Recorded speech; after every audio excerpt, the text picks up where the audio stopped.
Okay, welcome everybody. We are live. We've got a few joining in. Crawford, you can hear me okay? Yep, I can hear you fine, Alex. Okay, so Ludtke is good. Ludtke's getting his audio dialed in. Go ahead and weigh that first fish, I got Crawford. first fish 3.48. 3.48. Looks good. So I got these guys on, and one of them was reeling in.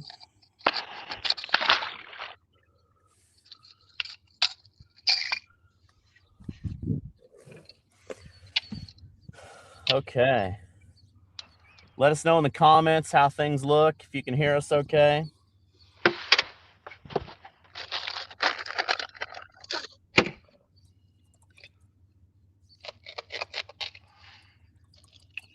Dude, I was so fired up. Crawford, you still hear me good? Yeah, I can still hear you fine. Yeah. Dude, I was so fired up. I had to go get me a loaded tea, this nutrition tea this morning. I'm shaking for you guys, dude. I'm shaking right now. I can tell you. This first hour has been probably the most nerve-wracking hour of fishing I've ever done. Well, now everything's on you. Looks like a beautiful day out there. Yes, sir. Yes, sir.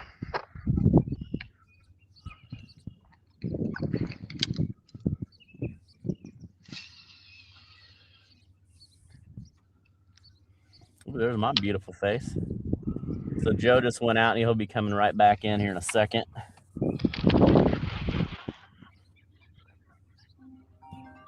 Actually, there's Joe right there. Hey, Joe. So everything looked good. It just like your mic wasn't on.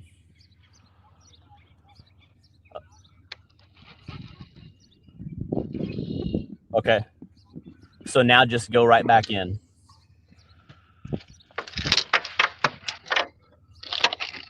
Yep.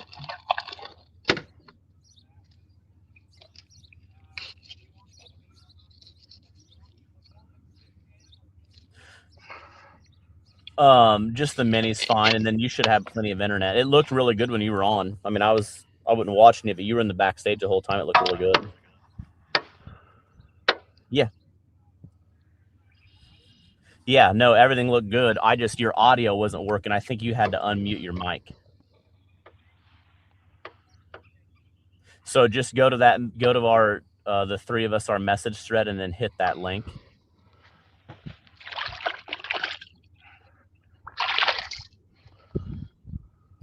Yeah. Yep, go to our text message group and then hit that link, and that'll bring that up just like we did this morning, and then you'll be good to go. Yep.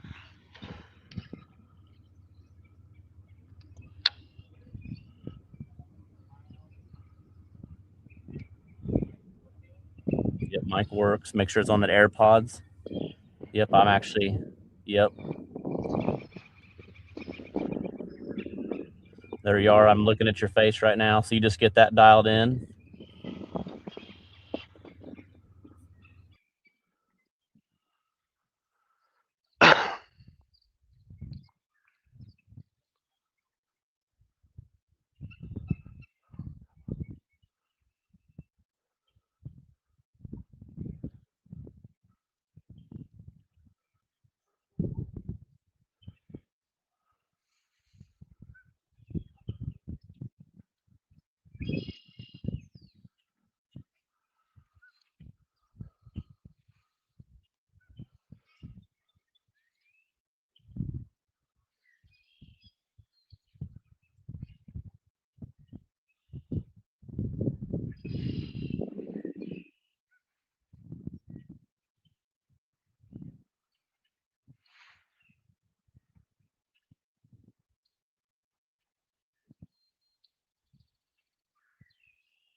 Second fish.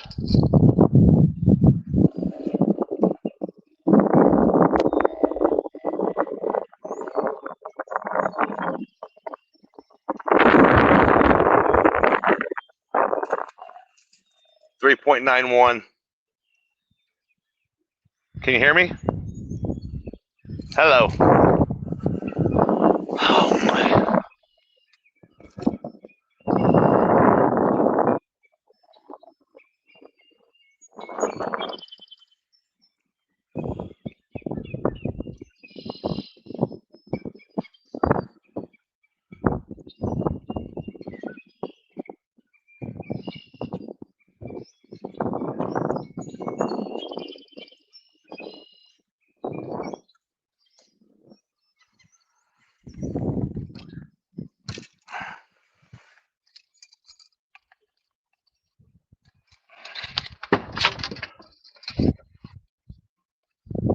Can you hear me?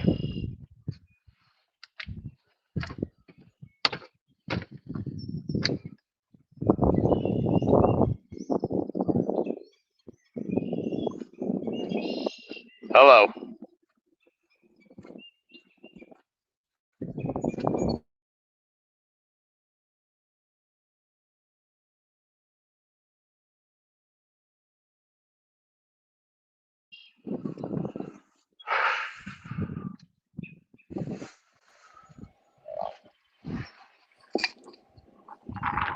Can you hear me? Yeah, I can hear you. How do I turn this around? Turn what around, the camera? Yeah. You go, okay, so that you, as soon as you go in, you go to the settings, and then there'll be an option for like a dual wide camera on the back. I'm Mine's already actually, in. the bracket on, I can't really see, Joe. I have to take my phone out to see you. I see you. Hey, Alex, can you hear me? I lost Alex too, Joe. Yep, I can hear both of you good and see you guys both good. Did you get my second fish, Alex? Yes, yep. Okay. Yep. That's looking pretty good, Joe. Get that on there. Or Ludtke, you get that on there. And then if you can just change it to that ultra wide option. Can you hear me? Yes, can you hear me?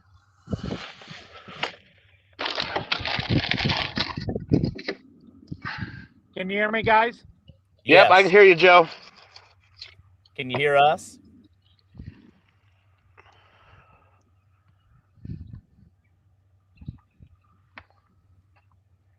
Are you still there? Yeah, Crawford, I can hear you good. I don't know that Ludtke can hear me. I think we lost Can him you hear again. me, Alex? Yes, Yep. I can hear you fine.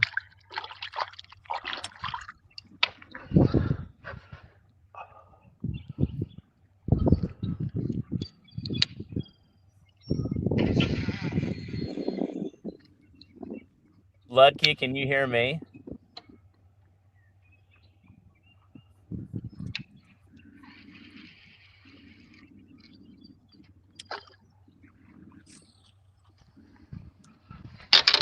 Yeah, we're going to learn a little bit here every time.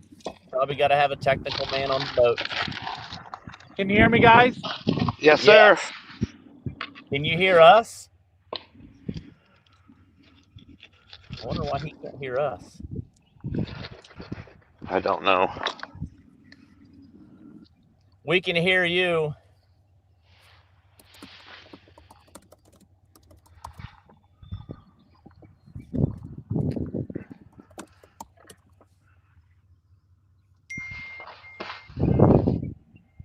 Hey, Crawford, ask him if he can hear you. Joe, can you hear me?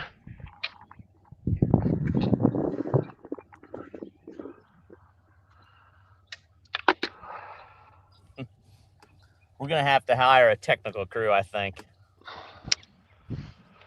See, now everybody gets to see like what I had to do the whole show last week, and that's still not an excuse. I got beat fair and square.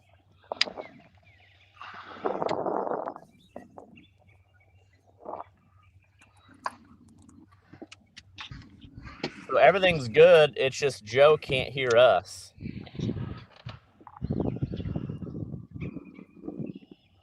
I don't know.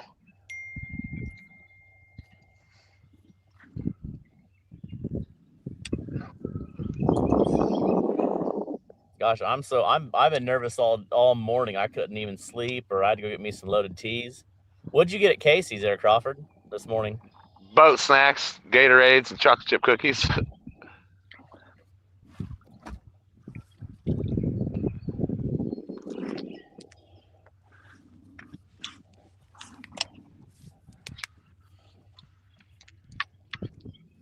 Yeah, I think when he went in, there's an option you got to change it to like AirPods.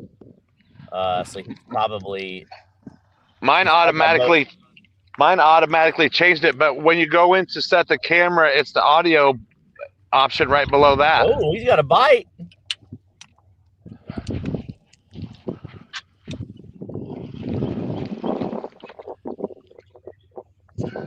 Ooh, Ludtke, better be careful with it. Yeah, I got to switch these sides, but I'm half scared too. Oh, it must have came off. I'm going to see if I can rotate my lower third. Oh, that is awesome. Check that out. Got it. I'm sitting, hey, Daddy Blunt, I'm here in Pekin at the Holiday Inn.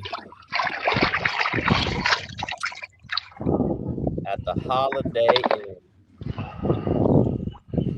Okay, Crawford, we're gonna get you all dialed in here on your weights. Let's see if I can do if my math is gonna be good today. So 3.48 plus 3.91.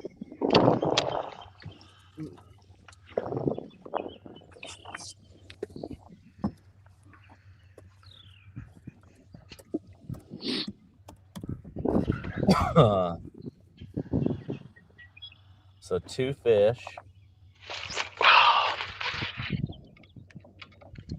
Oh. Oh.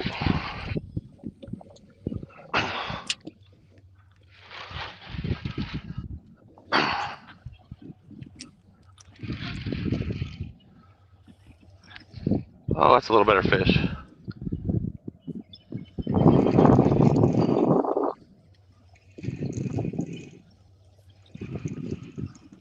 Not much better, but a little better. Ludtke's got one on too. I just wish he could hear us.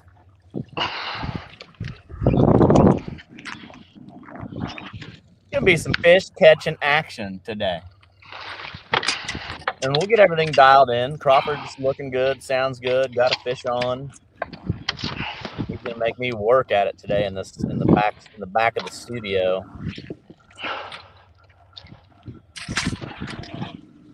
So Joe's got one there that he threw in because he can't hear us. I'm gonna probably have to call him. If you have to get another phone.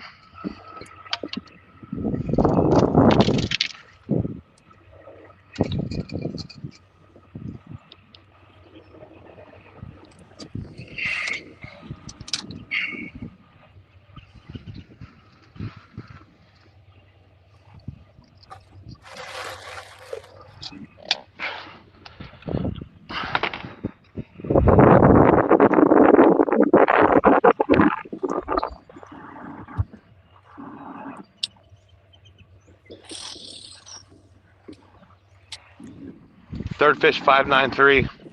Okay, how's that rally mode working? I mean they're adding a bag, so.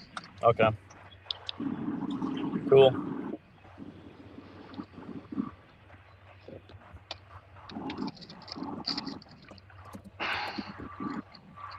Come on.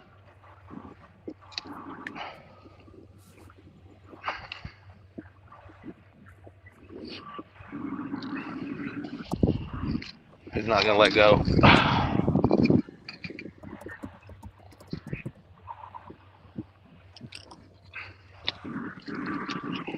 Holy cow. The hook wasn't even that good. Let go.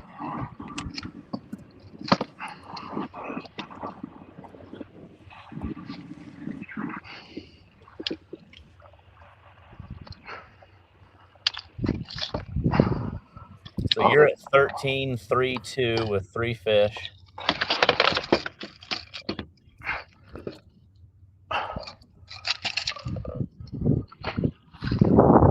Who wants to be part of my studio crew or technical crew? I could probably get Yankee over there real quick. Well, yeah. We need him Coach. on Joe's boat to get that figured out. Oh, now he's calling me. Where's my phone at? Hey, everything looks and sounds good. You just can't hear us. We can see and hear everything on you. So I don't know if you just had your AirPods weren't hearing us, but we could hear you and everything. So maybe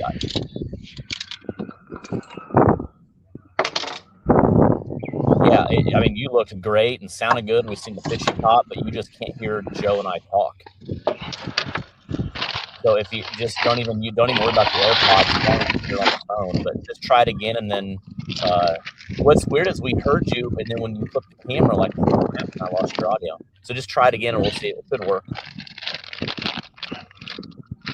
Yep. Okay. I'm gonna shut off. All right, bye. Okay.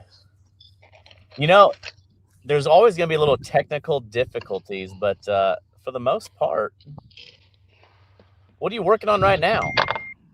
Who, me? Yeah. Gut and shad. Your gut, throwing the guts out. All right. You should see the looks I'm getting at the hotel parking lot.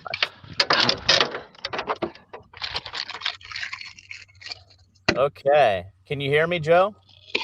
I can hear you. Perfect. I can hear everybody.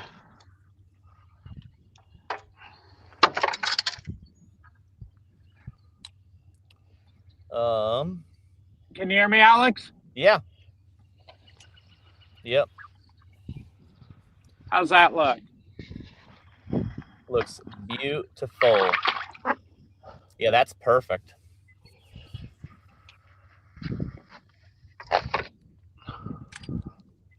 Oh, no. Did I lose you? No, you're still there. Nope. Nope, that's good, just like that. I don't know what happened. I lost you guys, but I'm going to leave it alone. Yeah, I can hear you, Joe. Can you hear us? Whoa. I can hear you. Yeah, then you're good, and we can hear you good.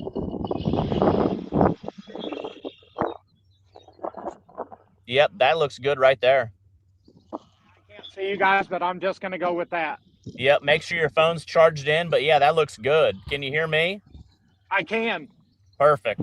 So if you want to weigh that fish, you can. Did he get another one, or has he just got one? He had 4 or 5 on at once, I think. Did he? Man. Yeah, Joe, Ludtke, that looks really good right there.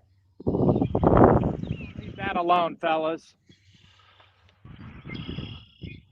I can't see you, but if you can hear me and see me, I'm good. Yeah, no, we can see you good.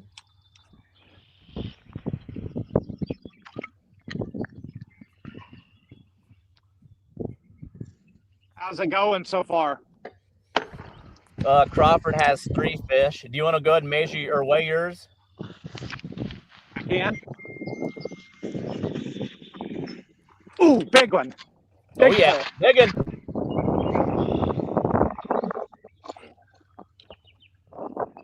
I'm nervous wreck watching this. I can't barely, my hands are shaking. Can you still hear me, Ludtke? I can, it's small.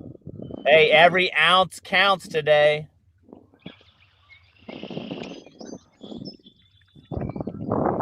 Looks like you're in some flooded timber. It definitely does. There we go.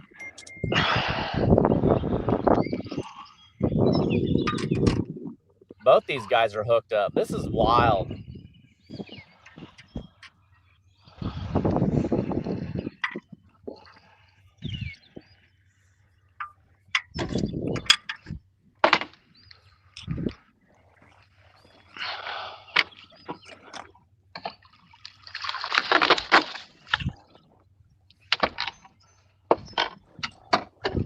This is going to be a lot of action today. Hopefully just one boat. I don't know. You both are going to catch. I didn't get to watch you guys too much backstage because I was driving. But all right, here's Ludtke's first fish he's going to weigh, and he's got another one to weigh. Alex, that is 378. Okay, good to go. And then when you get a chance, put away that other one.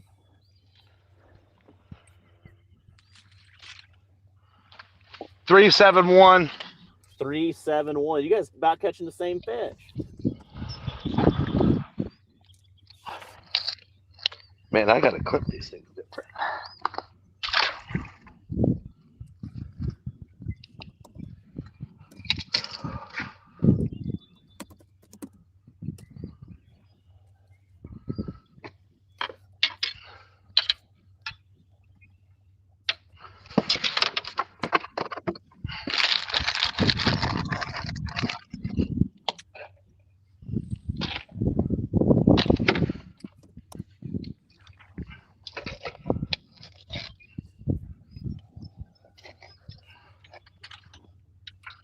All right, so Joe's going to weigh his other fish there. So right now we've got 4 fish with Crawford, 2 with Ludtke, and we don't know what the mystery hour is.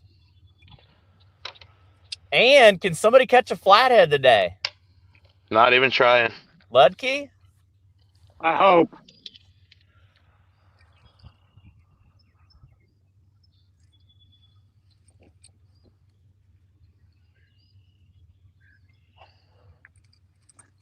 Hey, Alex, how do I reset?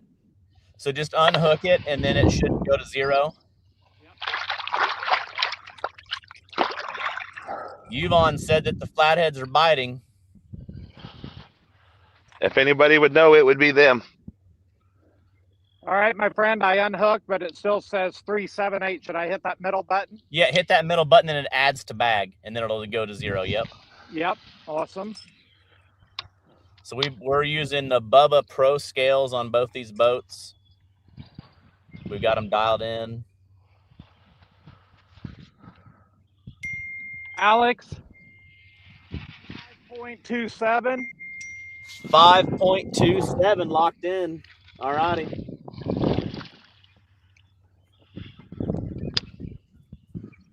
Okay, 3.78 plus 5.27.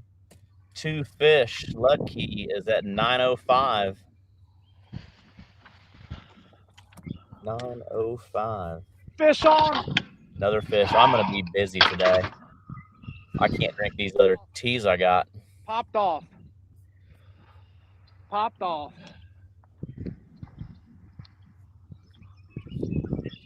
What do you guys use? Oh my gosh. Another one popped. This is wild.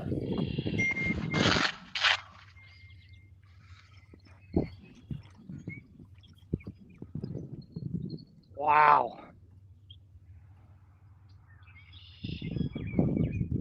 What are you both using for bait? Shad guts. And shad, cut shad for me too. Okay, we got it all. So right now, Ludtke 2 fish 905, Crawford 4 fish 1703. Big fish so far of the day is Crawford with a 593. Second big fish is 527. Oh my gosh, you can't even take a break. Whoa! Whoa!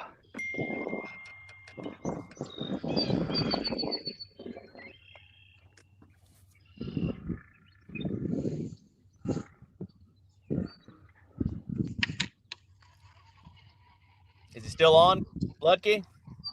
Still on. Oh, I have bait on, bud.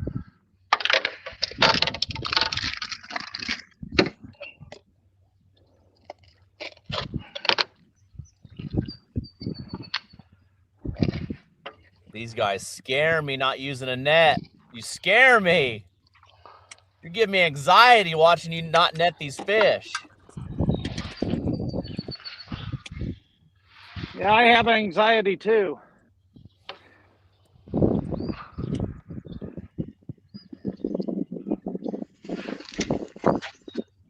I don't know how I'm going to take a break to take a leak.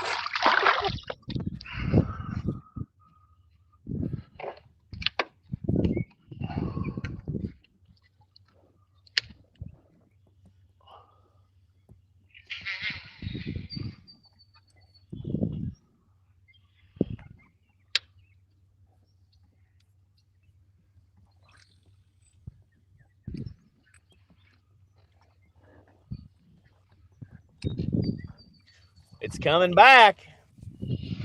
Joe going for 3 right here.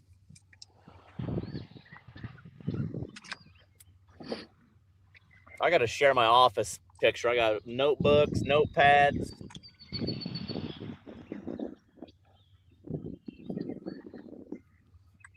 Jennifer, I'm gonna try to here in a minute. It keeps bringing my ugly mug up.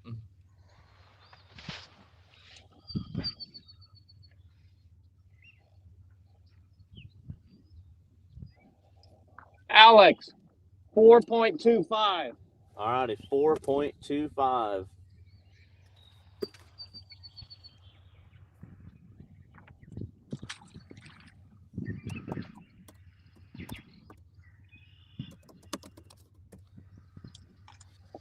All right.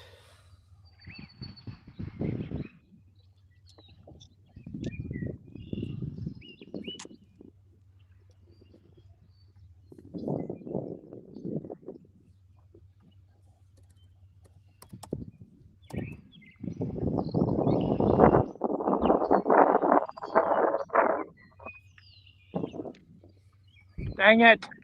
I'm down. He got one on. Crawford, we gotta get some action going.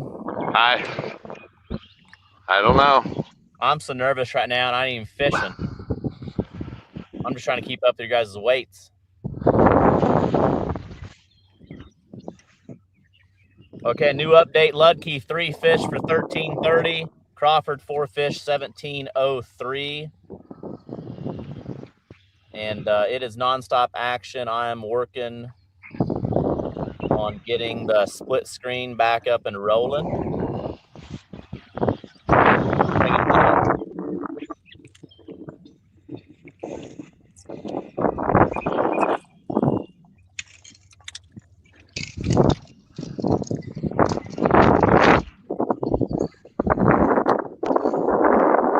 All right, Joe, can this might catch him up. This is going to be 4 fish. It's going to be a tie. We don't know what's in the mystery live well.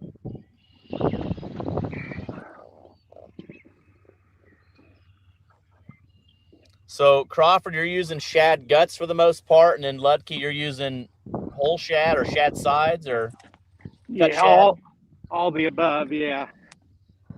You doing any guts? I have guts also.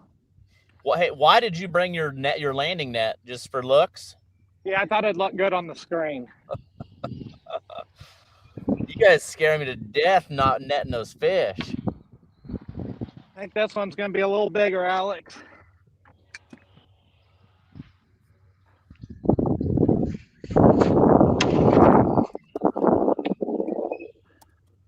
Doesn't want to open his mouth.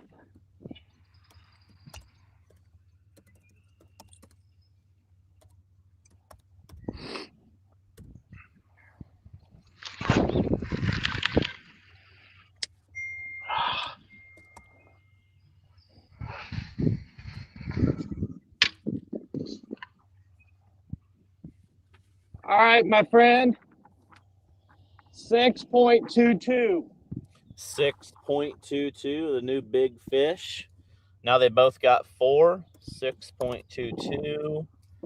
That's going to bring you up to 19.52. 19.52 and 4.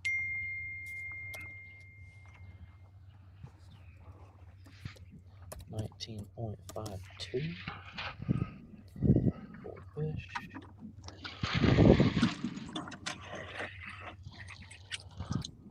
Okay, so much action. Kevin, hey, Ludtke, Kevin, she said he's used to him being there for the net man. I know it. I need him.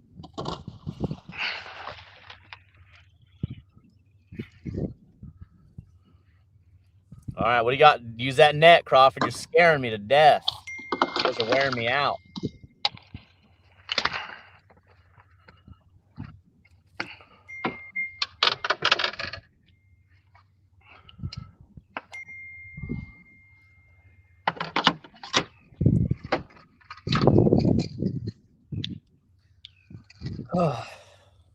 Is anybody else watching as stressed as I am?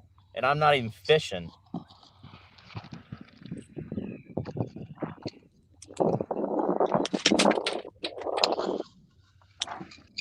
I want to yell rod, rod, rod so bad to some of you guys. But I Oh, I can't. wish you would.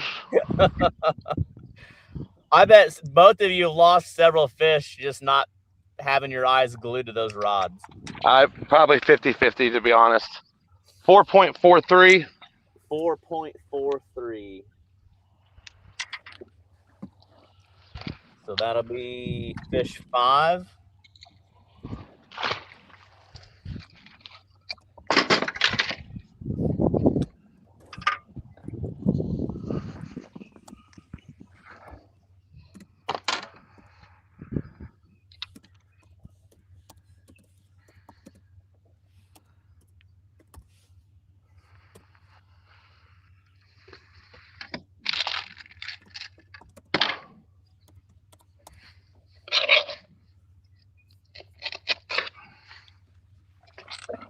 That's going to take you to 21.46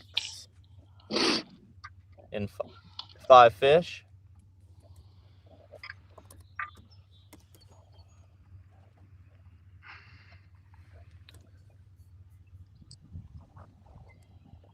I got to keep watching. You guys don't even like to talk when you catch a fish. I've been pretty busy. All right, Ludtke, what are you doing right now? You're making a special. Oh, he's making a move. Well, now my trolling motor was stopped, so I just want to back off, see what we got here.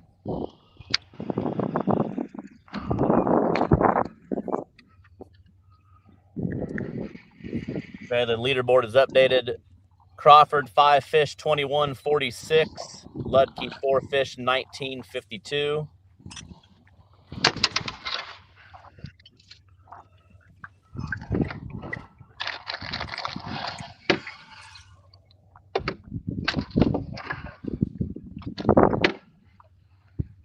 Donald Moore says he's about to jump through the screen and grab a rod to help somebody out. Oh man, I know it's bad, ain't it?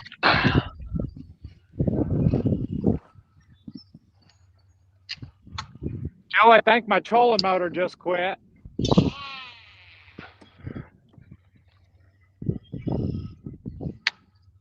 I'm on anchor. That's not good, Ludtke. Not good, my friend. Todd Fellows is a nervous wreck right now. Yeah, I got to change this up. Crawford, you've netted all your fish, haven't you? Yes. Yeah, I'm not dropping a fish. You guys just, I mean, listen, you drop a 4-pound fish, that could cost you at the end of the day. You Yes, drop sir. 2 4-pound fish, that can cost you.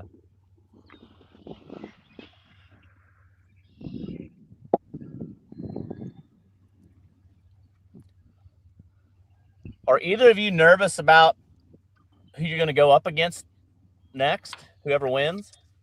Not really. You got to get through today first. Yep.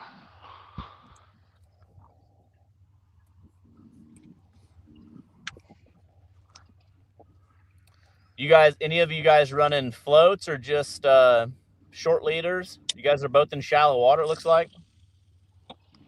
Shallow water, yeah. For me, no floats, just Carolina rigs.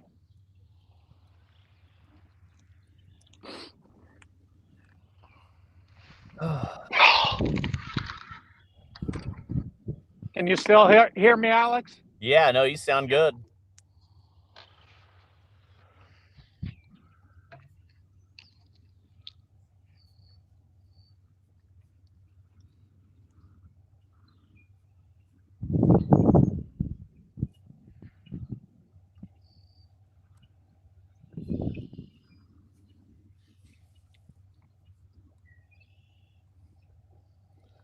Klein said if Ludtke makes it back in one piece, it'll be a miracle. Oh, no. Well stated.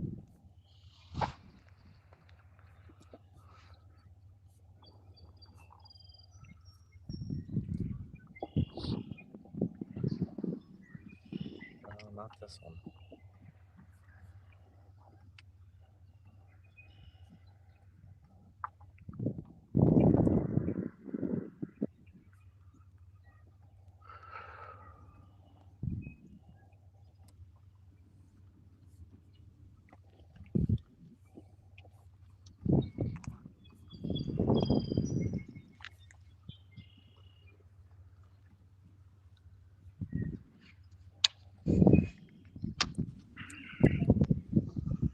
Cameron asked if you lost the trolling motor. I said that you did, right, Ludtke? Yeah, I don't know what it is. I'll check it here in a second. It was beeping. I don't know what that was about. But yes, I did.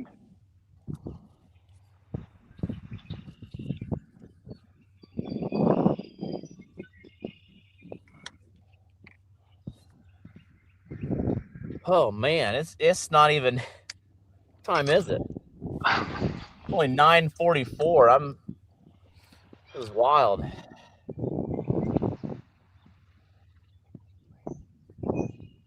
Yiki said Coach needs to be in the boat. Laugh out loud. So Jeremy Yiki's got a new nickname. It's Coach. Is that right, Ludtke? It is, Coach. Coach, it is.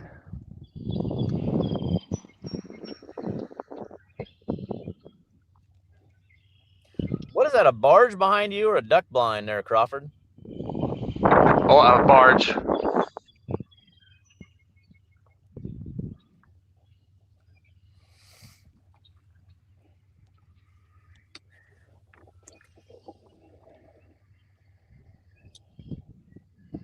Close battle here. And we're just getting started.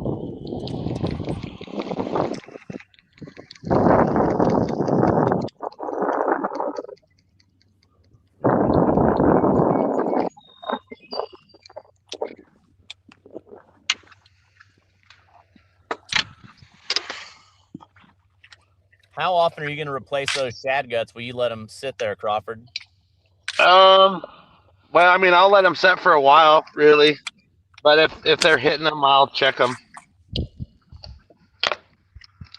I mean, I really haven't had any super good bites where they're just slamming it. You know what I mean? Yeah.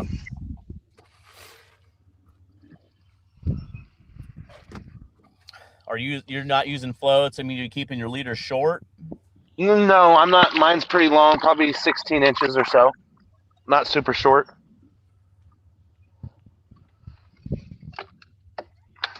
Maybe 2 foot.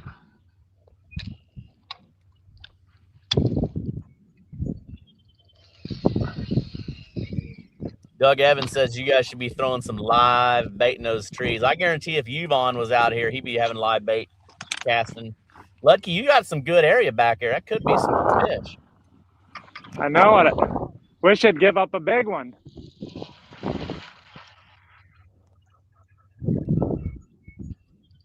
Are those bites or are those? Oh, yeah. Little short bites. Until I drop my head and then they go. Anybody been finding any mushrooms around Pekin?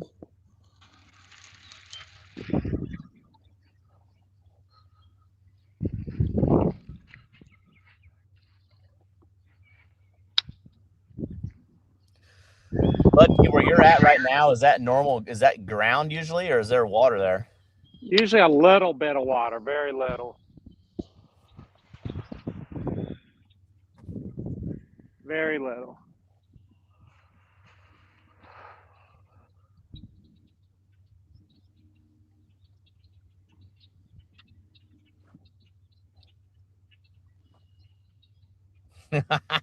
Bobby Lee, he said, who's going to break out a 4 to 6 pound city first? Well, that's the thing about this game is every ounce counts. Every fish you lose, every short bite, it all adds up, and you got to stay after it.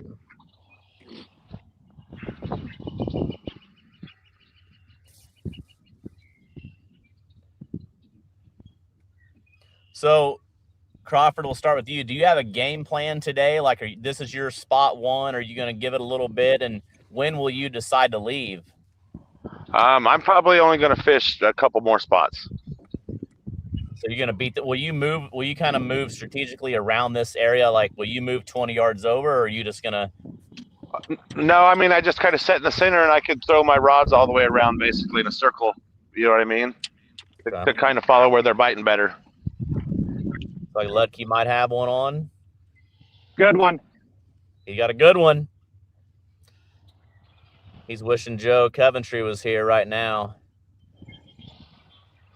Oh my man, gosh. now the rod's flat. He's got 2 down. Coventry, hurry, grab it. Joe, get him. Get him, Joe. Where's Coventry when you need him? Oh man, this is a good one here. Nope, not huge. Hopefully that other one's big. I'm stressed right now. Another boat flip. Gosh, it's like a bass tournament. Woo. Come on, baby, be a big one.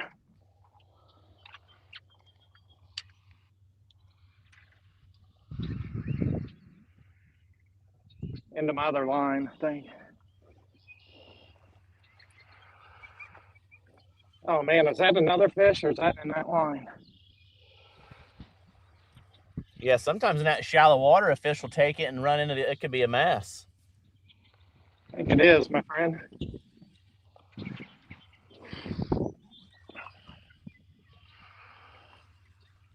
I've already got 3 cups of coffee, 1 loaded tea, and I'm about to start on my 2nd loaded tea.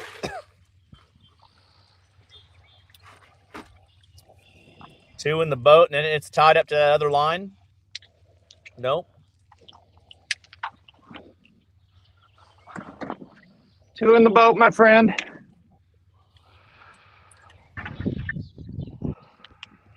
All right, Crawford. It's your turn. Hey, Joe. Yeah. Take a break. No.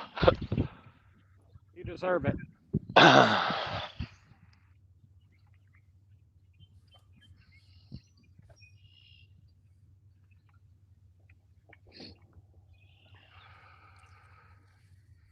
Oh man, that other rod's down. Dang it. Kidding me. Come on.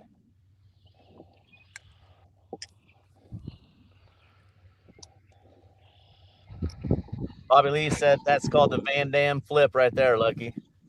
So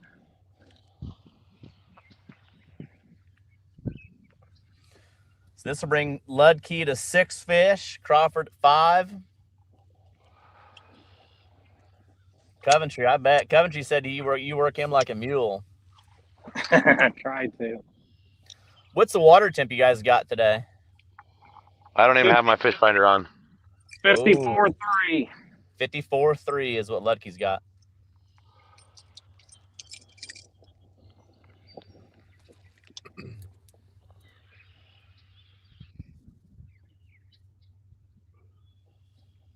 $4.11. 4.11. Okay.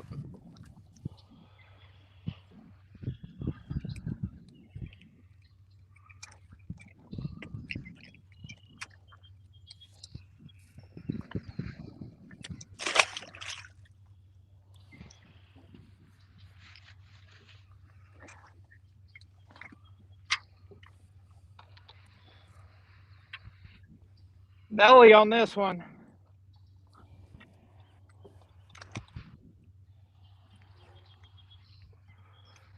Belly.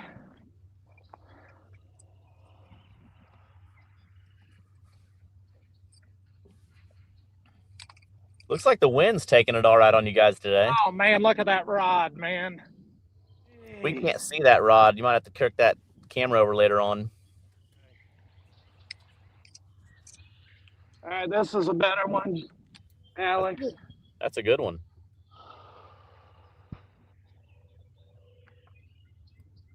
$5.99. Got it. We'll get you updated here. Oh, that's flat. Got another one, JoJo.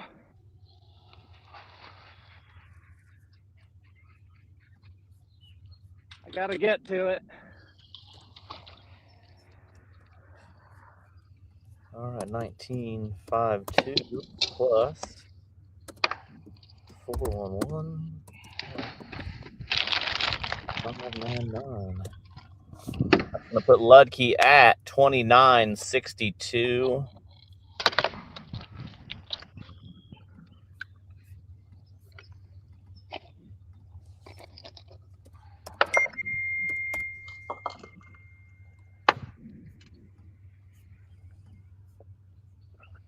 with 6 fish, 2, 4, 6.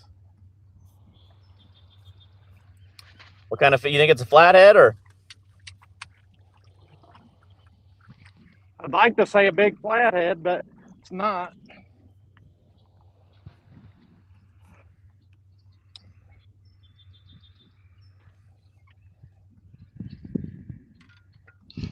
Oh, you mother.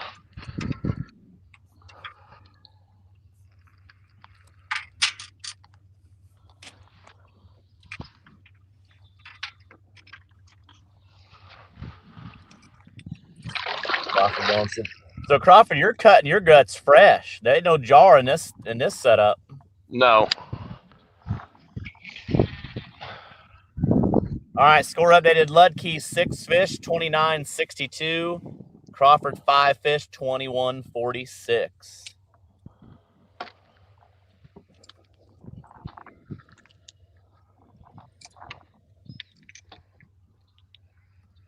Matt Murphy's asking if we're above the dam or below. I think we're above, correct? We're above.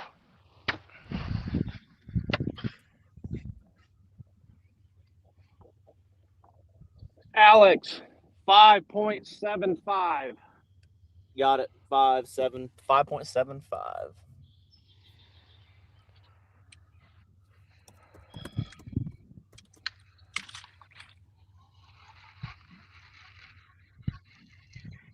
Ludtke, I'm curious, what does your Bubba say? Does it give you a total weight or a bag weight? I did something right, 29.63 on 6, so I must have missed one. Yeah, you must have missed one. Okay. I've got you at 35.37. Yeah. For 7 fish. 35.37. 7 fish.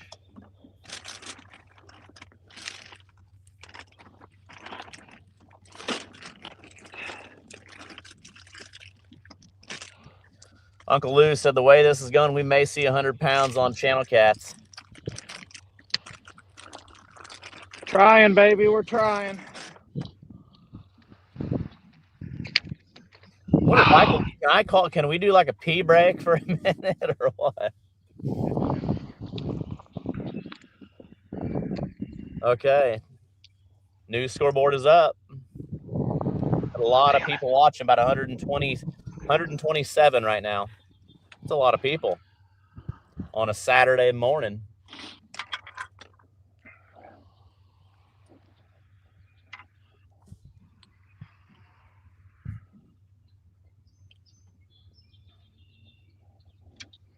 So both of you are using fresh shad, pretty much going to be shad all day. Any chicken, worms? Just shad. Same for you, Ludtke, just shad? Just shad, brother.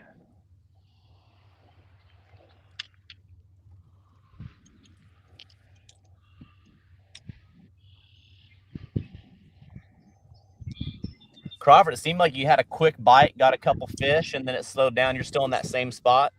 I'm still getting a bite. I just missed a real good bite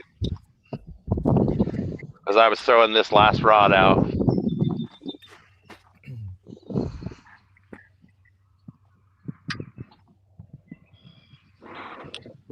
It's tough to watch all the rods and and get bait or cut bait and throw bait out, and then you're getting a bite while you're doing something else. Yeah, and that's what you guys watch probably Liz and I a little bit. That's what's when you're used to having a fishing partner, especially a good partner, you work really good together. Like Liz and I don't have to talk much. She knows what she's doing. I know what I'm doing, and everything matters. And not having that person is a big deal. I mean, when you go down to cut bait, you have a rod bite and you miss it, that hurts.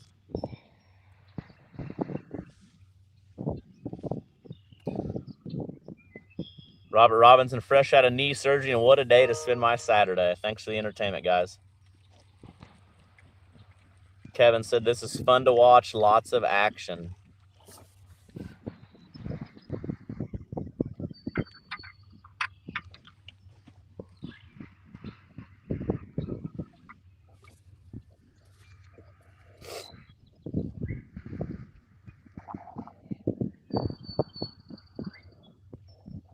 Gosh, I got 29 text messages of people are asking questions.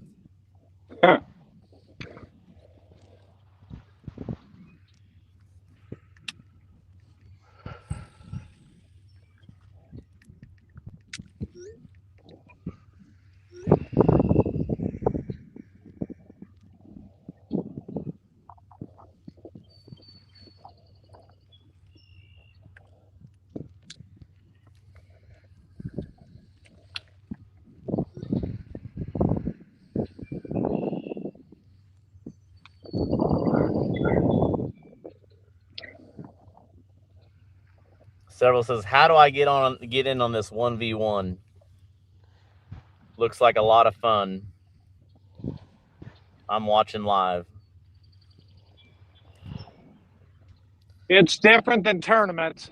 I mean, we talked about that last night at dinner. The three of us went to dinner, and I told him, I said, you got to completely throw a regular tournament mindset out, because the pressure, it's a different type of pressure. It's constant pressure. You don't have a partner to help.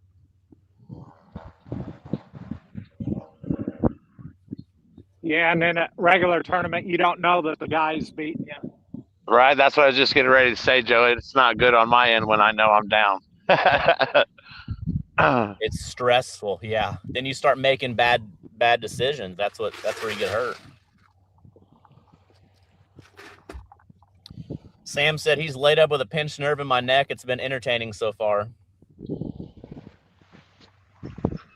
Katie said, keep it up, Ludtke. Trying, dear. Trying.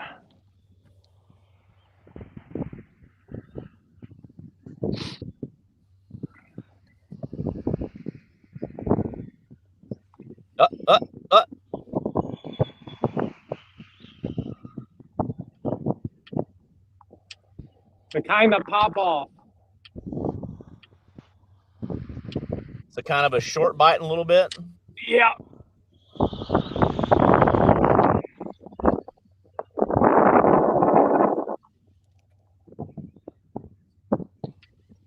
And there goes the other one.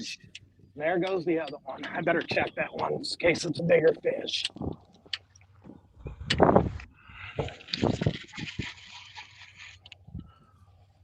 Yep, that one popped off. Crawford, you hooked up too? Yes, sir.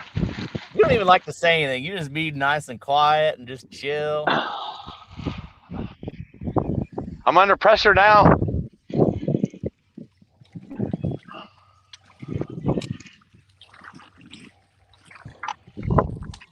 Oh, no. Oh, my. Ludtke, come on. No. Oh, there's one that's going to cost him. Crawford with the net.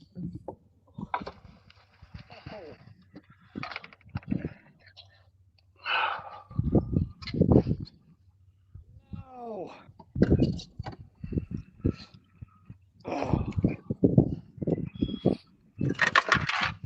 Oh, Coventry's pacing back and forth in his living room right now saying, get the net. Dang it.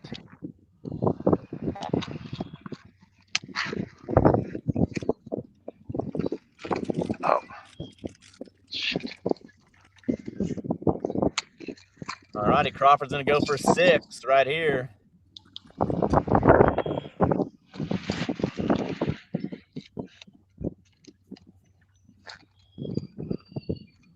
Come on.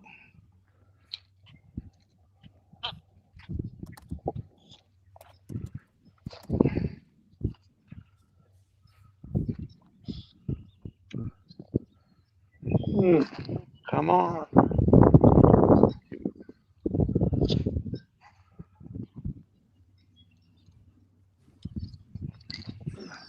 You guys got me so stressed out, I can't barely do this. Just take time. So we've seen our first. Bobby Lee said the Van Dam flip got him. It did too. Open up.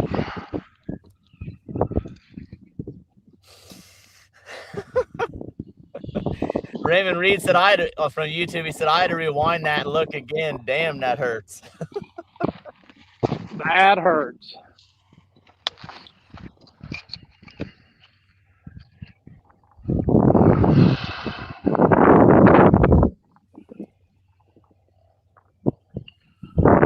.90. 2.90. How does your ad bag look? Is it looking good? I might have to look at it in a second, Alex. Total weight 24.36. That's probably right. I'm going to add it up here in a second. 6 fish. What'd you have? What's your total? 24.63, I believe. 24.36. Yep. All right, you're about 10 pounds behind. You got 6 fish, 24.36.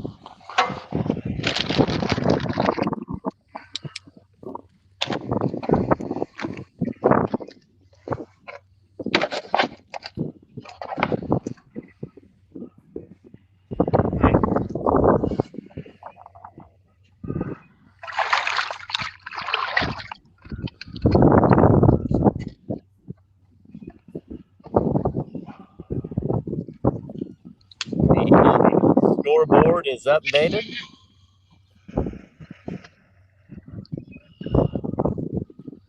Ludtke 7 fish for 35.37. Crawford 6 fish, 24.36. All right. You guys hold tight just for a second. I'll be back. I got to take a pee break. I'll be back as fast as I can. 40 seconds. You ready? Ready. Come on.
All right, what I miss? Nothing.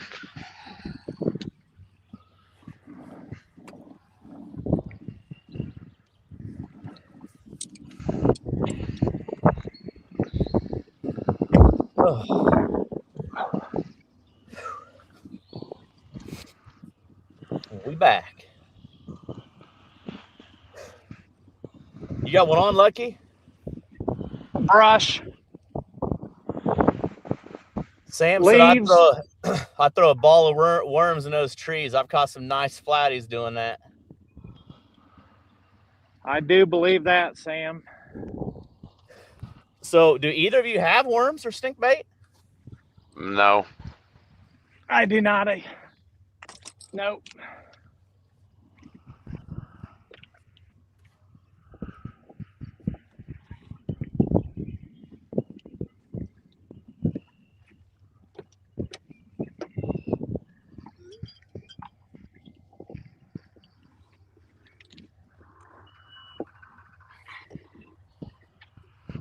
Are you trying to, Crawford, are you trying to cast as something special or specific?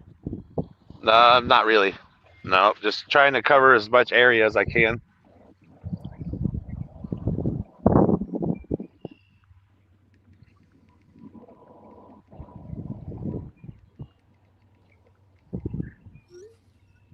Looks like Ludtke's making a move. Yiki says time to move. Coach says time to move, Crawford. Coach says time to move.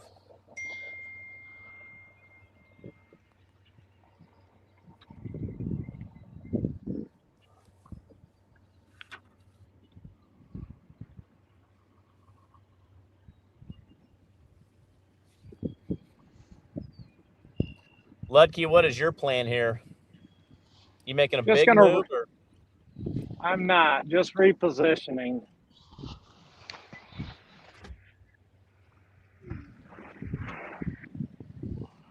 Ooh, you've been getting some ducks here. Some swans back there? Yeah. Uh-oh. Coventry said it's about time you move to the hog hole. Probably right.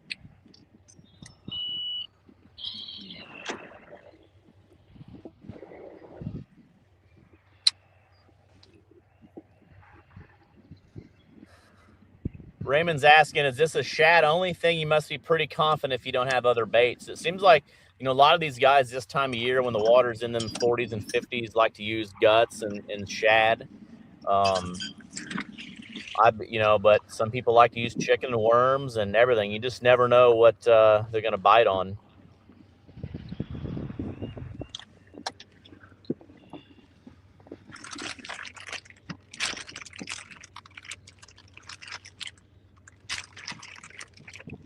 Certified hog hunter.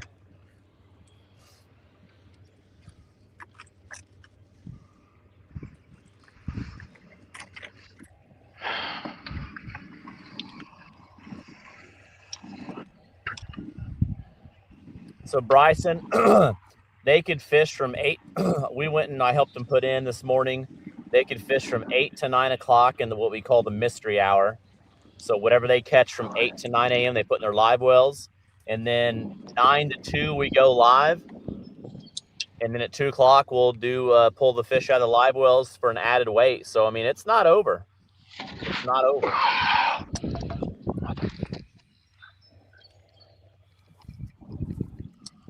Crawford, what kind? Are you using J hooks, circle hooks? Circle hooks. Real small?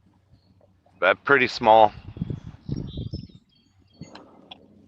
Seems like a lot of short biting fish last couple of days from talking to people. Yeah, I mean, they're not, like I said, they're not super aggressive. They're not slamming it down.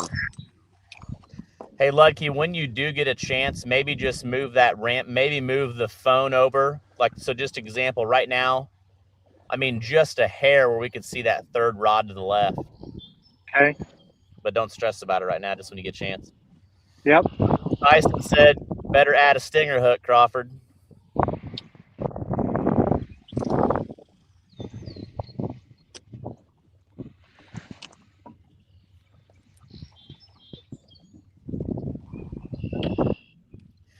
Ludtke, just put that net up in the front of the boat because you ain't going to use it. Oh, that's funny. What is that? Yeah, that's good Any right help? there. Yep, perfect right there. Then we'll at least be able to see a good back of the boat, and then we'll still get to see you too. Yep, perfect.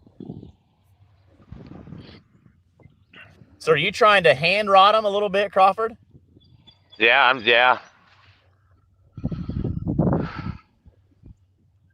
trying to just set the hook on the short bite if they'll hit it, but we got a couple people watching from the car. Alex, that is the mystery bite.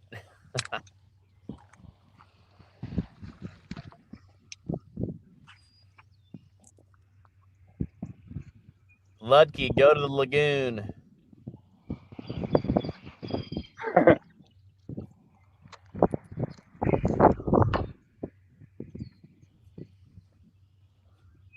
With those short bites, you might want to put a J hook on it.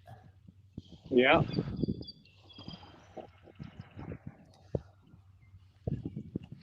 Tom is listening in the car. Tom Stoles is on his way to the Carlisle Lake tournament. There's some good tournaments this weekend. Carlisle Lake down in Illinois has a big Channel Cat tournament, and Milford Blues, Craig Norris and his team got a tournament out in Kansas. And then I think Patriot Catfishing has an event going on. So a lot of big events this weekend. But of course, Twisted Cat Outdoors got some live 1v1 action.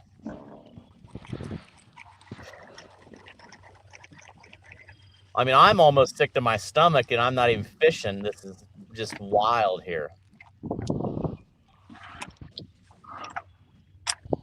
I know Donald Moore messaged me again this morning asking, is there a loser's bracket? Because he's already got to prepare himself. He's missed 2 days of work, just sick about if he loses. He's going to be coming up here in the next couple of weeks. And right now we don't have a loser's bracket. Like I said, this is the third one of the series so far. Got him? Yeah. Crawford, you kind of have the technique of an old buddy of mine that he would pull those fish out of the water when he set a hook. Cliff Miller. Ludtke, you know Cliff Miller? I know Cliff a little bit, yeah. Cliff Miller would set a hook, and you couldn't be near him because he would knock you out. This feels like a little better fish. Okay. Got the net ready.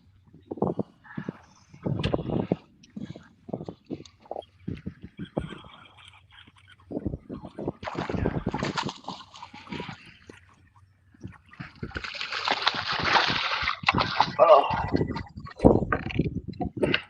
Got him.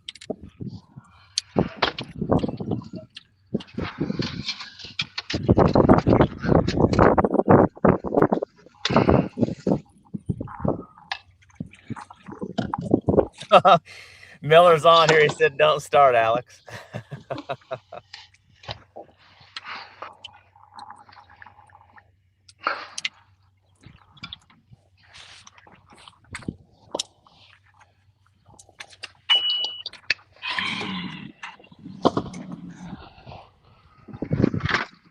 Ludtke making a little transition.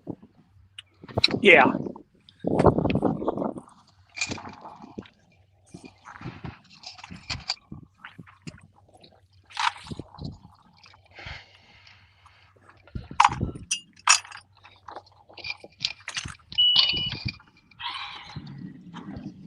We're going to add the 24-36.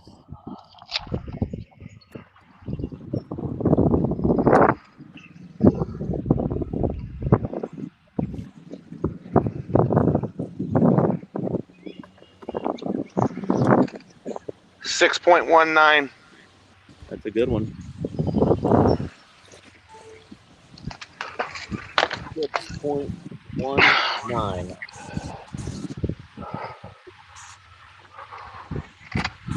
Oh, shit.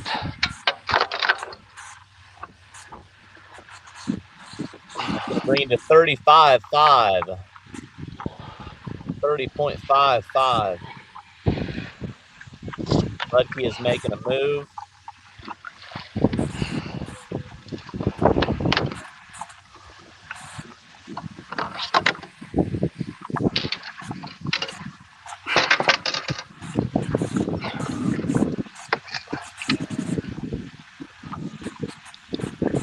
.55.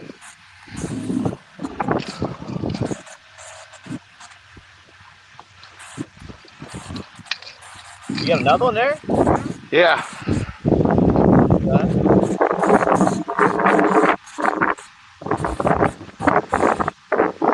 Ready when you are.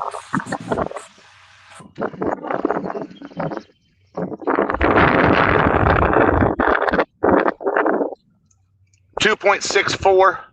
2.64. Everybody doing Lawson fish there.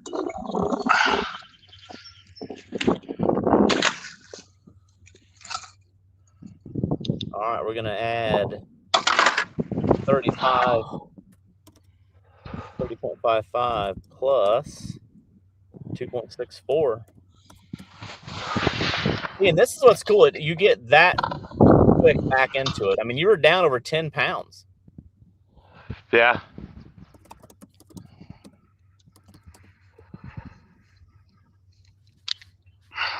The 3319. Is that what you got on yours? 3319?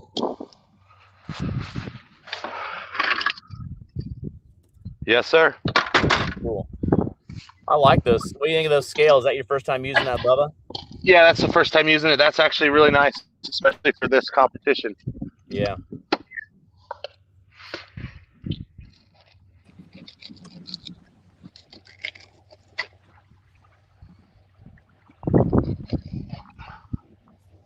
Okay, we're going to have an updated scoreboard on the bottom. And here it is. Right now, Ludtke, 7 fish, 35, 3-7.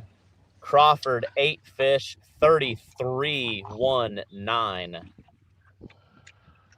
And Ludtke made a move. Looks like you got a little current scene, a little current running through some structure. Yes. What kind of depth you got, Ludtke? 5-6 foot. 5-6 foot. Does this make anybody that's watching want to get out there and do some fishing today? But if you can't, I don't think you can get any closer than this.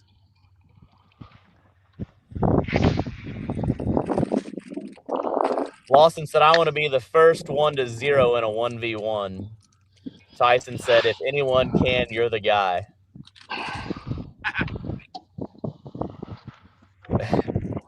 Charles said, I'm on a bulldozer and y'all are fishing.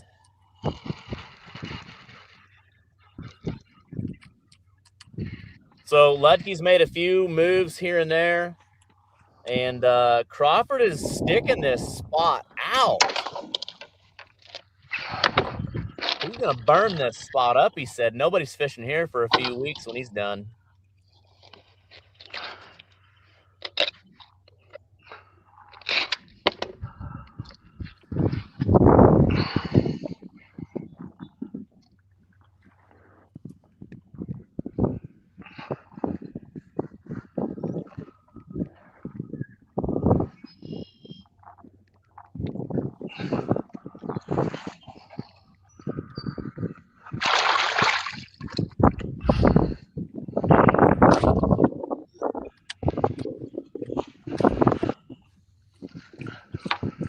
You throwing that third one back out? But you both look like you're in some good spots. Unique spots here.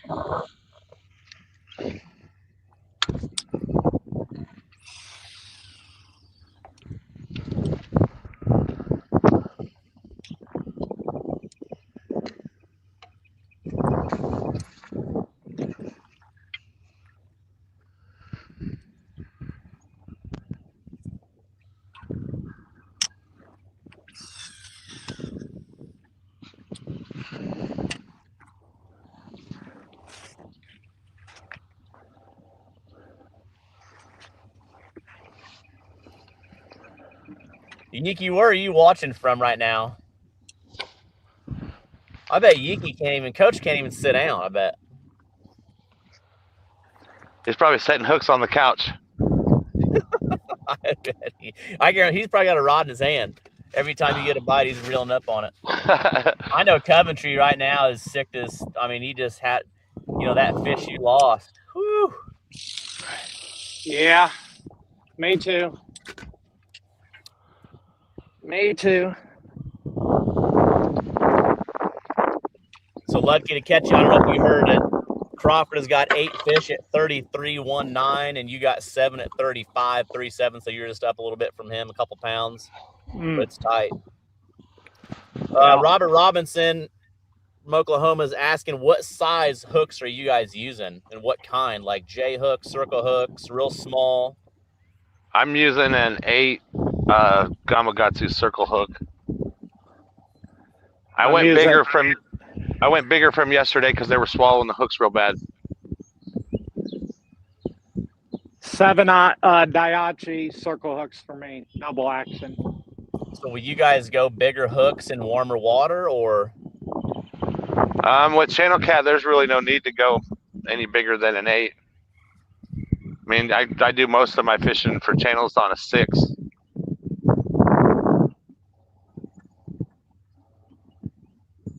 Do you ever go smaller hooks, either of you, when it's cooler out? I don't go any smaller than the 6. I used a 6/0 yesterday, but I had a double digit on and he popped off, so I went all the bigger hooks.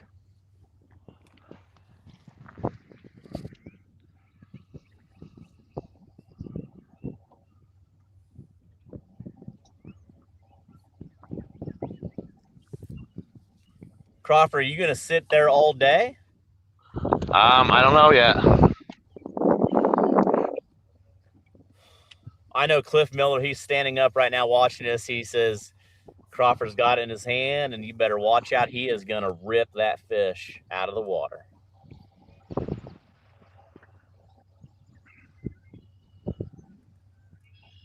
Do you feel like you have a better chance catching that fish when you're holding it in your hand like that? 100%. What's your thoughts, Ludtke? We haven't seen you do that yet. So right now, I know you can't see, but Crawford has got a rod in his hand, just patiently waiting for that bite.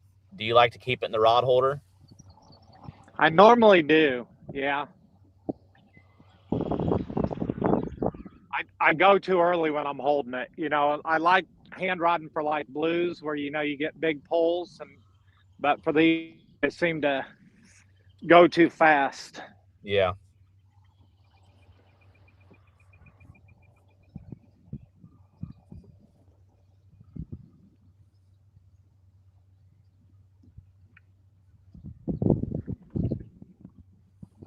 So have you felt a few bites there, Crawford? Yeah.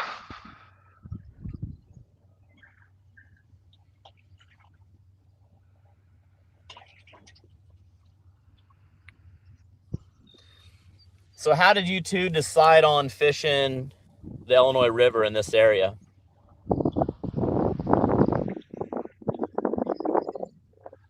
I mean, I guess it was just kind of the first place thrown out. And kind of convenient for you, if it is convenient, not too far from where you're at. Yeah, it's a fun area. You can catch a lot of fish. And like I said, we had a really good dinner. Where, was it Alexander's that we went last night, or where was it? Yes, yep, Alexander's Steakhouse.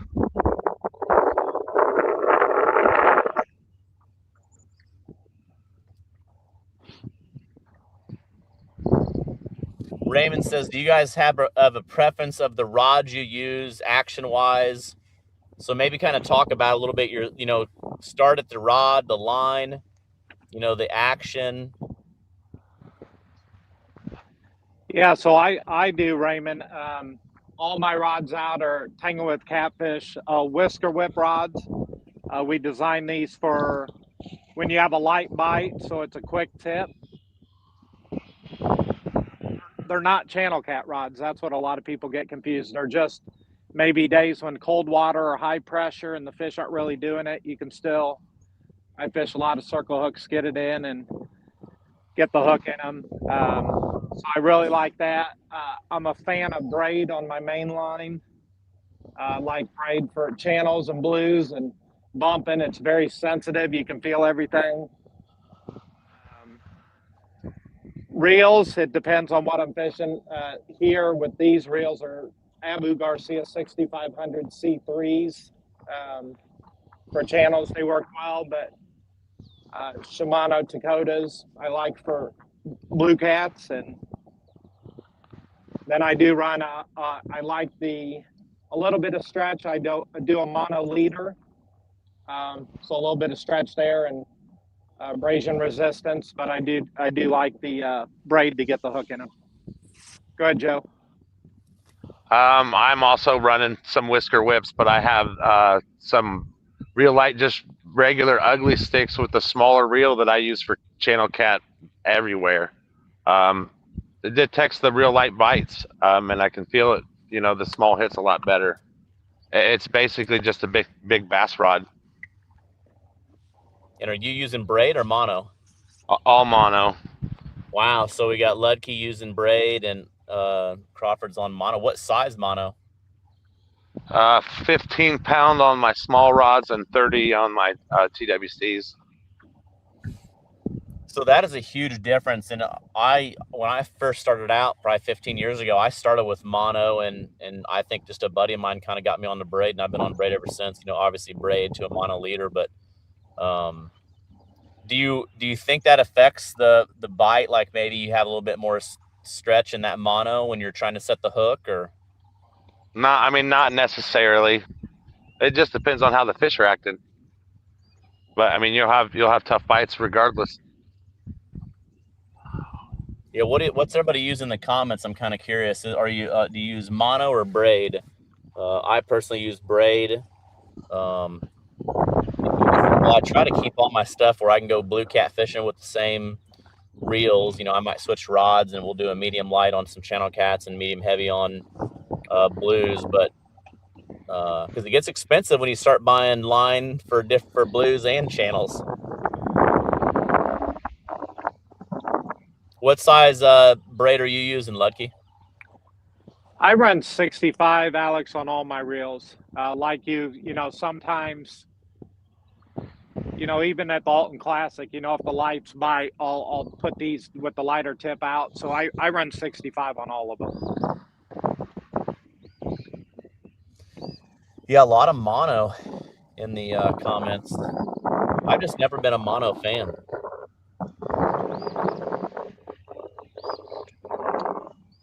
But it goes to show you, as long as you're confident in your gear. I mean, these guys are almost tied up in weight. They've got some different rods, reels, line, the bait they're using. I mean, Crawford, are you mainly using just shad guts? Yeah.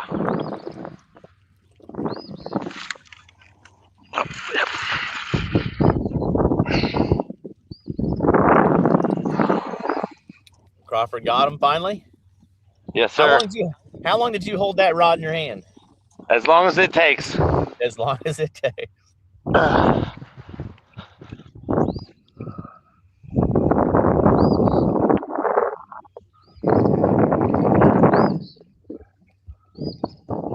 no.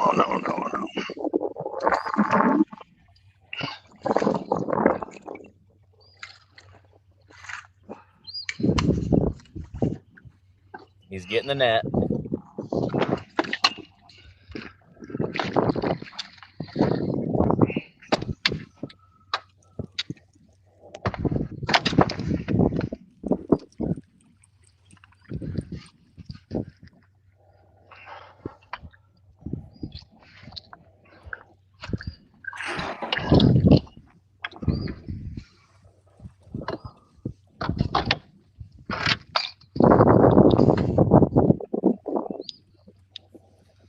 All right, so this will be 9.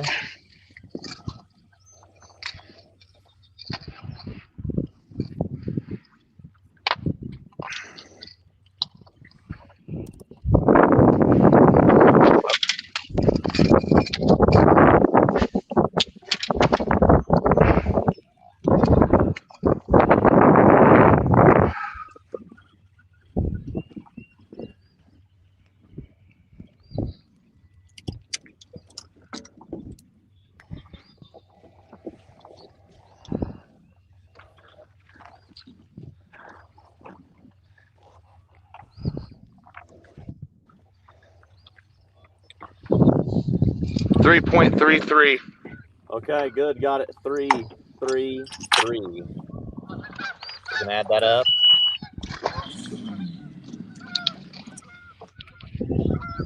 The 36.52. 36.52. Is that what you said? You got 2? Yep. Yeah, I love that scale, man.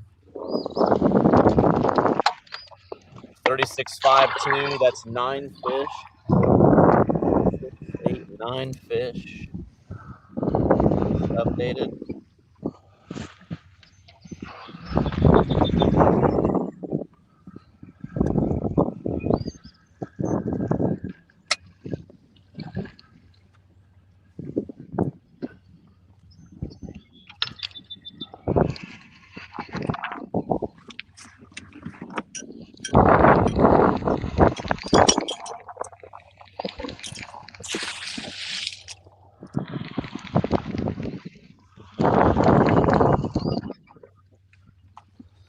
Okay, scoreboard is updated.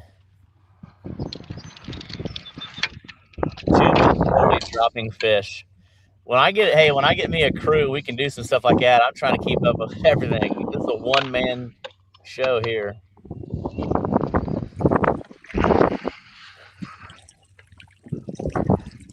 All right, Crawford, I'll start with, you're both moving? I'm just making a small adjustment. All right, so Raymond, we'll get back to you on those questions. There were some good ones. You guys are making some quick adjustments here.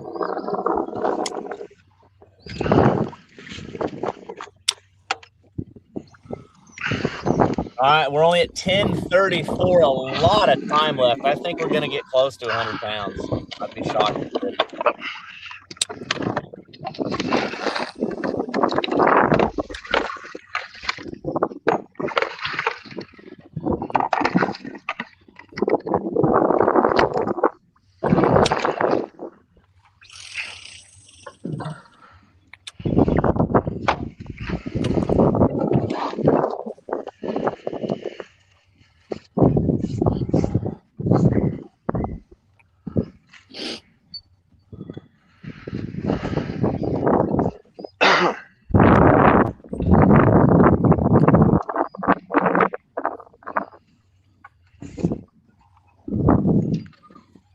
All right, Ludtke, I'll start with you. Raymond asks, if you had to give one tip to everyday catfish anglers, what would it be?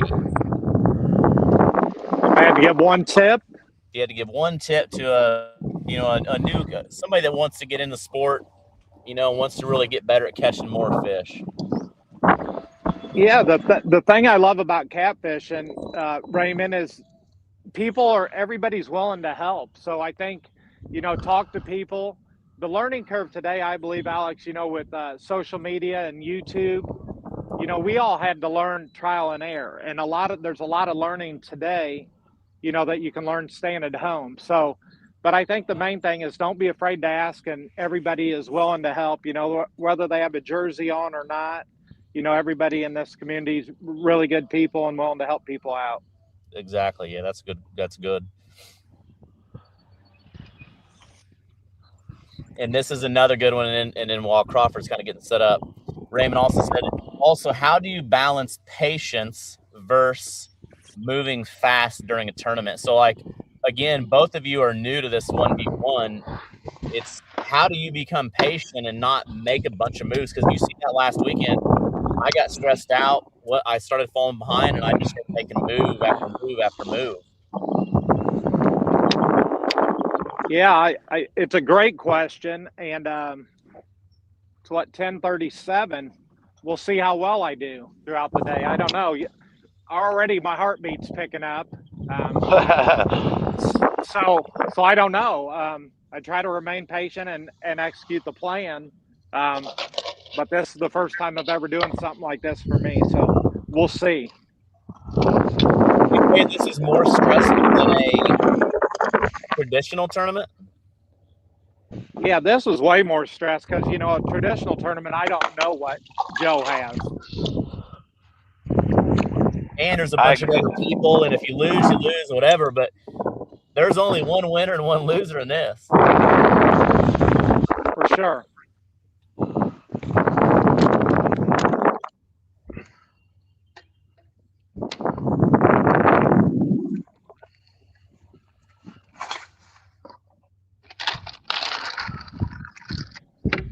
Coventry said that he's usually got me in the boat to slow his butt down.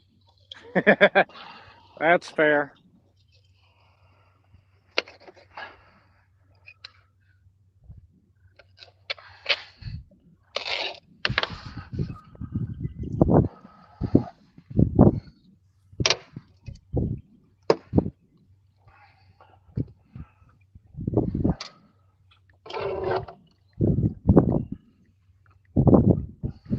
Boy, that fish I didn't net's starting to haunt me already. Yeah, so right now the new leaderboard, Crawford 9 fish with 36.52, Ludtke 7 fish 35.37. I mean, you guys are just neck and neck.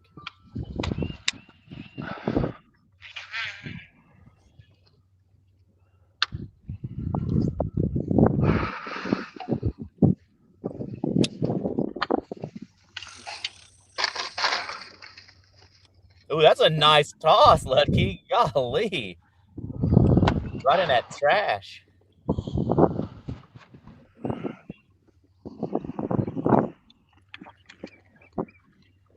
Got him? Had him. Popped off. Looked like the bait was bigger than he was.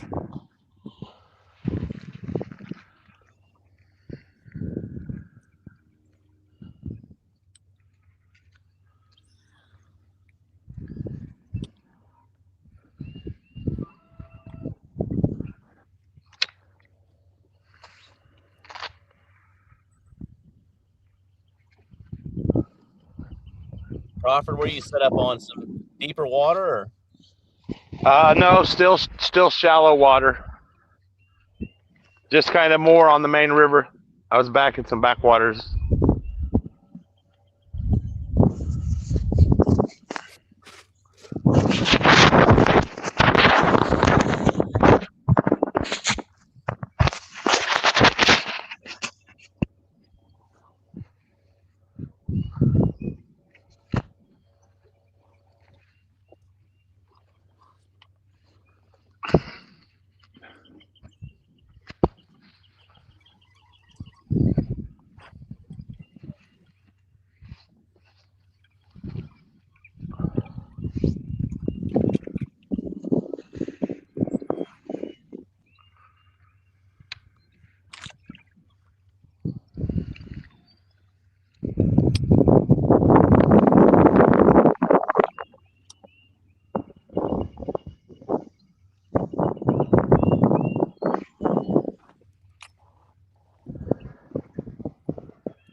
You can definitely tell the bite slowed down. You think sometimes the morning bite's a pretty important bite?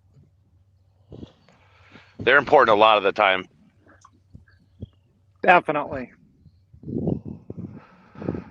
That's not good. Crawford's got another rod in his hand again. Do you always like to just hold a rod? Just when I'm channel catfishing. Just in your channel catfishing.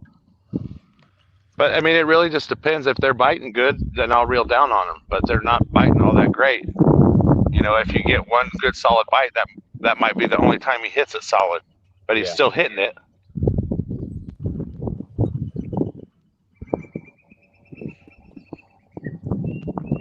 Mark said that big one is coming. Ready.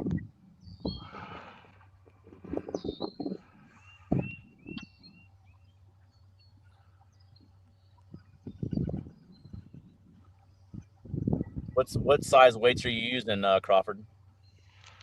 3s and 4s. What about you, Ludtke? 2s and 3s.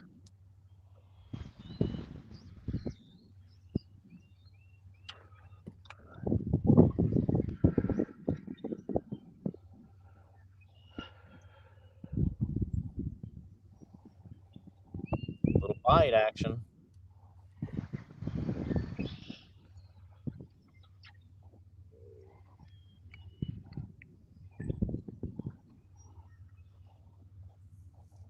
What are your guys' personal best channel cat? About 18 pounds. I think mine the same last year with you, Alex. 18 something. I can't remember.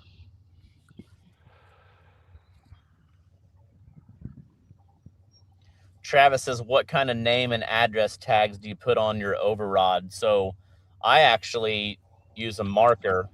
Oh.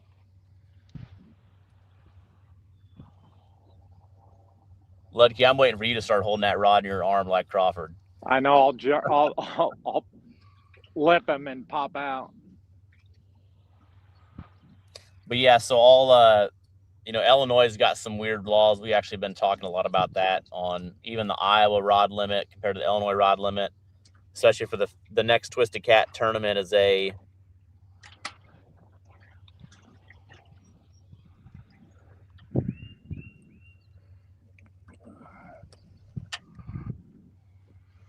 Is he on? No. Looked like he was going to bury it. Billy said garbite.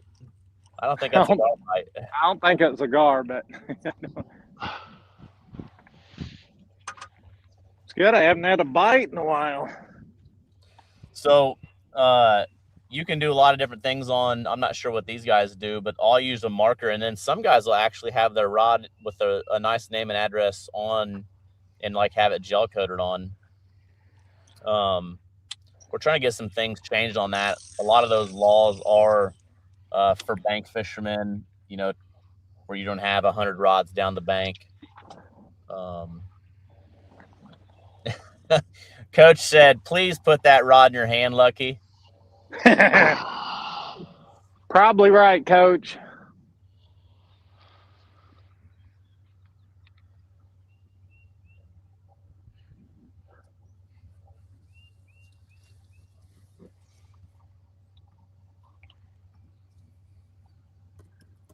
All right, I'm going to break away real quick just to get a couple things out of my room because I still haven't.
And Crawford, how did you say that you'll hold you'll change your guts how often?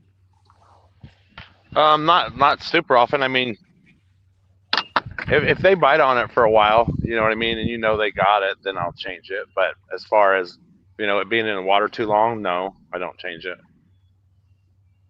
If it's got guts on it, they'll still hit it. True.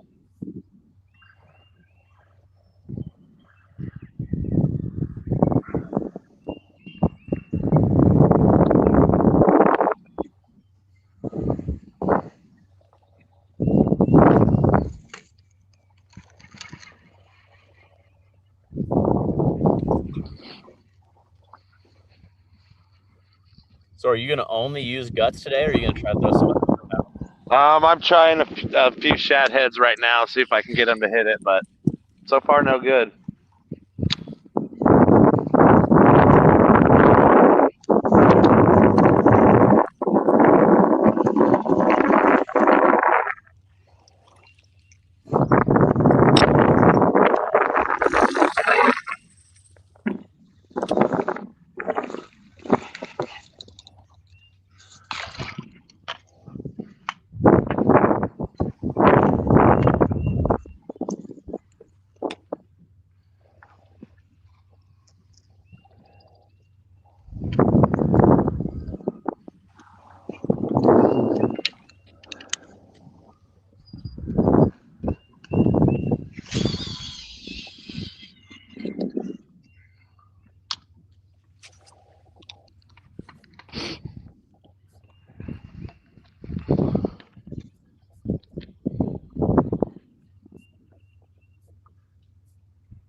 Getting kind of quiet now.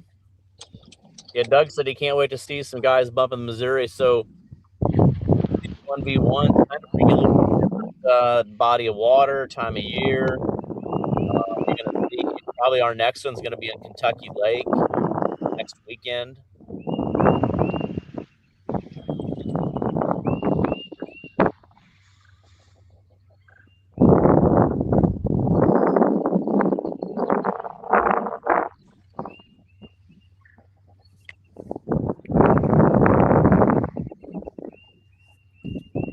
And you don't know what these guys got. So Raymond asked, about the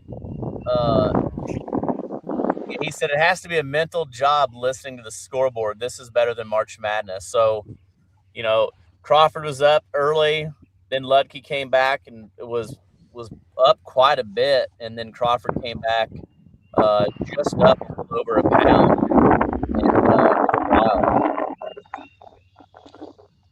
Robert Robbins is asking, I guess both guys have rods locked in and not using clickers like anchor fishing for blues. You guys don't use clickers on channel cats, do you? No. Do not. I can't even hardly get him to bend the rod, much less pull a clicker.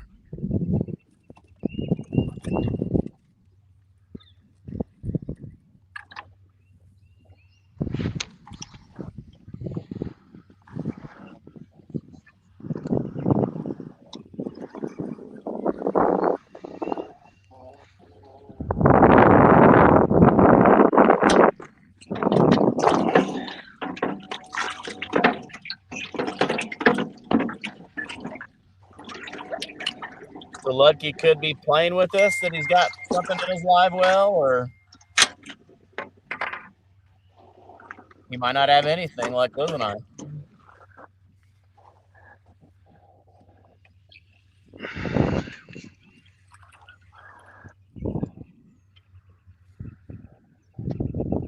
Hope it's a big flathead.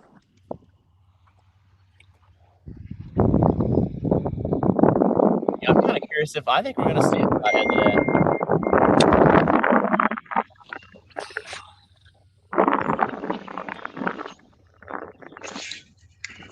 Yeah, if you use those 3 rod holders, Joe, that'll actually give us a good view.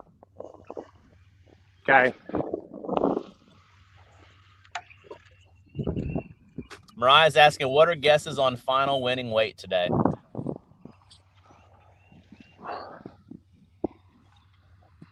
I guess I'm sure she's rooting for you, right? Ludtke. I hope so. Yeah, she's Team Ludtke.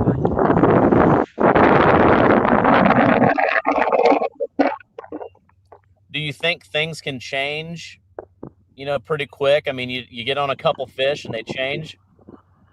Crawford I felt that in my truck, Crawford. He popped off.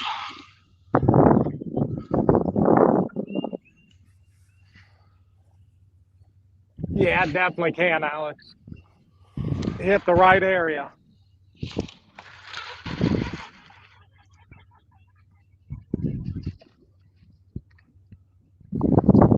Well, why not, or why have you guys tried to look at any deep water today or yesterday when you were pre-fishing? I looked at some yesterday, but I'm not even. It's not even on my radar today.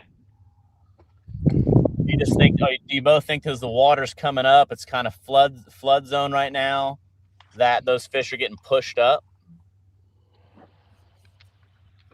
Yeah, I do. And shallow water, a little bit warmer. Yeah.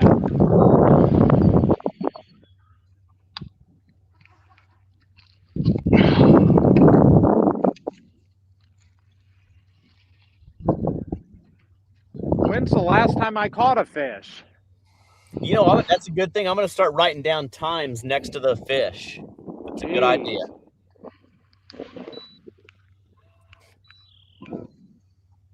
So yeah, Crawford's got 9 fish for 36.52. You got 7 for 35.37.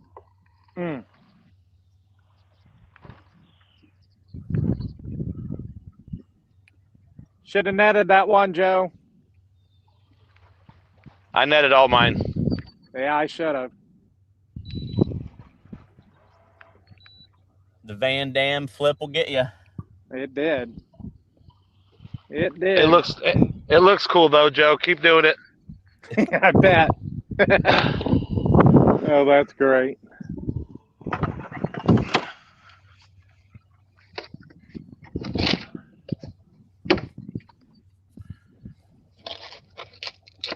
Have either of you guys tried dragging? I did a little bit yesterday.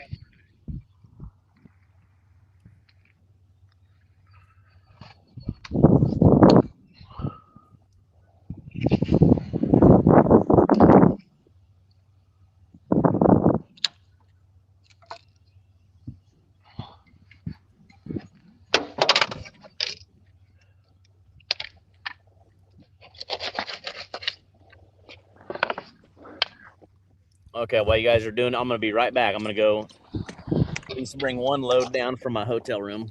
Yep.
Joe, you must got a lot of shad if you're able to get all of them. Yeah, I got a pretty good bit. I bet.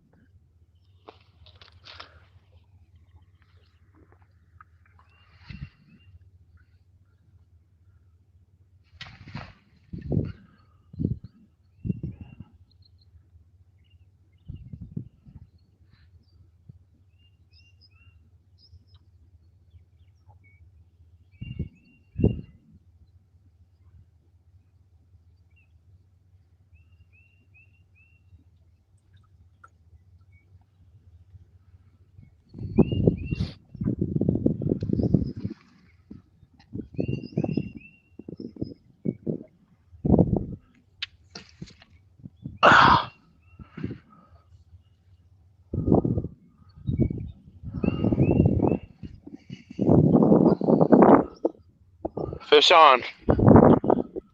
Good job. I just had one pop off. Small one. I'd maybe look at different hooks, Joe. Huh? Said I'd take a look at different hooks. Might be me, my friend.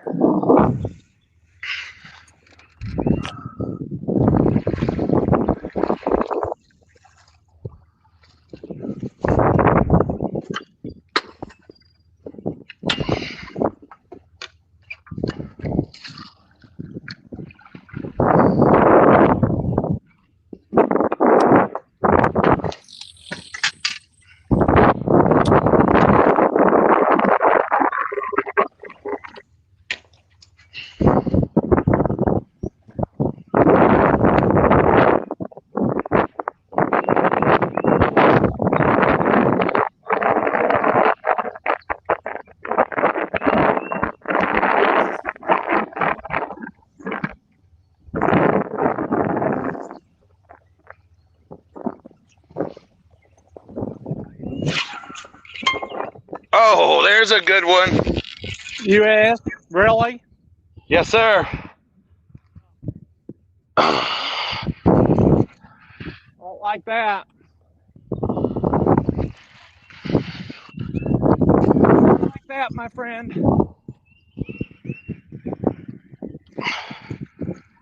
But he's not that good. He's just kind of got a little bit of line wrapped around his fin. But he's still decent fish.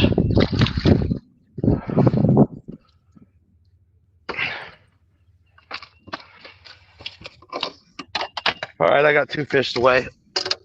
Oh, slow down. You're leaving me behind.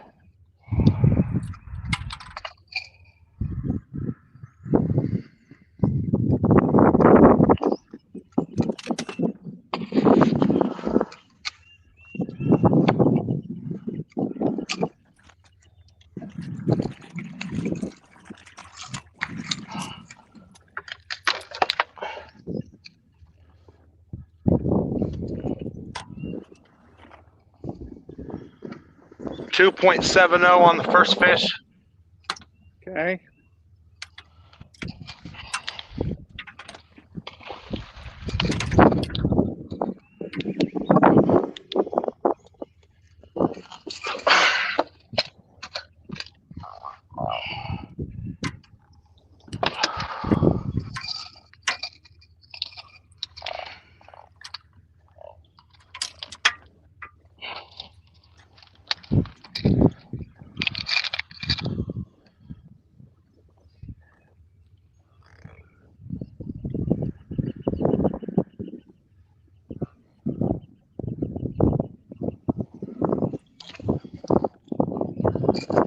.47.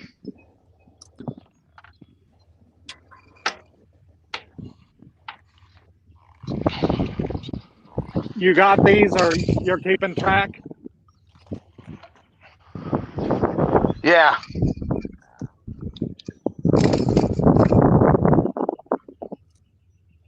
All right, buddy, I'm gonna weigh one right now.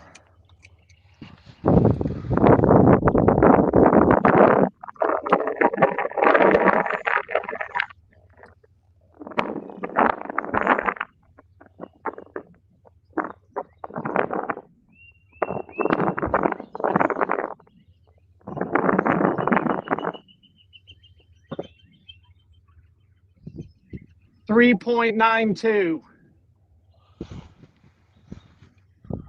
Got it, Joe? Yeah.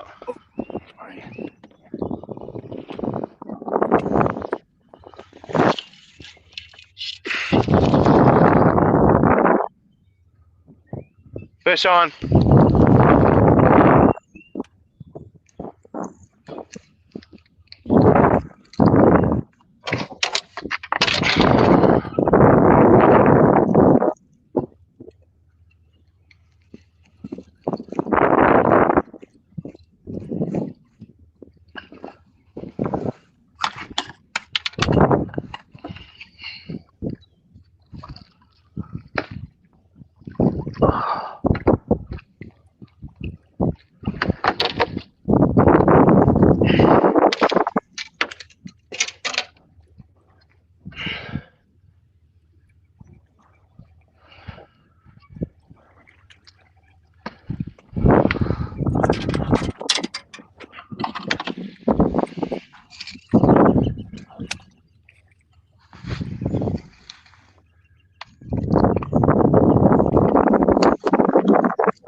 Another fish, 3.58.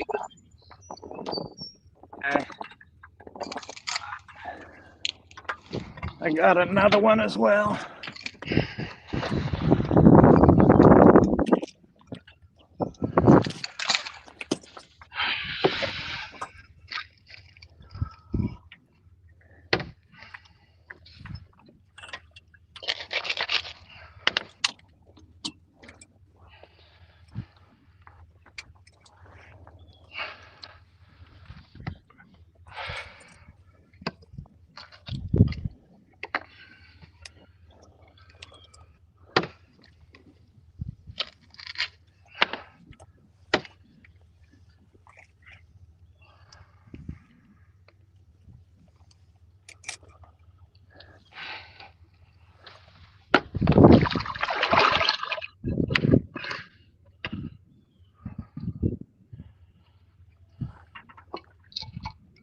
4.66. 66.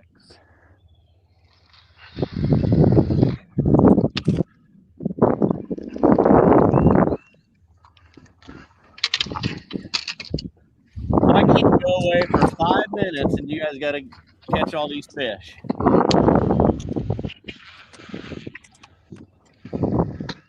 Is that all I needed to do? Is just go away for a few? I mean, it worked. I was watching you guys too. You just couldn't hear me talk.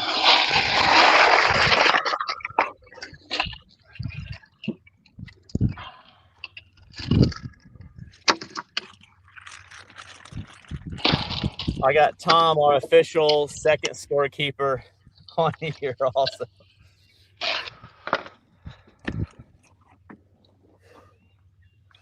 It's crazy how the bite for both of you just kind of turned on at the same time.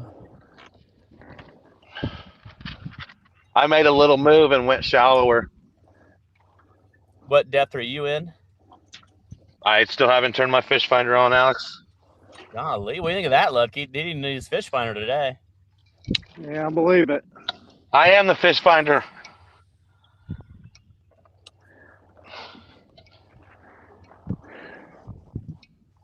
Okay, I'm going to get these all added up for you guys.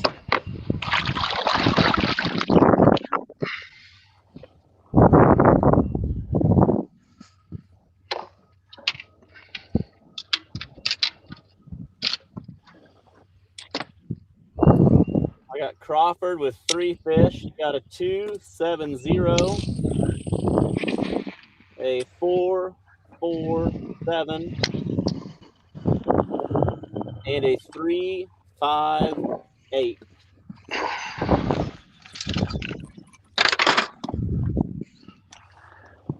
So 36.52.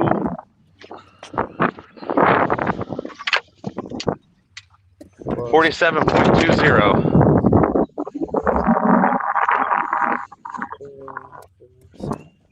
Plus 3.58. What'd you have? 47.20.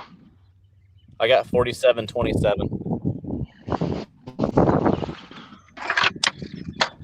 Oh, I got 47.26. Yeah, I got 2.70, 4.47, and 3.58 as your last fish.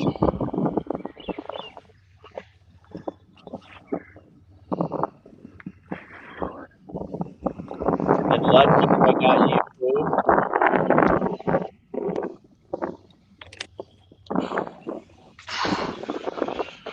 3.92. Fish on.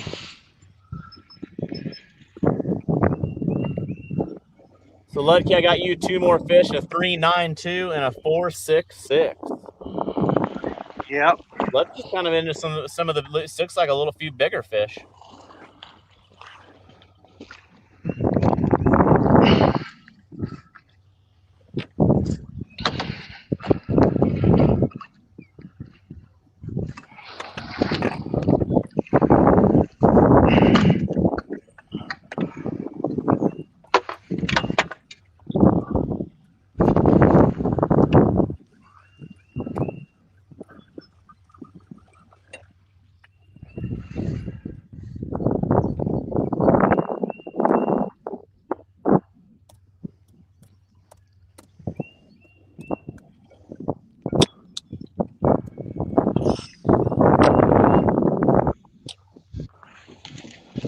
All right, Joe, I got you for 43.95.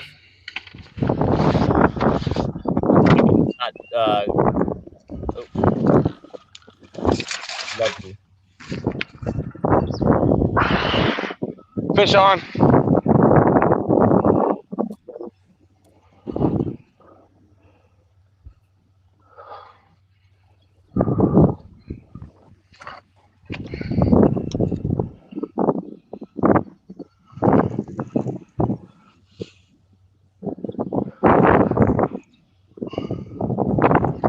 I'm waiting for somebody to stick a 12 or 14 pounder. Me too. I don't care. I'll take 3 4-pounders. Or get them while it's hot, because it's been pretty chill on you boys for a while. I got 2 more fish to weigh.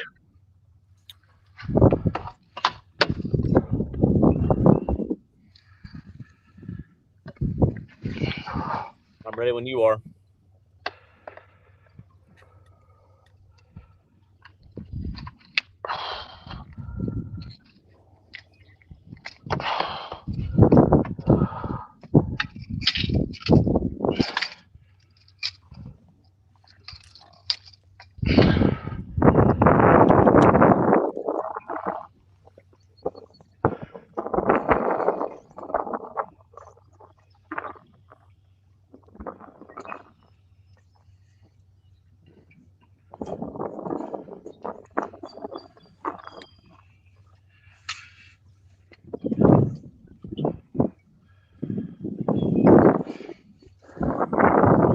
.67 on the first one.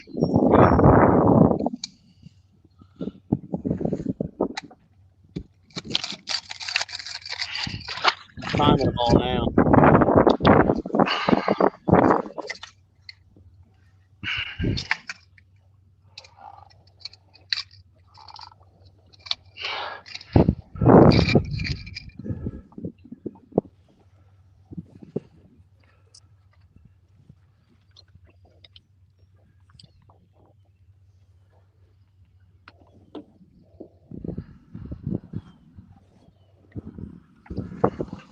.77 on the other one.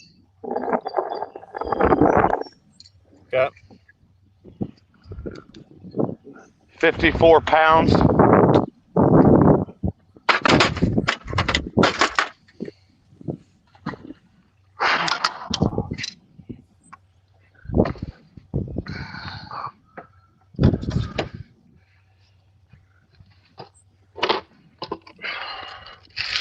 Just those 2? Yep, just those 2. Okay, so I got you at 14 fish. I don't have any more bait out. Do you have another one to weigh? Nope, I just those 2. Okay. So I got you at 14 fish. Crawford at 14, Ludtke at 9. 54 and some change. Well, I'll tell you that in just a second. I'm writing everything down. All right, Ludtke, that one's yours right there.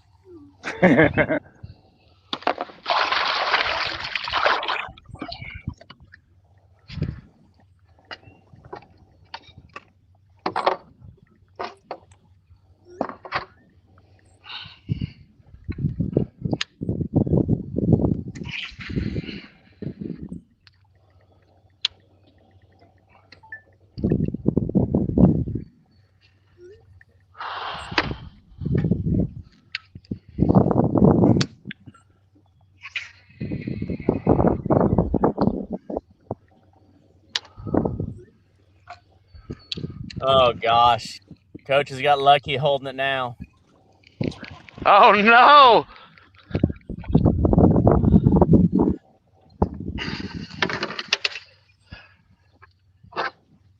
Can't be giving up all my secrets. I know. Yeah, after I get this, I'm going to try to work on the split layout.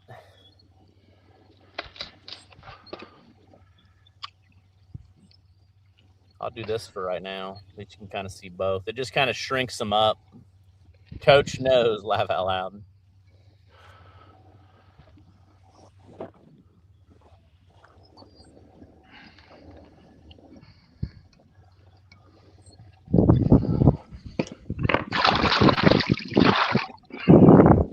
What time is it, Alex? It is officially 11:14.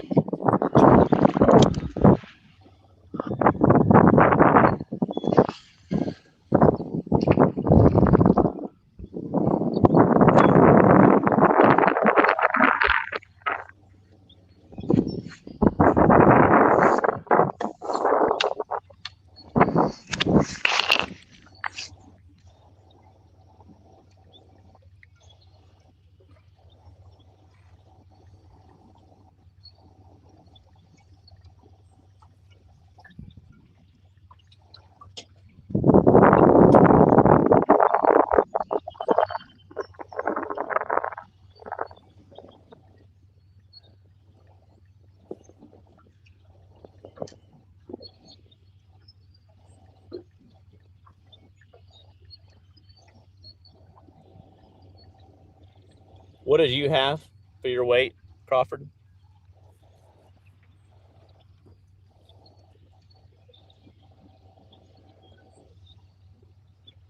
Crawford, you there?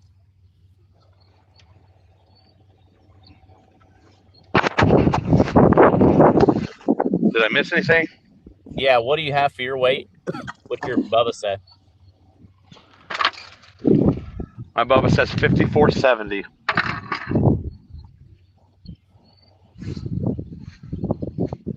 Yeah, I've got 5471. It's probably your math. My math.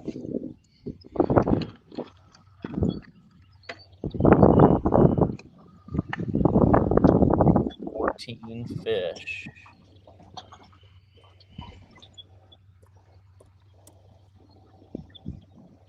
Ludtke, what do you think of these scales so far? Very nice. And then they have a, you know, for regular tournaments, they have a regular coal system, a ball system that works really well. Yes. Okay, I'm gonna go over Lucky weight.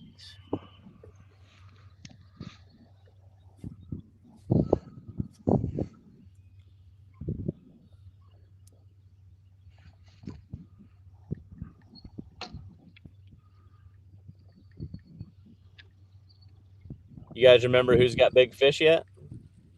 I think Joe still does, but by very little. 300th or something.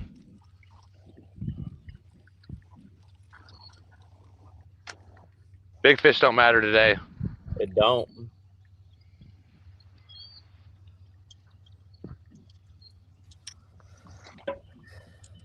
It's crazy how the weights go back and forth. Yeah. I hope it just stays fourth. Okay, we're getting the score board updated.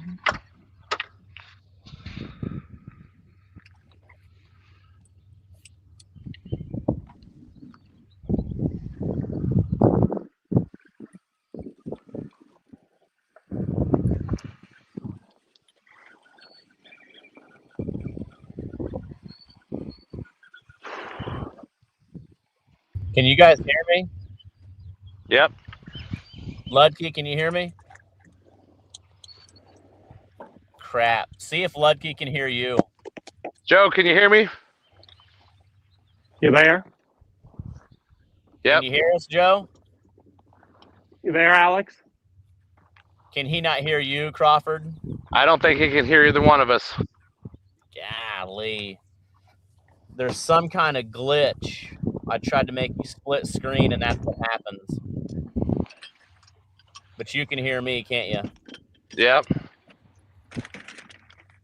Ludtke, can you hear me?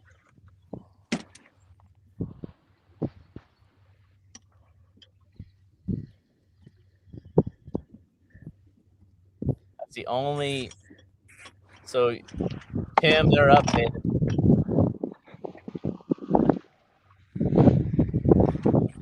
You there? Well, we can hear you. You just can't hear us.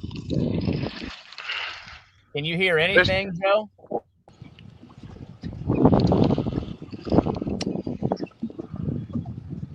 Fish on.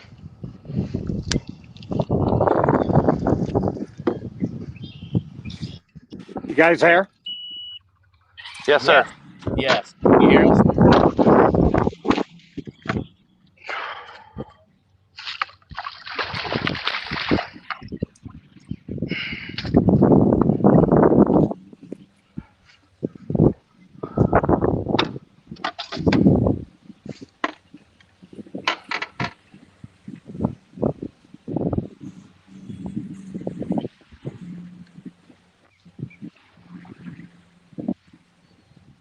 You got one in the boat now?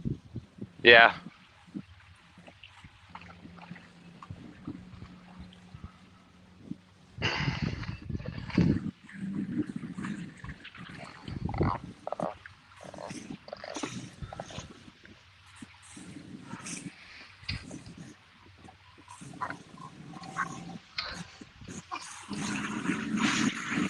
I need to do a little research on my audio issue.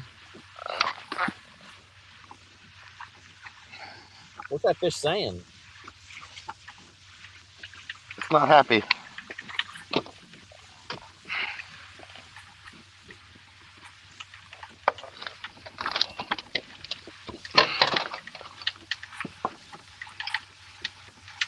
Ludtke's making a run.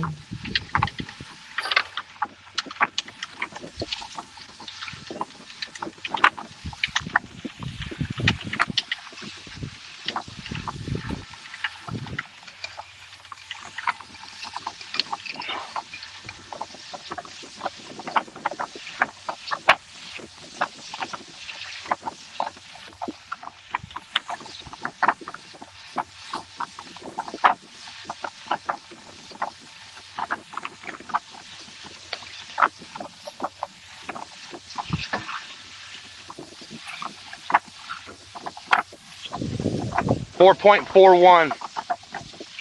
4.41 or 11.21. 4.41. 11.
Oh.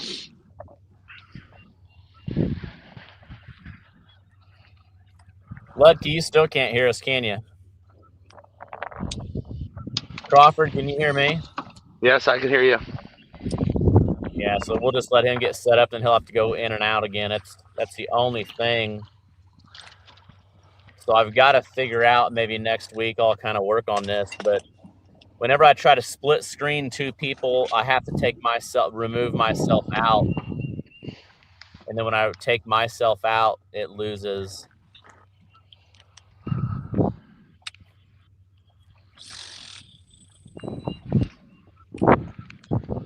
What's everybody think watching? Do you like kind of going back and forth with the full screen where you can see it really good?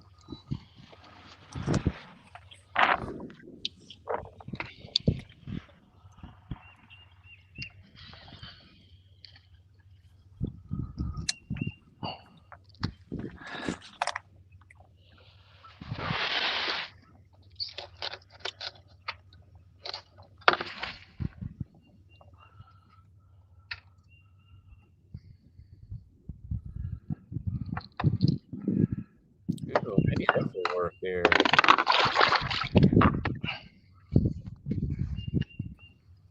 Can you hear me, Joe? I can hear you, buddy. Sweet. I think I've got it figured out for the first time. So,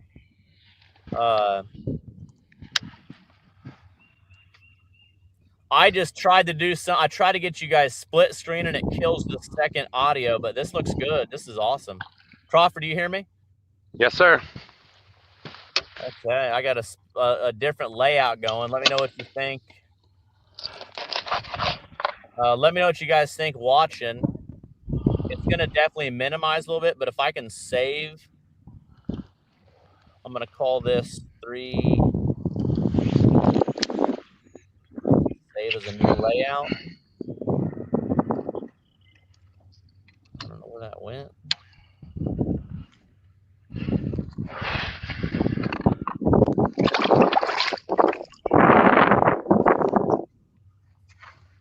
All right, back to that. So thank you, Robinson. Who's watching this at home on a TV? Ludtke, you got any people watching this on a TV? I don't know. I bet there are, though. I bet there are.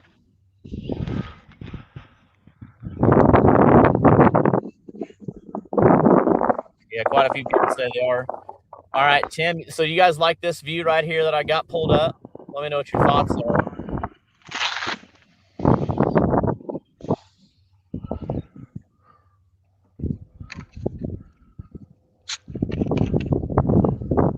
lot of people watching it on TV.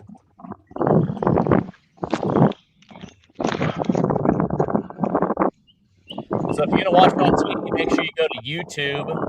Go to Twisted Cat Doors on YouTube.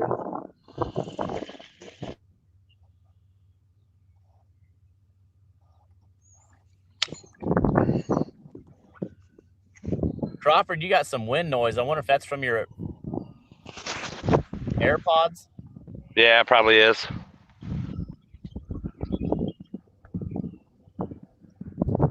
Split screen and full screen when hooked up. Yeah, we're working on that. This is by tournament 10. We're gonna have her dialed in. I'm gonna have me a little technical crew. Oh, Lucky's got him.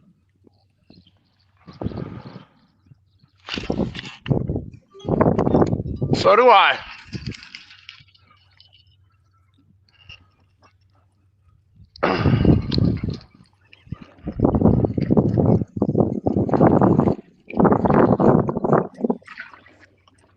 Oh, I did it. What'd you do? Oh, I did the flip. Flipped it.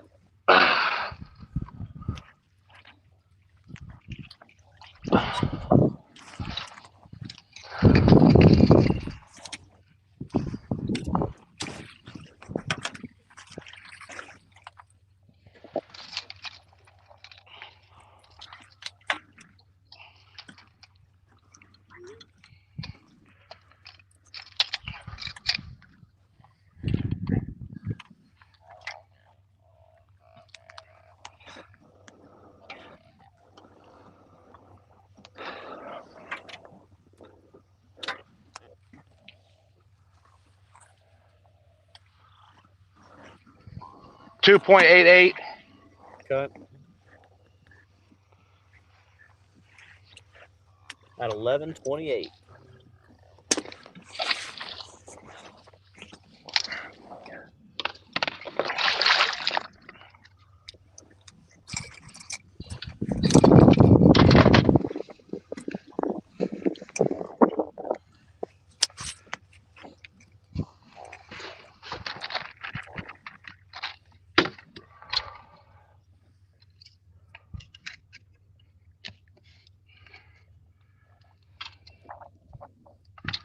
Alex, 575.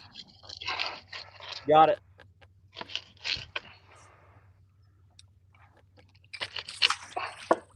Ten fish, 575.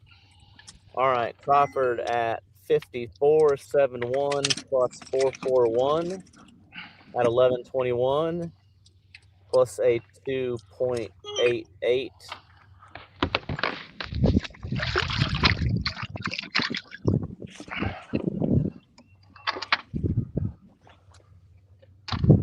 62 even.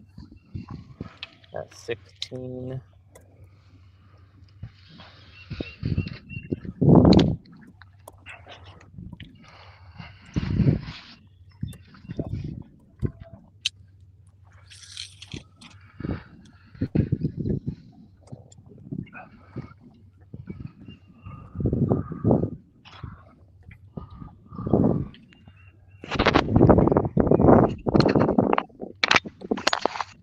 All right, I'm going to do Ludtke and we'll get it updated.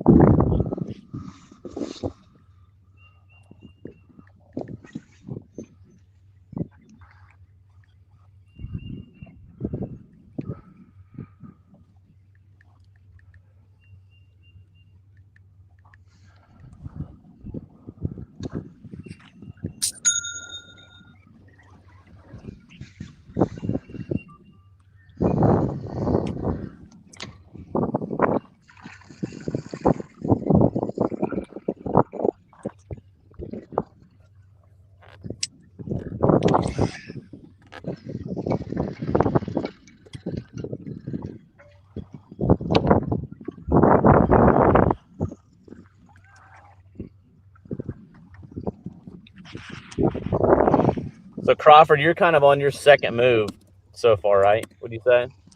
I mean, literally, no. I've only moved maybe 100 feet. I just changed from anchor to spot lock, but I'm in the same general area.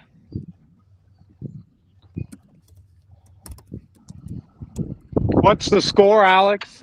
I'm getting it finished up right now. Got it.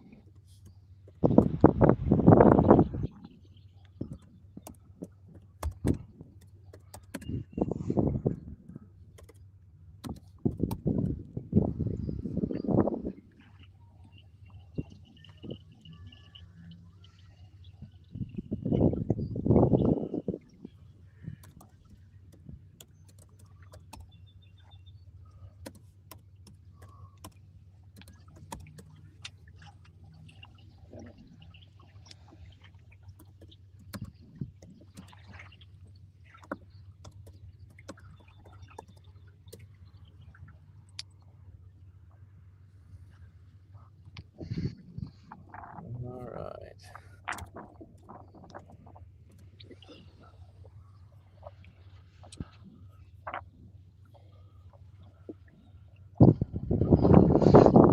Okay, scoreboard is getting updated.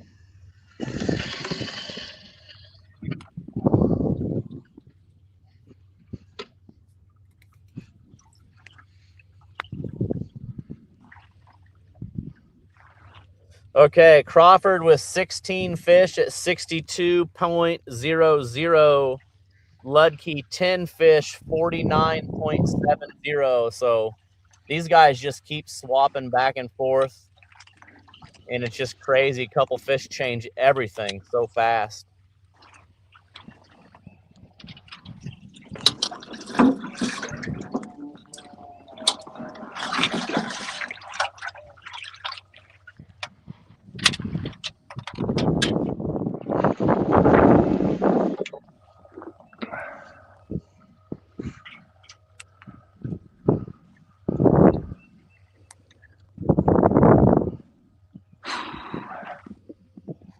Yuki said you couldn't put a greased BB up my butt right now.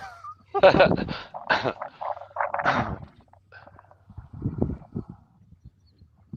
lot of people on YouTube watching too. Lot of time left. It's only 11:30.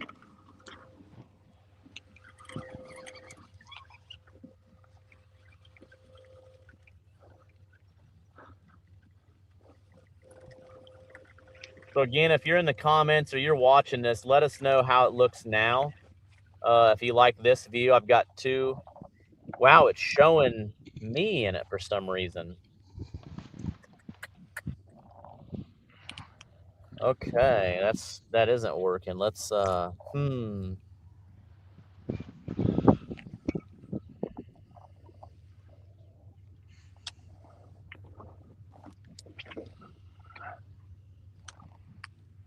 Let's see if that changes. There we go. I think I got it figured out. Thank you. Now, how does that look, Katie? So on my view, I could only see their two screens, but I had to hit save on a different deal. And now it looks like it's good. You both hear me? Yes, sir. Yep. Sweet.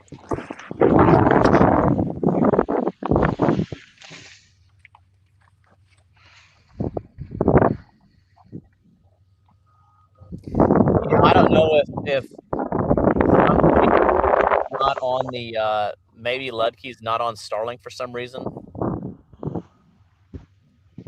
Can you hear me? Yeah, I can hear you and see you good. Oh, okay. Your video's a little choppy. It could have just disconnected from Starlink or something. Got it. But I like this view. I think so. Everybody else is seeing this is a good view. You like this too, side by side?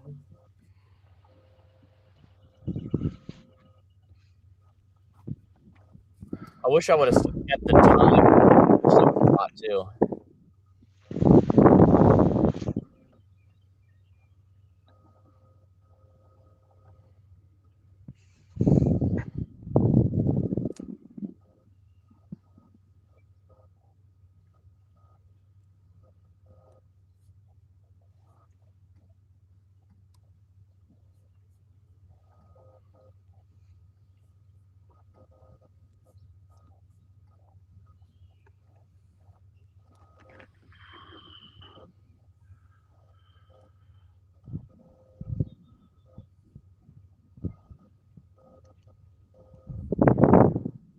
Crawford, it looks like you got more of that grass, closer to the grass there. Yeah.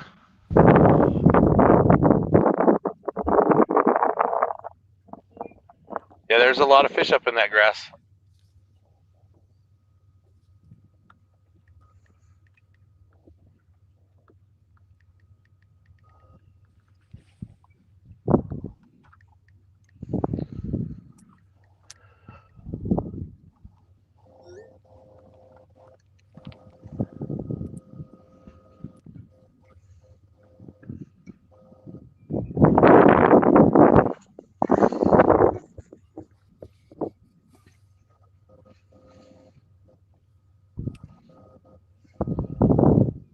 Yeah, a lot of people said the view looks good.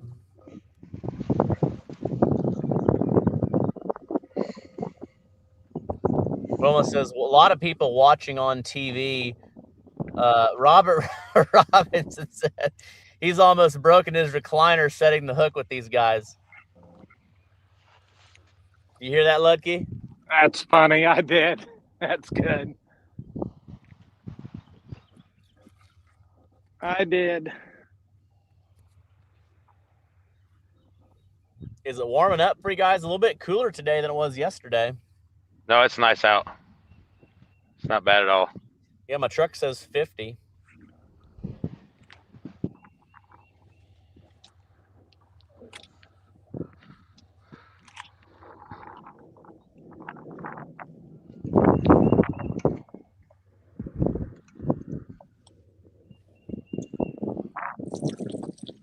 We'll go ahead and pull up the bracket system just to kind of give everybody an idea what that looks like. Watching. Talk a little bit about it and some of the things that we'll have coming up, but do a download and share that bad boy.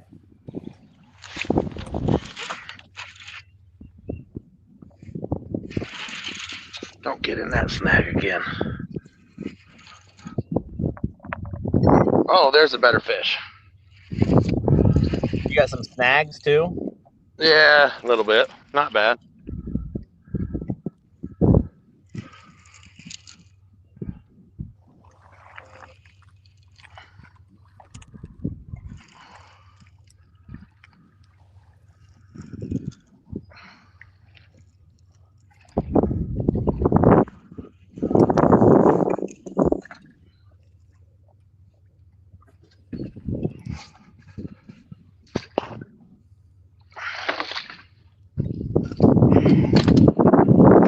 Right now, the biggest fish today is Looks like Ludtke's got one that's 622, and then Crawford's got one that's 619.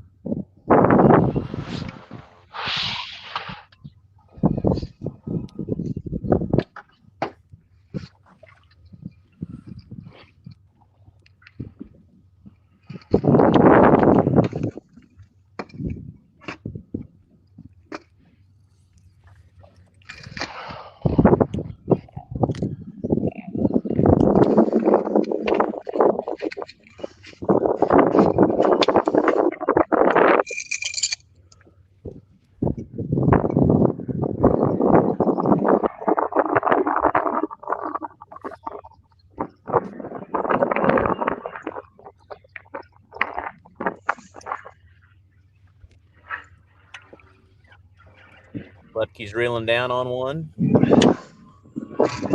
3.90. 3.90. That fish was caught at 11:39.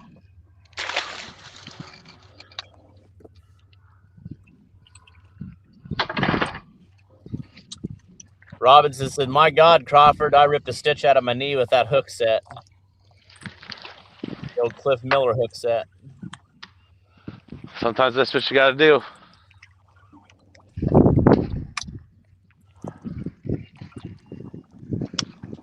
So we're going to do fish 17. Man, I got to get those numbers up. 62 even plus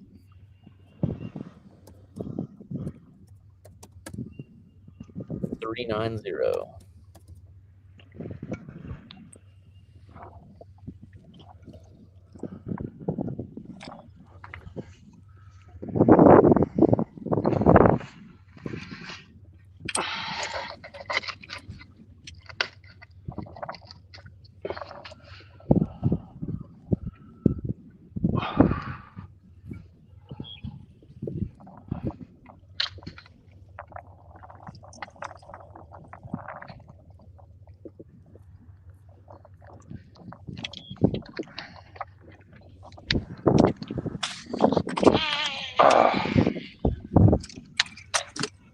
You know, one thing I haven't seen today is you guys do any kind of boat snacks. What's that? You guys haven't ate any boat snacks that I've seen. We don't have time. Every bite counts.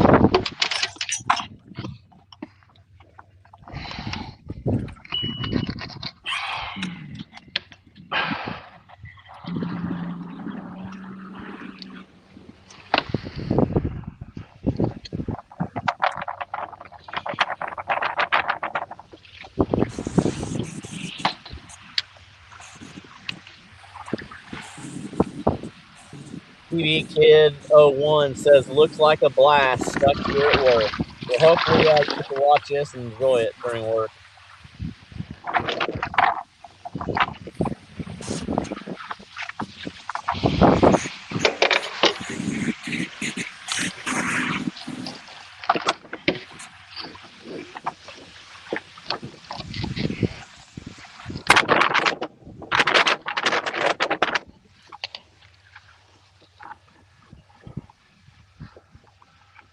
So are you just sticking with shad guts then so far, Crawford?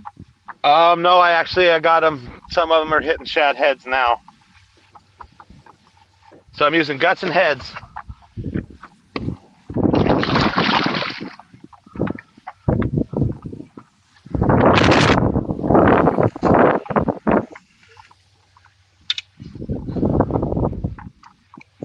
Tom just pulled into Carlisle Lake, tracked down some boats. Tom, what's the weather looking like down there?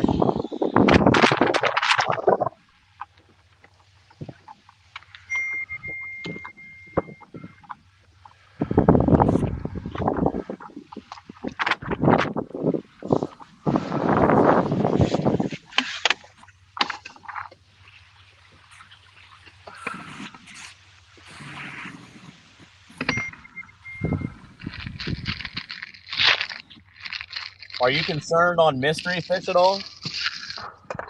I'm not.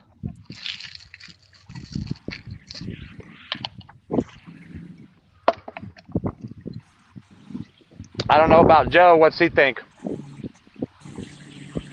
Yeah, it doesn't matter if I don't start catching something. I'll tell you boys right now, I personally hate mystery fish because I got beat on the mystery fish. Yeah. Well, you just got to get your own mystery fish. I know.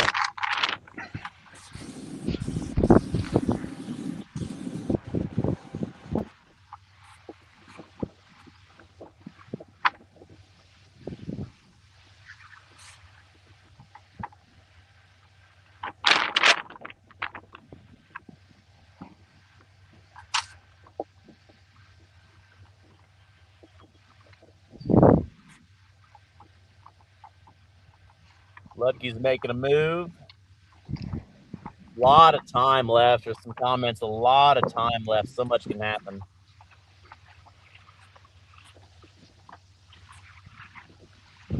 Tom said 63 and partly sunny.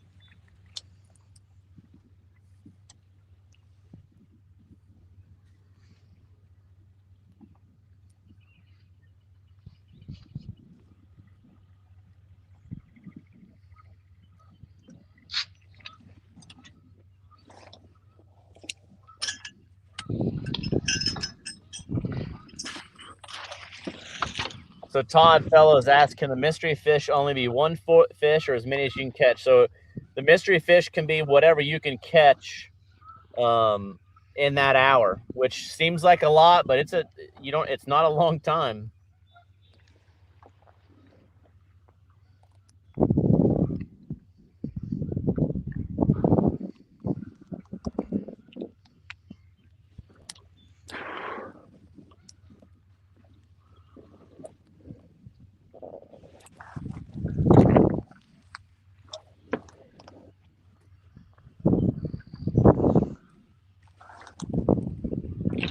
This is Jennifer Crawford's brother, Jim Taylor. I'm watching from Littleton, Colorado. Looks like fun.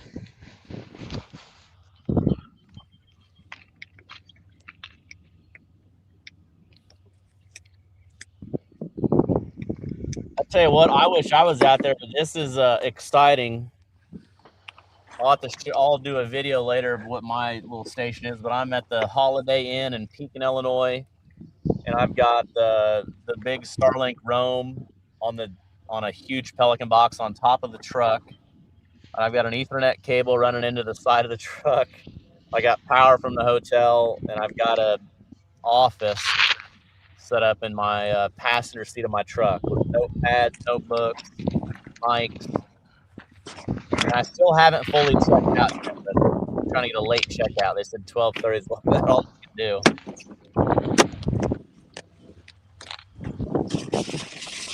And I'm on my second loaded tea. Now that's not an alcoholic. That's a Herbalife or a nutrition tea.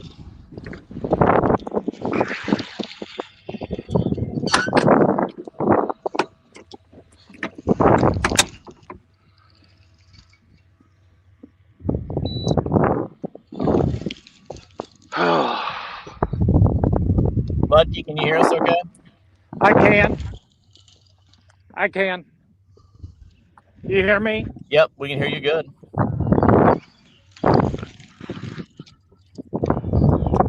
Working through some issues.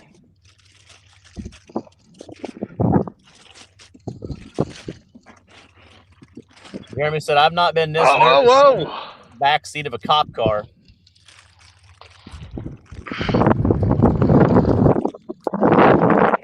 What do you got there, Crawford? Little better fish. A little better one. Yes, sir. Yes, sir.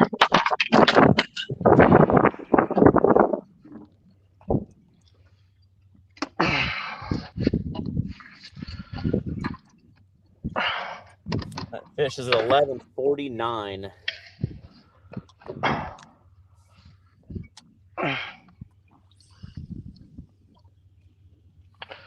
That's big fish of the tournament so far. Go 16. No. Maybe 8. That's great.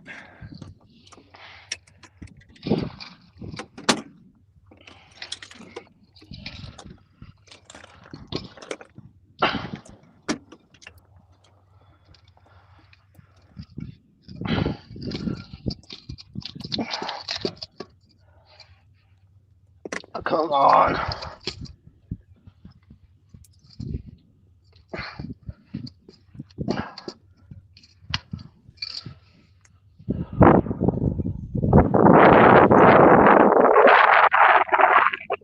Come on. What is going on? 7.68. 8. You got that? Yes.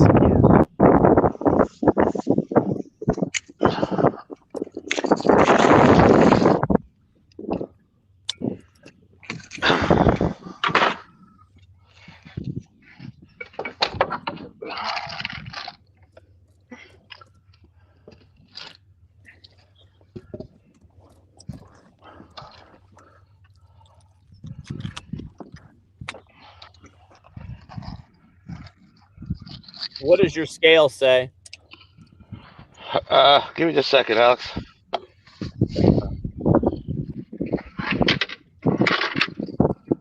$73.57. Yep. I mean, I'm going off of mine, but we'll check them later. But I'm on 75.38. Yeah, you're one above me. You can take that 100th off if you want and just match my Bubba scale. I think I'll be all right. I just want to see. I'll see. Look at that later. See which must have missed the number somewhere.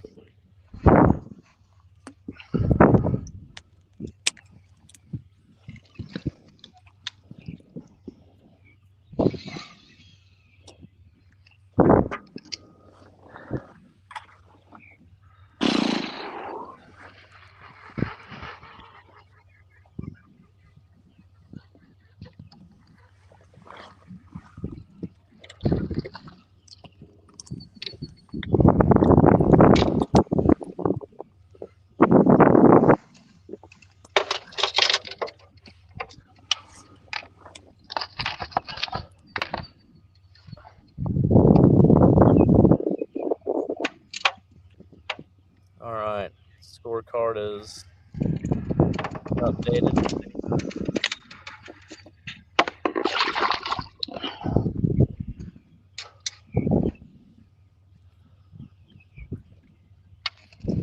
Oh, I missed him.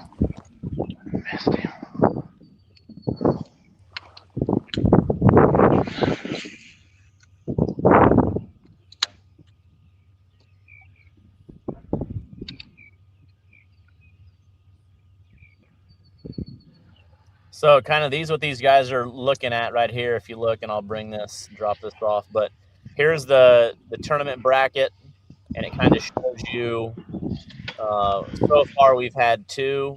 Liz and I did last weekend. Liz had 46.63. I had 16.70.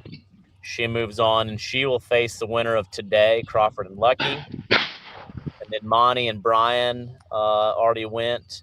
We'll be doing Devin and JT Saturday, May 3rd, the weekend of the Fort Madison tournament, which is Sunday. But on Saturday, we'll do them. And then Jackson, Mitchell, Chris Wallace should be next Sunday on Kentucky Lake. And then we're going to knock out pretty quick too, and Carson Morris. So things are coming together. It'll be a lot of things here pretty quick.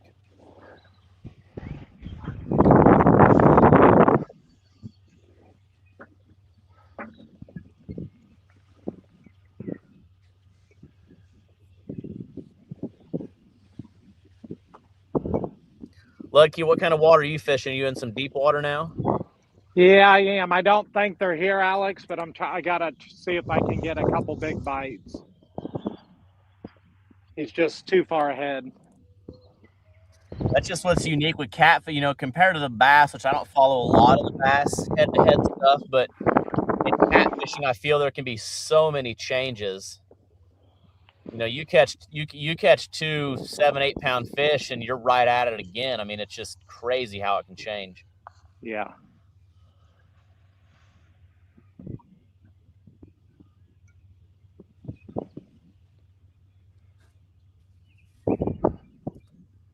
So Ludtke's last fish was at 11:28 a.m. It was a 5.75. Crawford has caught a 2.88 at 11:28, a 3.90 at 11:39, and a 7.68 at 11:49. What's the score? Crawford 18 fish at 73.57. Ludtke 10 fish at 49.70. Not good, my friend. Listen, Whoa. I've been down over. I've been down 100 pounds.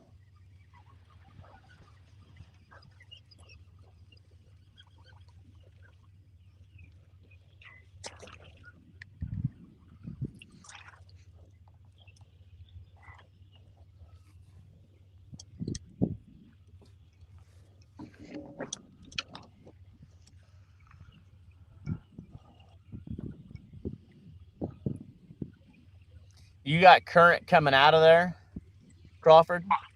No.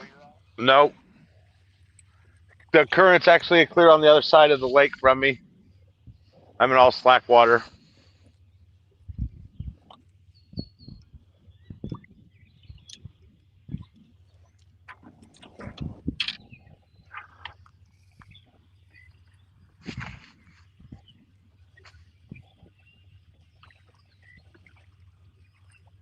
So we still got over 2 hours left. Got him.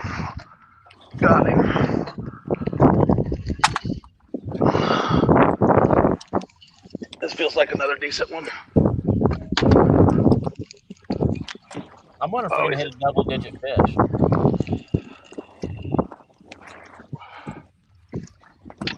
Oh! This might be him.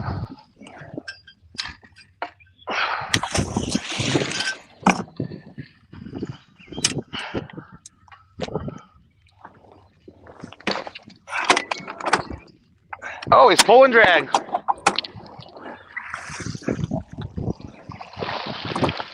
Oh, he's not that big, but he's a solid fish.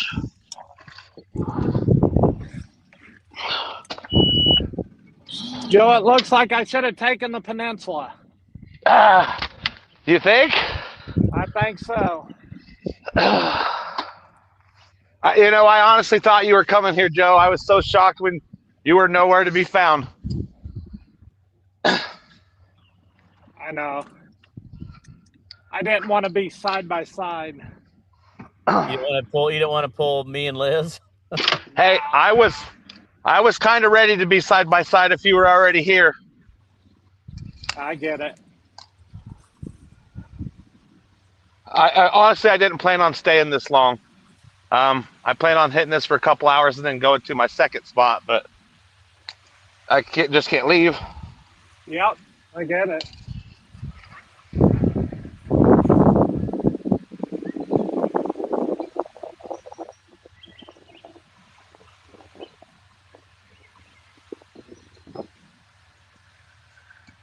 $5.08. Got it. 5.08. Caught at a 11:58 a.m.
All right, Ludtke, where are you at now? Different brand new spot or somewhere close to where you've been before?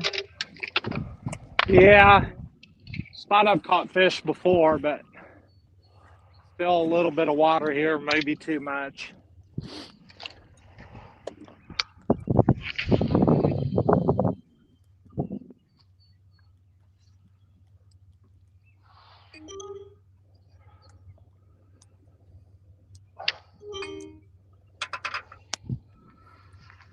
Whew. This is kind of work. What do you guys think so far? I mean, completely different atmosphere. Just everything about it is just. I mean, it's mind. I mean, it's really taxing on your mind. You know, the action is good, you know, and it's good for entertainment. But I mean, the pressure is. I mean, my heart's still pounding, even with a good lead. Yeah, I remember. I'm telling you, Brian in St. Alma, he damn near had 100 pounds on me, and I came back at the very end. But like I said, just that's what's catfishing. So, like I said, I mean, it's anybody's game until the clock stops.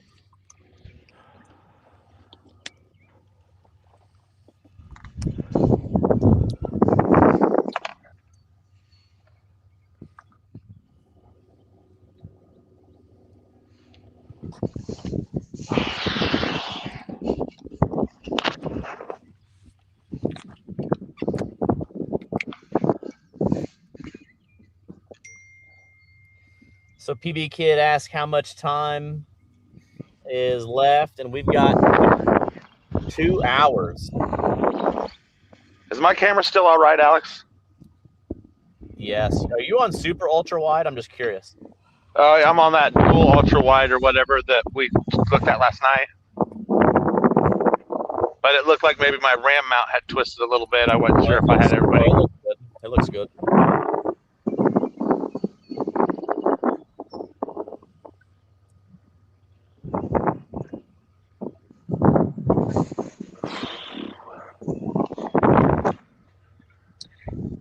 It's tough. Like catching that 100-pounder. Go ahead, Lucky. It's tough being the numbers game. You know, I knew coming in this would be challenging for me to sit and try to catch 3-pounders, and obviously I should have, but and hope to get a bigger one, but didn't do it.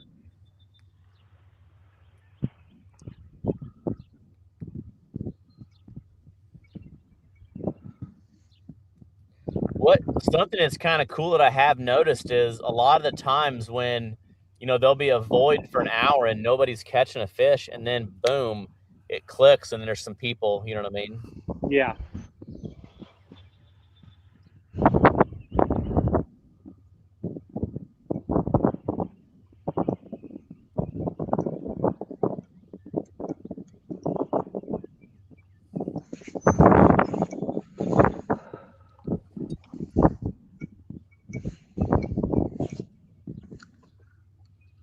Come on.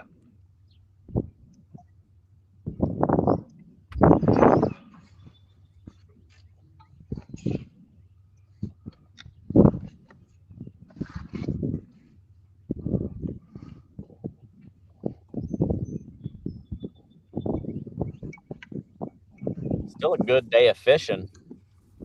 Yeah.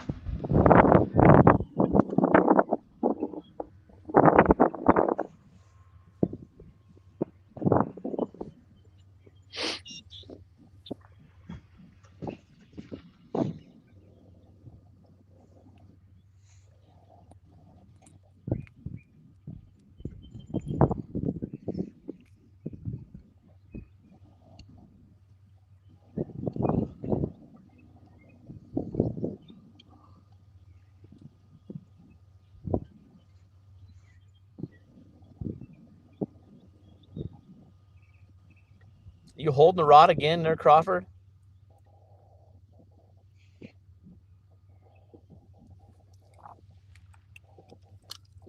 I'm gonna have to try that technique.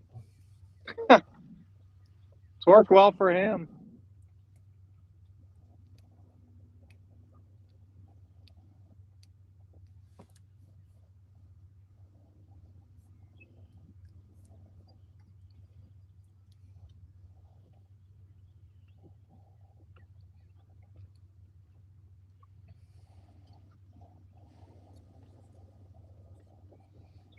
Crawford just disappeared. I don't know. His screen froze. That's kind of weird.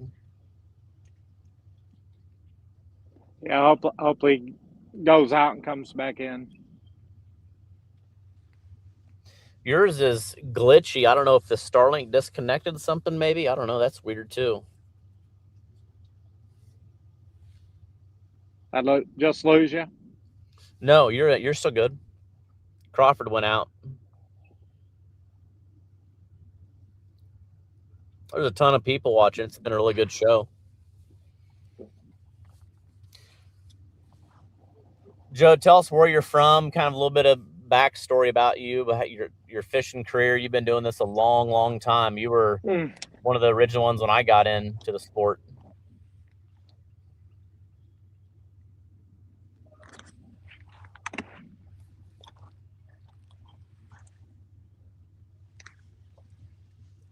Can you see if your phone is connected to the, does it show the Wi-Fi link on your phone?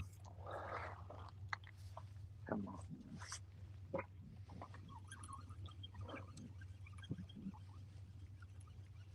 Can you hear me, Joe?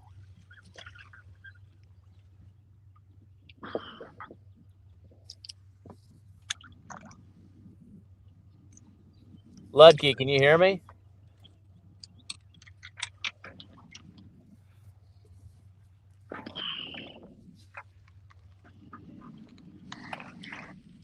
I think that they're all on anchoring for the most part, or spot locked.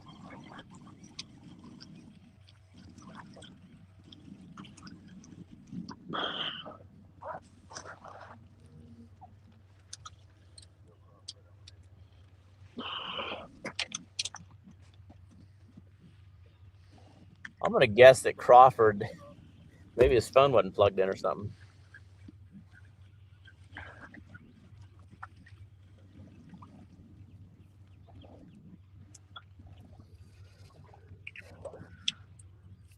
Oh, there you can see the Ethernet cord coming in. Ludtke, can you know me?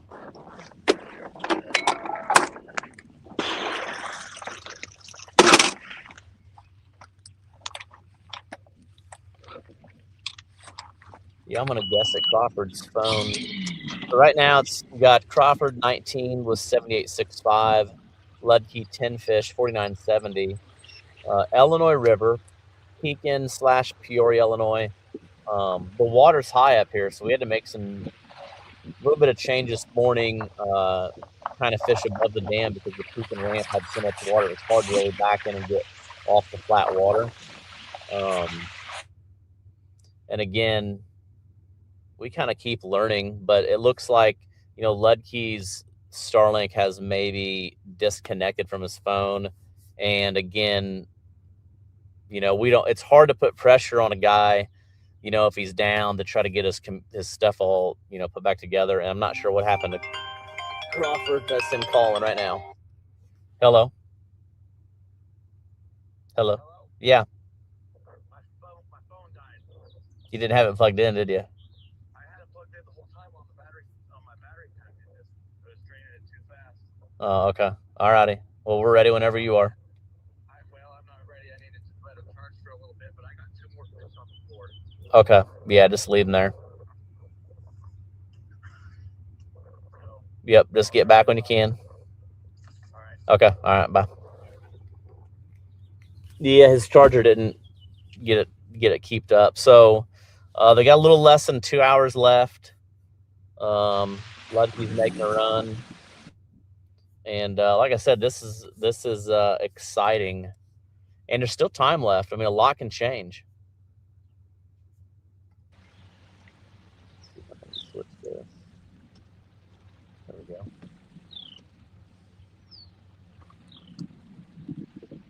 Jack says hi, Joe.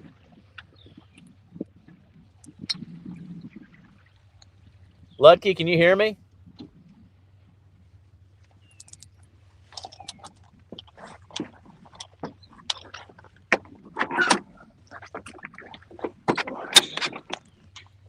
What's everybody else doing today? Are you guys watching it at home? Are you traveling?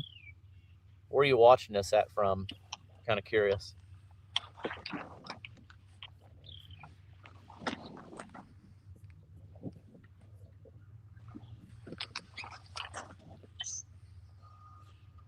Todd Fellas, you said you're watching it on big screen. Here's my loaded tea from Peoria Nutrition.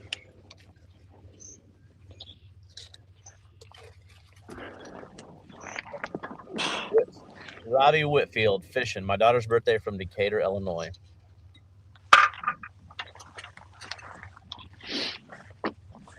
Monty Bond from the boat. Seeing who he might come up against. Dan's watching it from work. Home.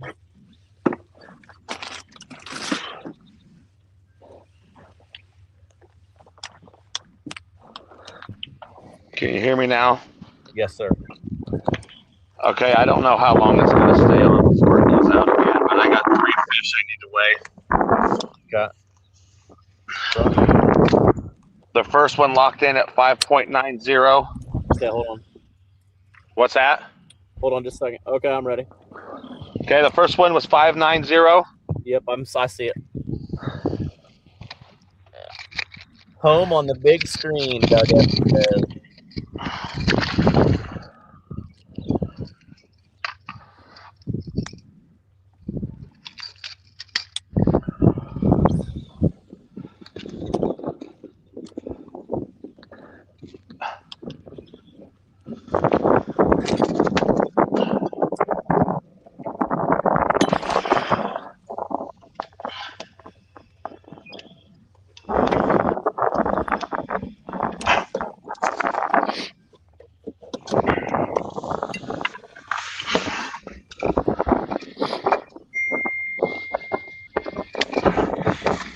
Second fish. Yep.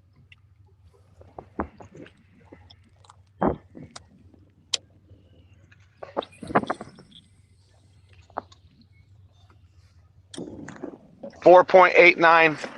Okay.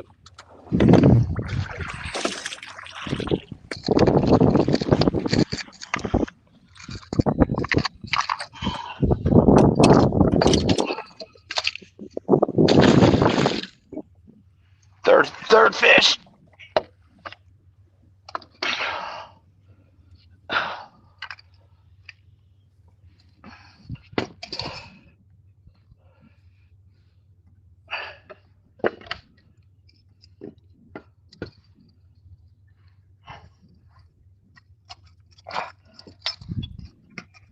Can you hear me? Yep, I can hear you good. But your screen went blank again. Can you Mine? hear me? No, Ludtke. There you are, Joe. Ludtke, I got you. 5.67, Alex. Yeah, Ludtke, that's a good view right there. Okay. You got me, Alex? Yes, I got you. What's 5.6. your stress say? You gotta give me a second to drop this fish. 95.12. Yeah. Wow. Hey, Alex. Yes. Is it all right if I shut this off for like half hour and let my phone charge up? What's it on right now? 3%. What are you charging it with? An external battery, but it's just not doing it fast enough. Yeah, just shut it off, come back in. I'm going to try to bring somebody else in real quick. Give me 15 minutes. Let me get a little bit of battery charged, and then I'll jump back in.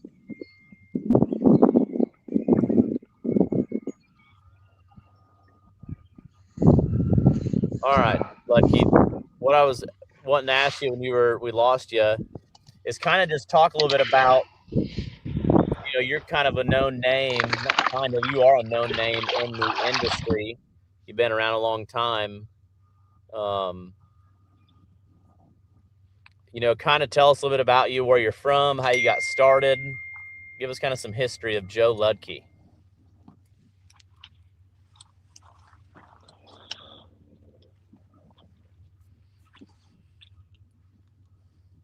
Can you hear me?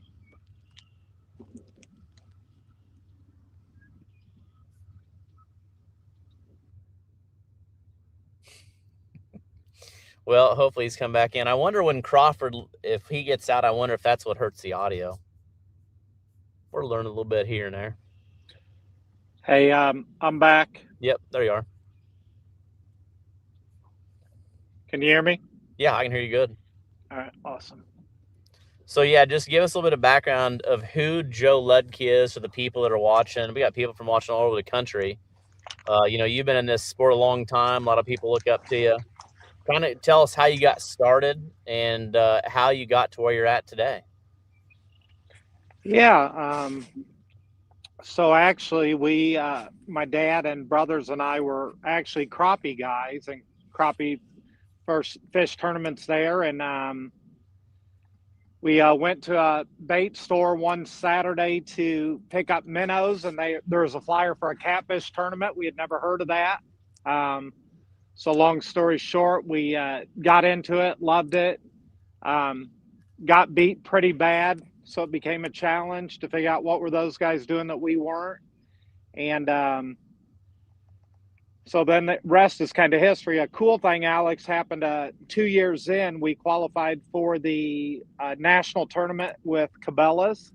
Yep. Back then, they were, the elite trail, and it would pull over 100 boats. We were crappie guys in a pro crappie going down to Alabama with the huge blues, and we just didn't know, but we had a great time. But a story I tell people all the time, it was on Pickwick and Wilson back then. And everybody who wanted to lock up to Wilson, you'd put in at Pickwick and go up that huge lock. And Dad and I had the slowest boat in the tournament. And so by the time we got to the lock, everybody was waiting on us. We got in and we tied up to this guy.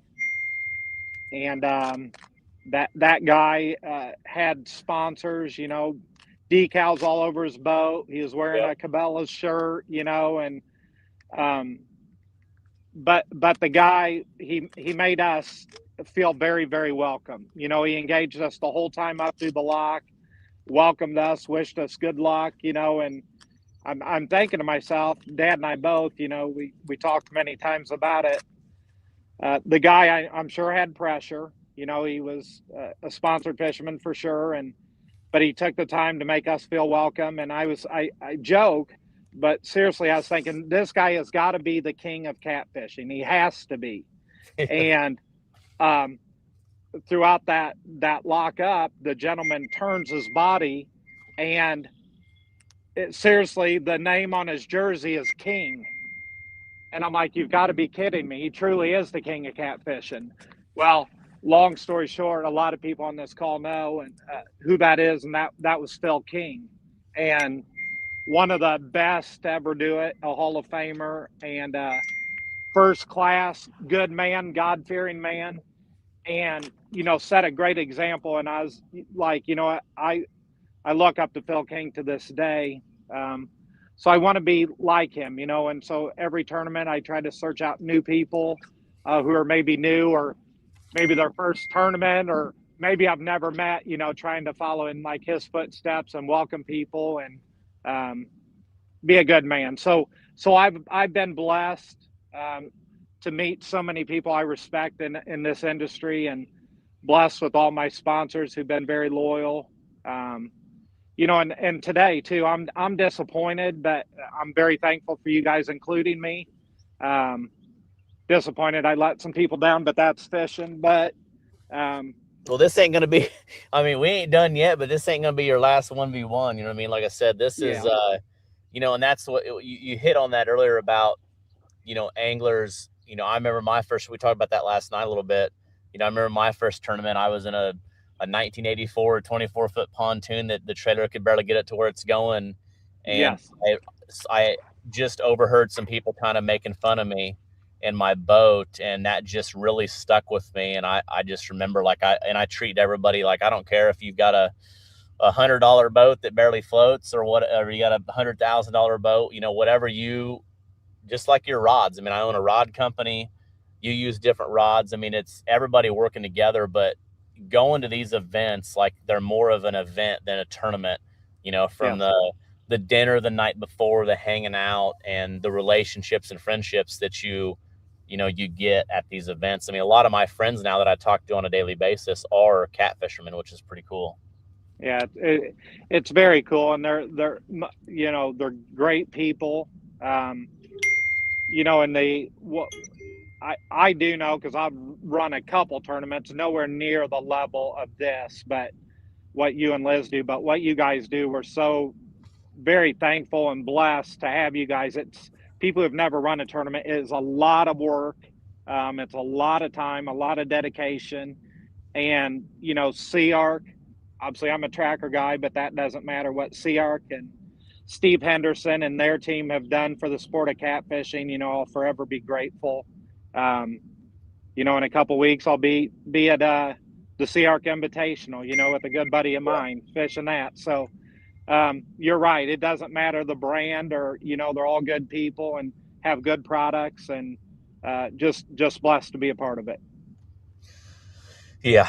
What's your thoughts? I guess, like I said, Crawford's been fishing, I think he said last night, maybe 5 years, pretty hardcore on the Twisted Cat level, and he has had an exceptional last 2 years, making the championship and stuff. But, as somebody that's fished for probably well over 15 years in these tournaments, this is a different animal. And I think what I'm kind of thinking that we're going to find out is the veteran anglers that have fished a lot of tournaments are going to have a rude awakening. I mean, myself included, Brian and Monty, they had, you got to look at this and come at this completely different.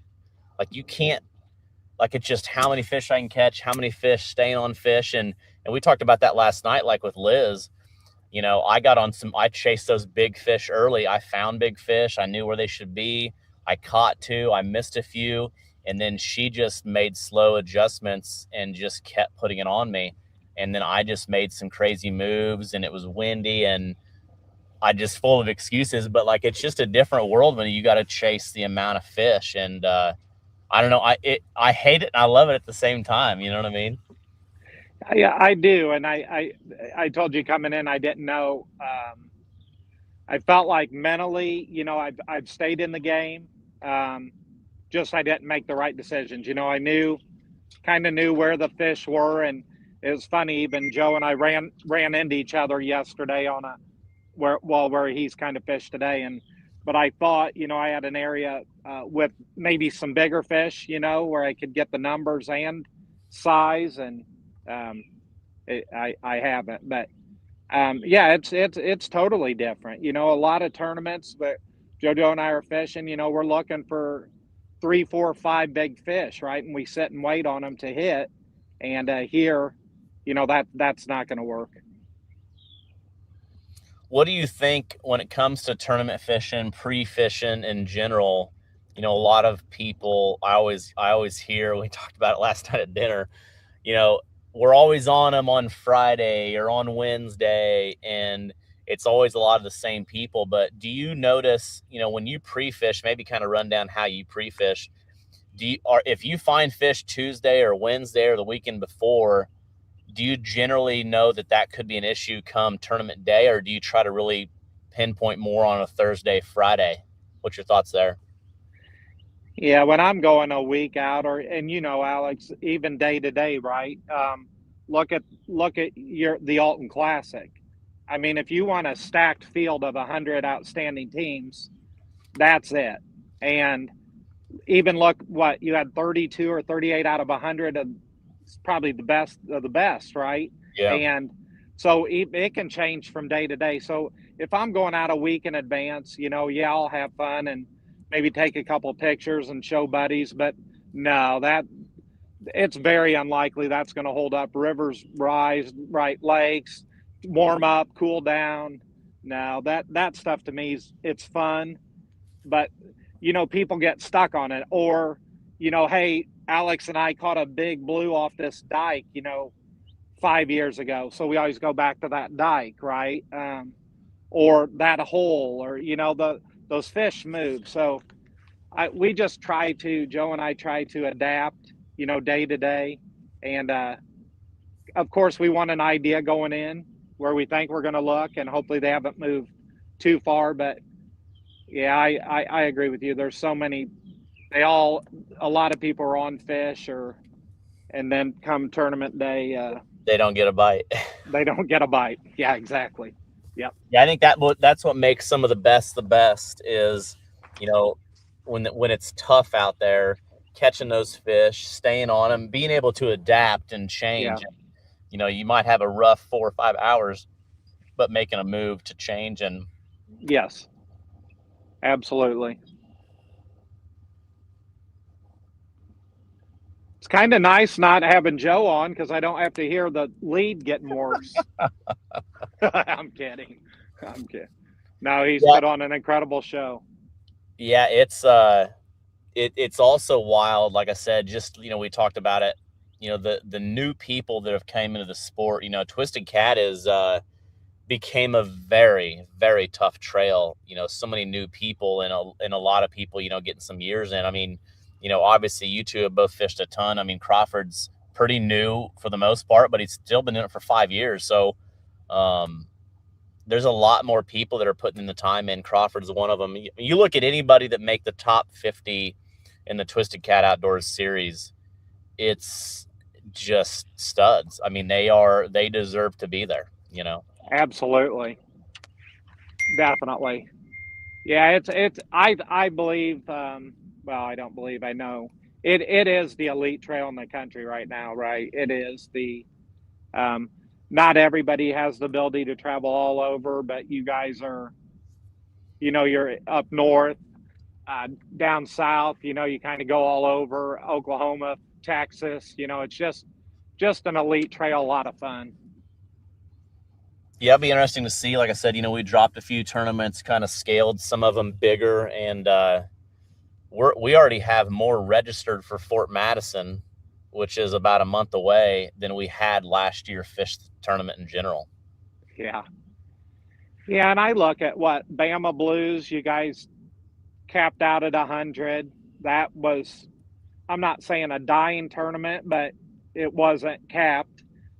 Alton Classic a year or two ago didn't do so great. This year capped at 100. You know, so the proof's there, right? People are showing up. You guys put on a good show. Everybody feels welcome. It's great to be a part of it. Sam Hughes asked, "What's your most memorable tournament?"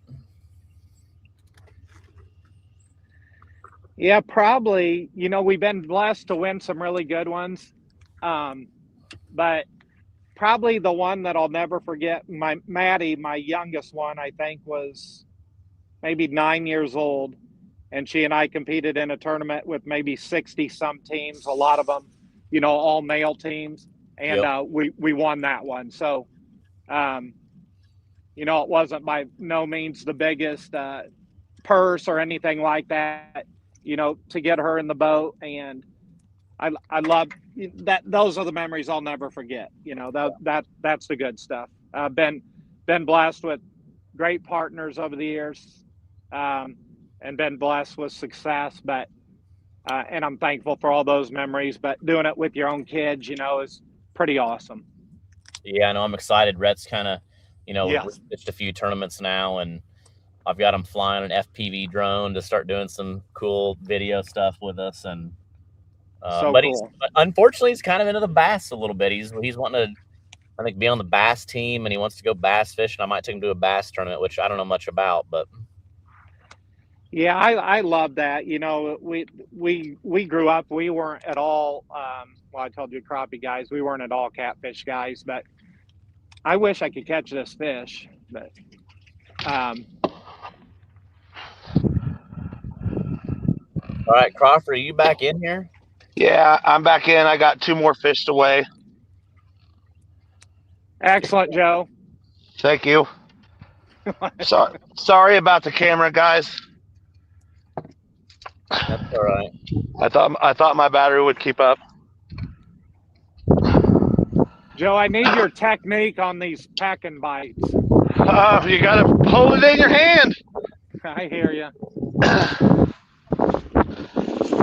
It's wild how you hold it. I mean, Ludtke, he's had a couple times he got 2 rods in his hand. Yes, sir. I believe it. Okay, can you guys see me again? Yeah, I can see you fine. Okay, I'm weighing these fish.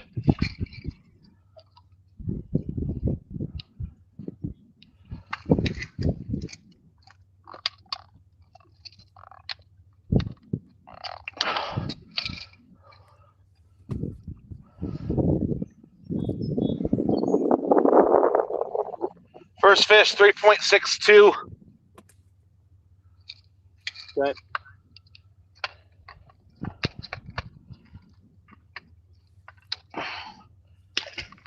Are you still using all shad guts? No, I'm using heads. They started biting heads, so I started using heads and guts. They both seem to be producing pretty equal.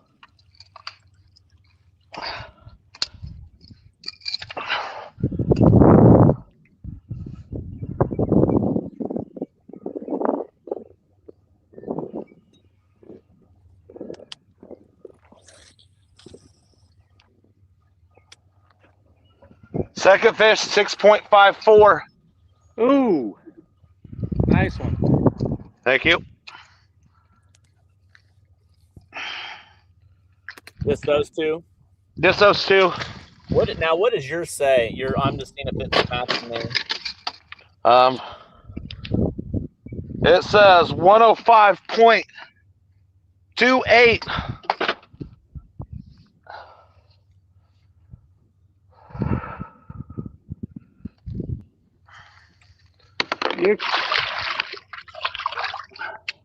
Joe, you can go have lunch.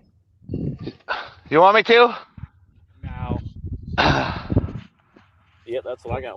105.28. What's the score? Hold on. That's 23. Oh my gosh. Mm.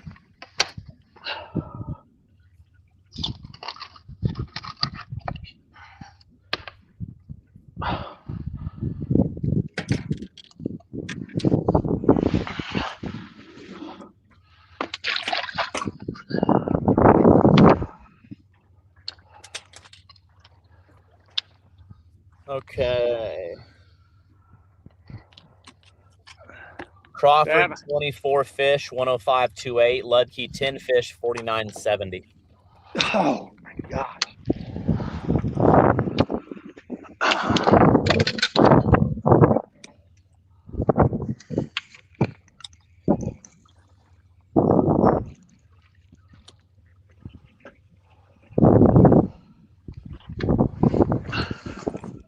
Yeah.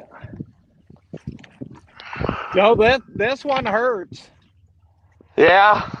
Yeah, this is bad. I mean, it happens to all of us too. It happened.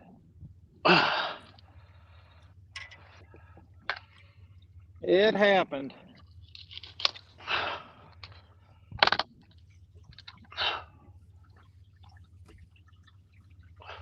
So what are you doing now? Putting guts on or gutting a Yeah, shad? putting a piece of gut on, yeah.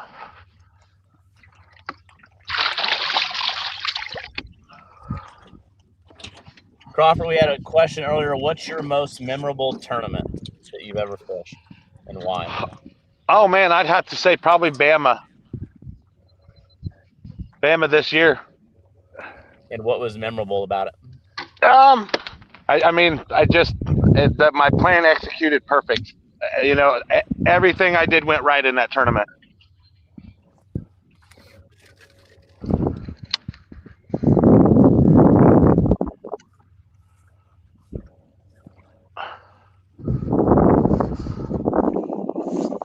Wind's switching up on me. Blown into the bank? How deep? Yeah. You in pretty shallow water? Honestly, I have never even plugged in my fish finder.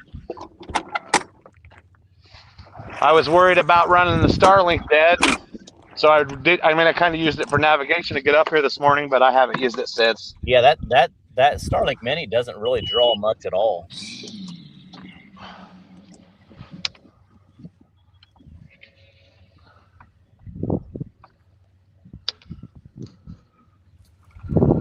Okay, now listen, I'm just running to get my receipt and make sure that I get my last thing out of the hotel room. I can watch you, so just do everything like you're doing.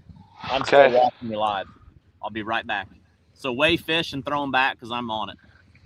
10-4.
Joe, you have many people down by you fishing?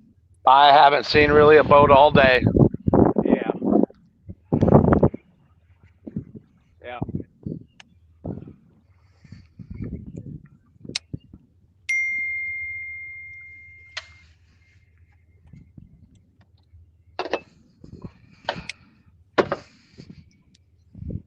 Should have been this one, huh?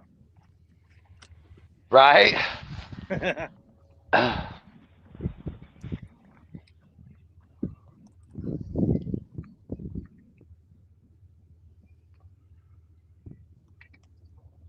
thought I could get numbers with you, but I thought maybe I could get some bigger ones. That's why I didn't stay down there. Yeah, I didn't really catch fish like this yesterday.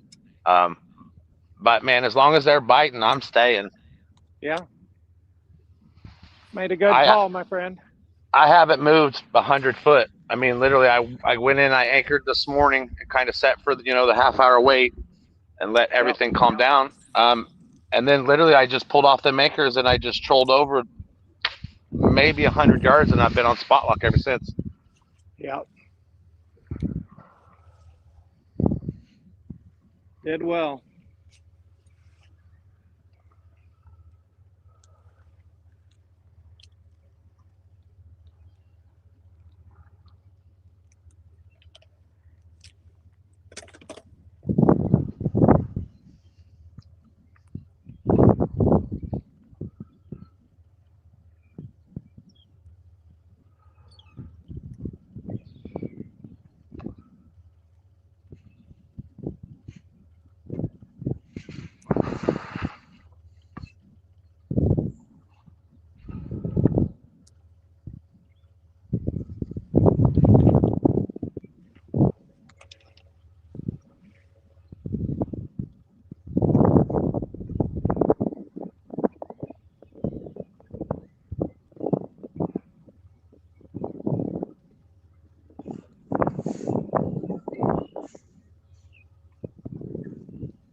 Fish on.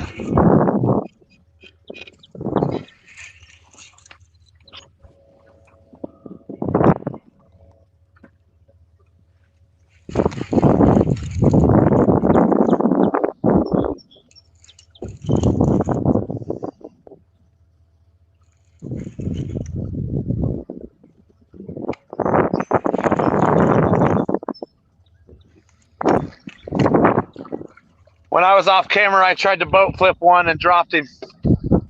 Yeah. Another decent fish.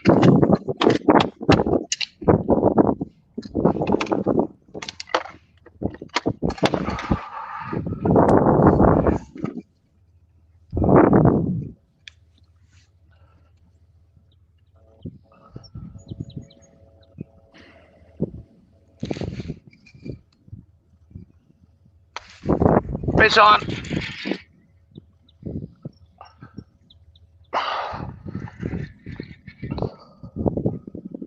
Get out of there. Get your ass out of there.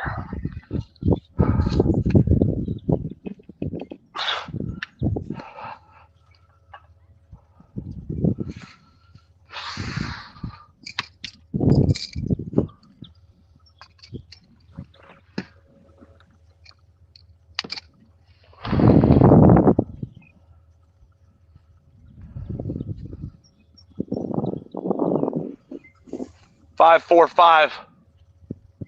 Nice.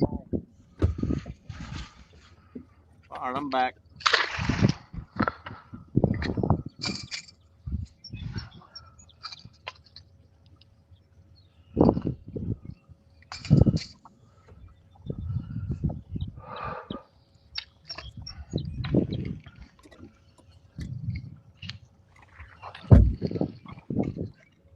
Ah.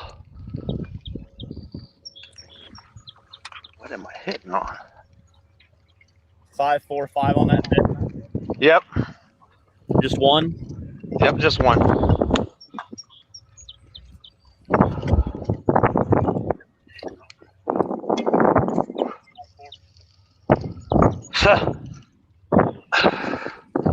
I got a catfish and a duck decoy. Impressive. Can't say that I've ever done that.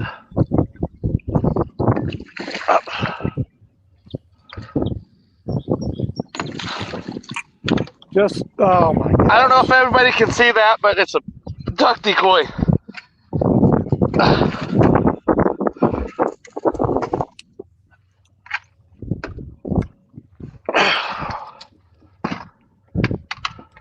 How do I get it off my line?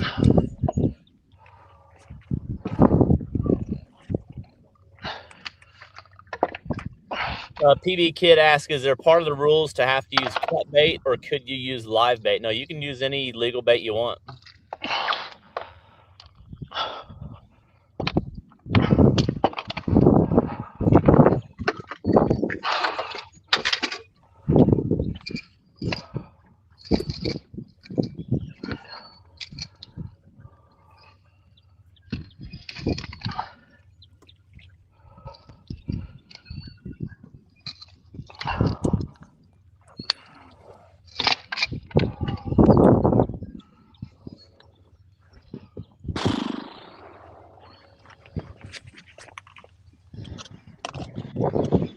$5.51. 5.51. What do you got? Hold on. I got 116.4. I got 116.25. Yes. I went, yes, you're right.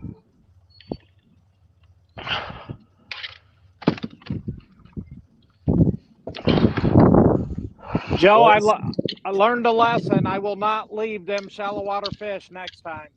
Yeah, I wasn't leaving the bite for nothing.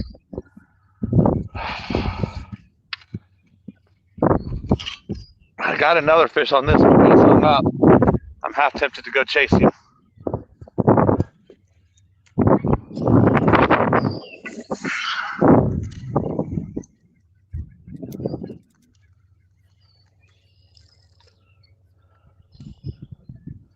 Tom asked, how much does a decoy weigh? It's heavy. Between that and the weight, it's pretty heavy.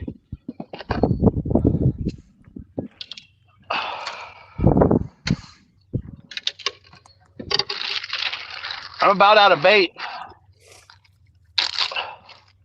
Still a lot of time left. An hour and 15 minutes left.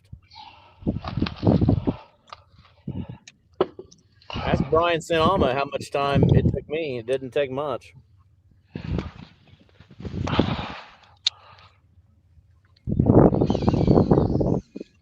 Joe's in that flathead territory. Lucky he could smoke a 30-pound flathead. He could. He could. Need 2 of them. That's a tough order there. That's a tough order.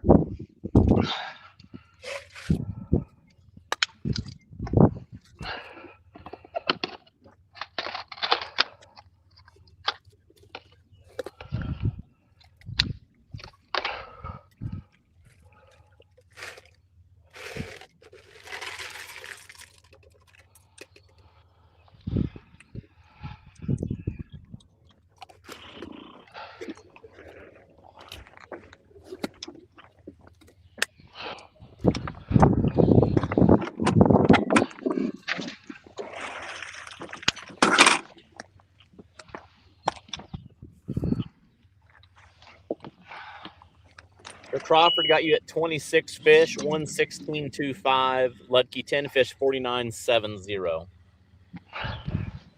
Not good. We got a lot of people watching. This is pretty incredible. It's awesome.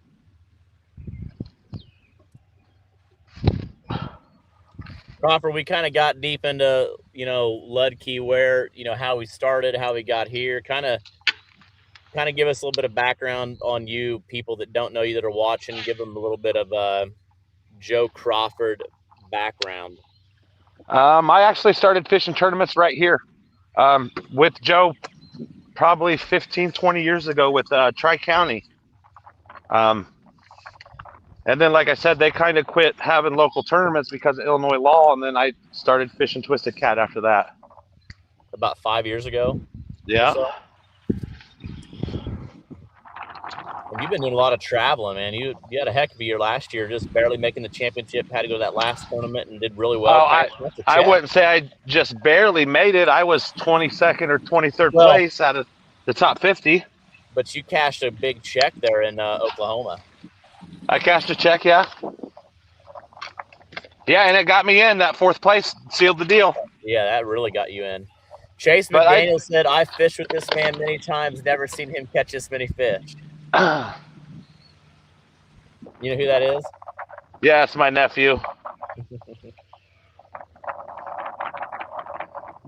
So what's kind of, and you're here today, obviously, you really made a name for yourself, and, obviously a Twisted Cat supporter. That's kind of one of the things is, people that have fished the trail, that we've seen a lot, people with, good attitudes and positive, kind of see.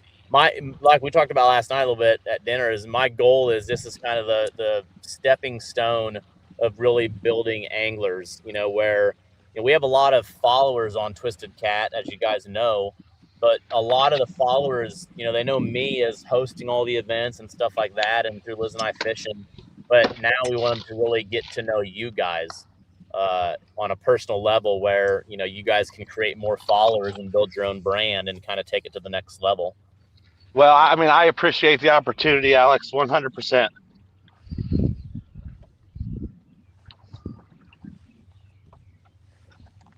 Jason Mitchell asked, what's big fish right now is 768.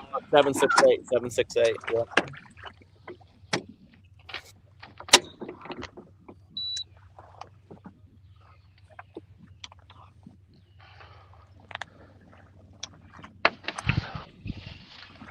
What is your, I remember this, what is your personal best channel cat? About 18 pounds. 18 pounds. Lake Shelbyville has giant channel cats, Alex. If you could get a tournament out there, man, people would love it. Yeah, that's a giant. I mean, anything over 10 pounds is a good fish. Yeah, well, I mean, you can catch 15-pounders at Shelbyville pretty consistent. Now, Shelbyville, that's just south of Springfield. Yeah, it'd be southeast of Springfield. So what town are you in again? Kincaid. Kincaid, Illinois, which is, I would say, south of Springfield for those that don't know. It's east of Springfield. It's like right in between Springfield and Taylorville. Okay. And then, Ludtke, you are from Springfield, correct? Correct. Mark Betty said, I've known Joe a long time since helping set up his boat dock. Heck of a guy and heck of a catfisherman. Hope he lands a monster before the end of the day. Thanks, Mark. Good guy.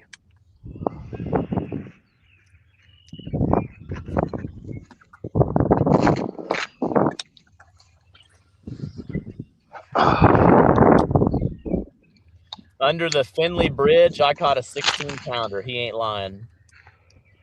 Nope, I'm not lying. It's full of them. So let's say that we were doing this 1v1 middle of August. What bait are you guys using? Same, maybe some moon eye. Ludtke, what about you? I agree. I agree.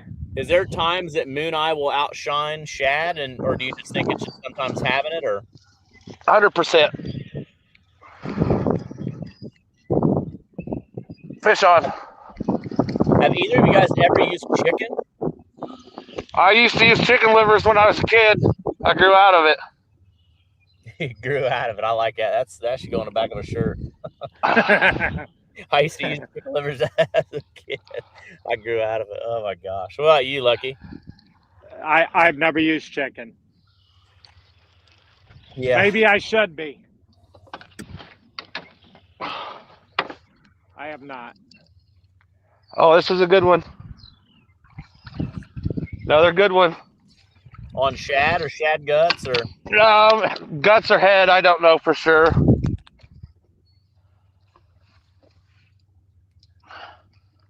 Guts. They just keep filling back in there, don't they? They're not leaving.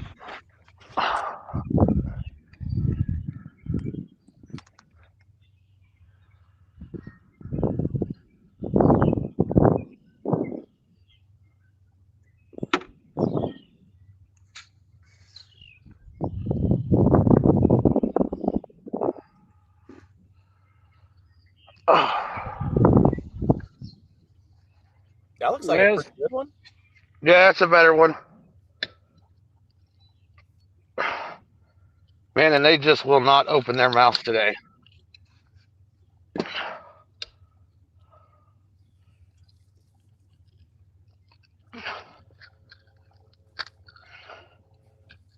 Liz, if you find fish, don't leave them. Hey, she did that already on me, damn it. Yeah. You know, Ludtke, that saying Jason Jackson used to love to say, didn't he? Yep. Don't leave fish to find fish. Absolutely. He definitely did.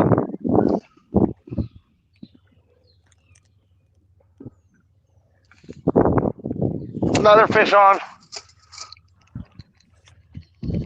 Oh, he popped off. Are you using any shad guts? Yes. Yes.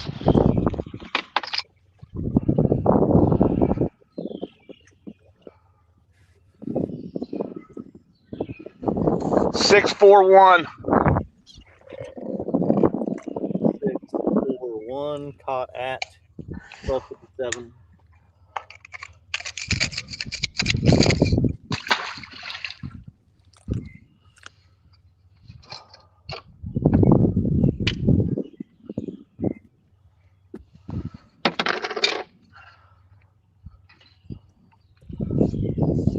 122.66.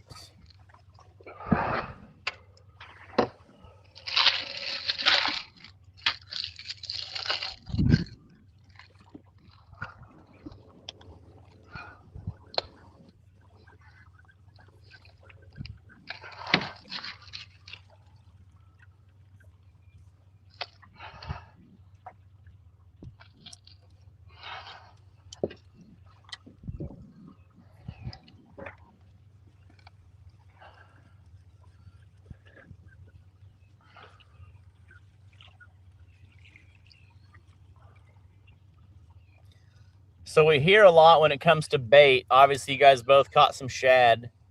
When you catch them, is there a certain way you prepare them? Do you put them in a bag? Are you worried about like where your ice comes from? What's your guys' thoughts on preserving your bait? It really just depends on how many days I'm going to be gone. If I'm going to be gone for a few days, I'll freeze it first. But like for this trip, I just bag it and immediately put it on ice. I did the same. I did the same.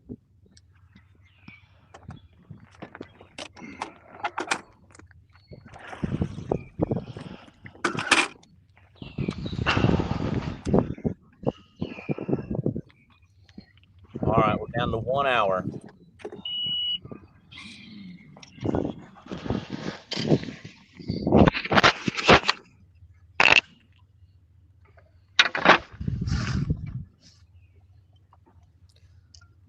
Ben Ford said 3 bites, still plenty of time.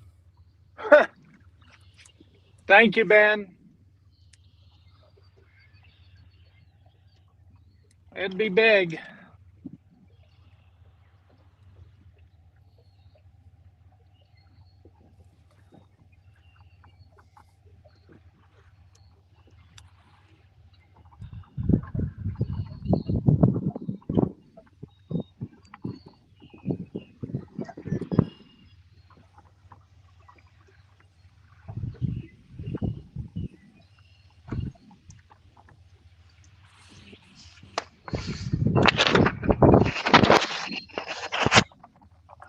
Alex, I feel like I had a chance if we were in a blue tournament.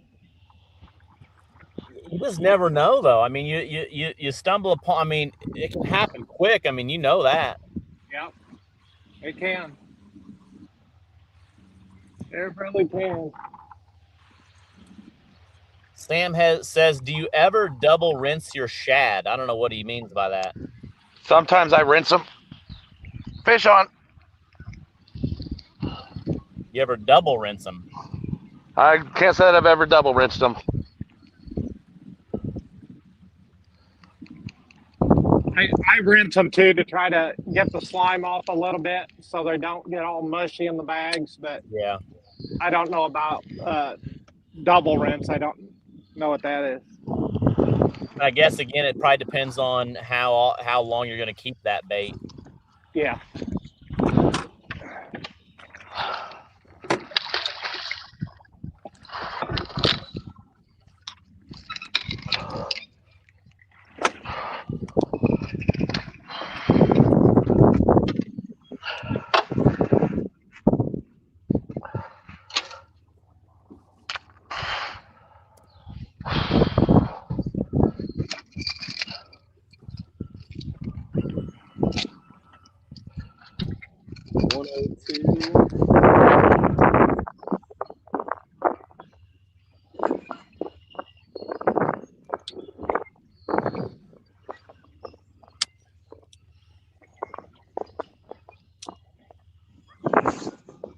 .92. What's your scale say? You got to let me clear the fish. Yep. So it's still letting you add the bag then? Yeah. 127.58. That's crazy. I said I was shooting for 100. I think I did all right. You did amazing.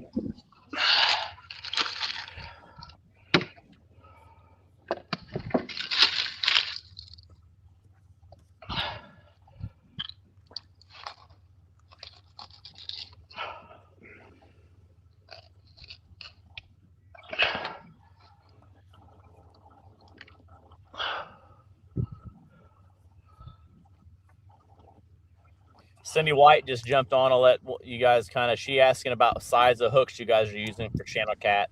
She's looking to come up to Fort Madison and chase some channels. I would recommend 6s. Even if you guys are chasing those 10+ pound channel cats, you still like to stay with 6? Yeah, I mean, I'll catch blues on 6s, Alex. If the bite's tough, I don't use a great big hook.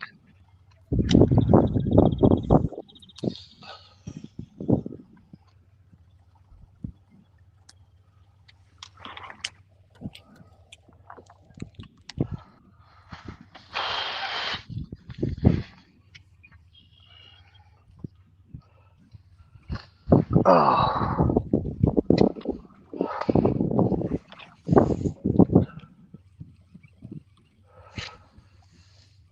Wind's giving me some problems. It's kind of been changing up on me here and there. Yeah, but you're doing fine. I need to get some fish.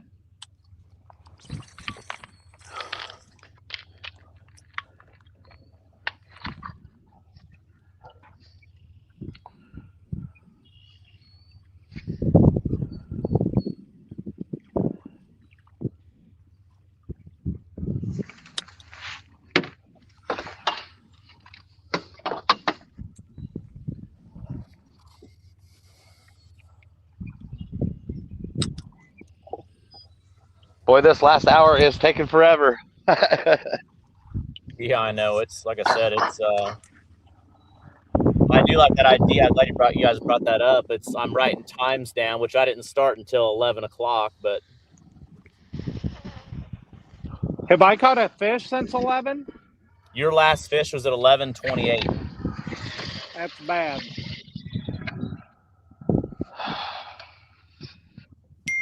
That's bad.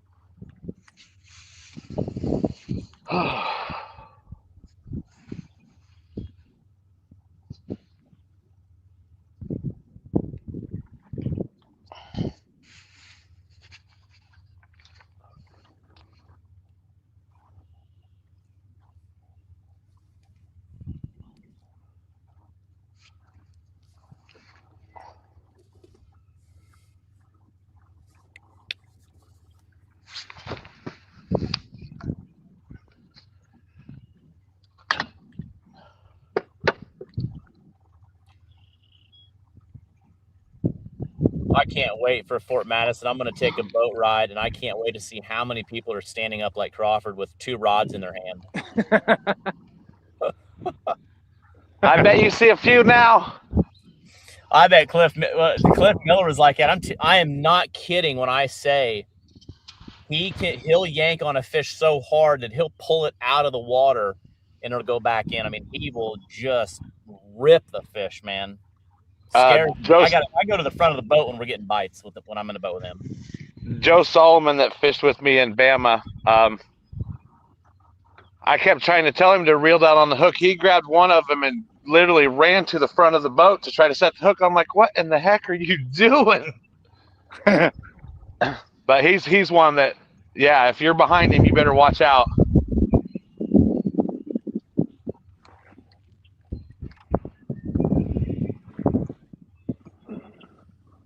What would you say? You're just in a couple feet of water then, Crawford? Yeah, I can't be in much more than 2 or 3 foot, maybe. Now, normal pool, is there any water where you're at? At normal pool, it's tough to get up here. Or in here, rather.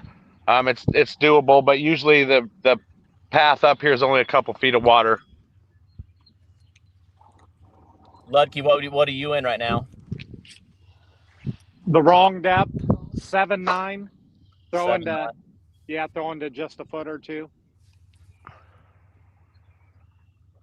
If the water's still coming up, is that what maybe is pushing them? You guys think pushing them fish into the shallows like that, and they're staying shallow? They'll spawn up in these shallows, and then usually, the spring high water will naturally push them up in this shallow water. then they know it's time to spawn.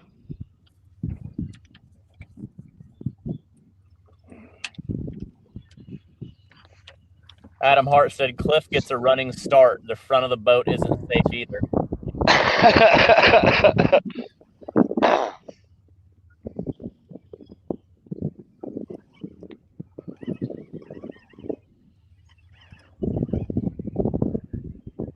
Lucky, you got one on? I do.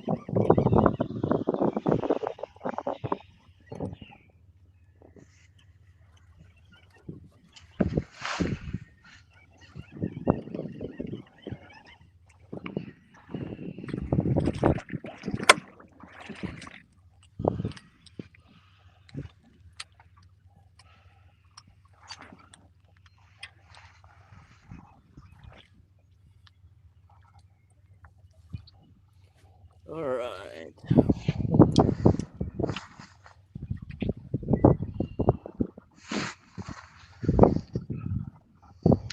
Fish caught at a 109.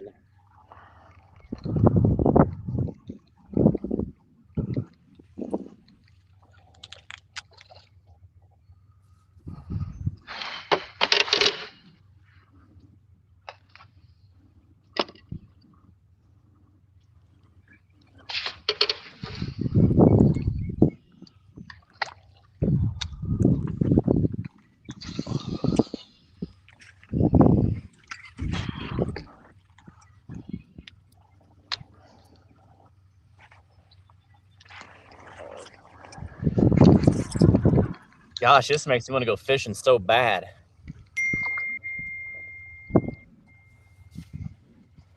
I'd go with Joe if I were you.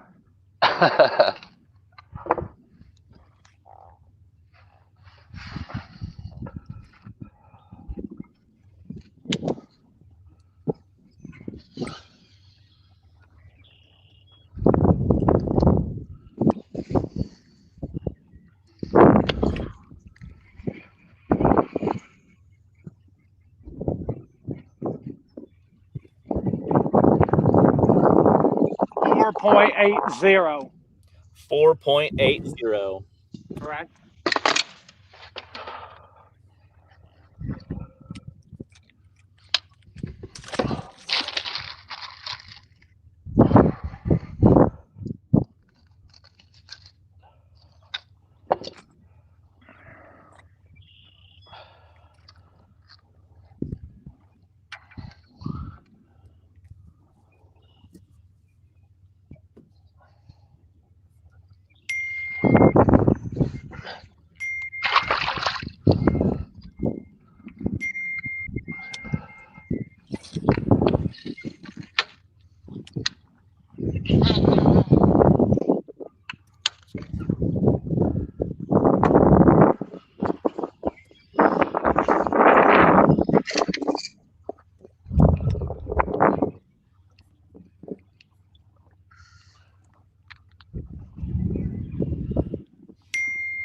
I'll tell you what, people think I'm probably crazy that I drove to Pekin to sit in my truck on a Saturday to do this, but I'm having a freaking blast, and I don't even get to catch a fish. And watch people fish?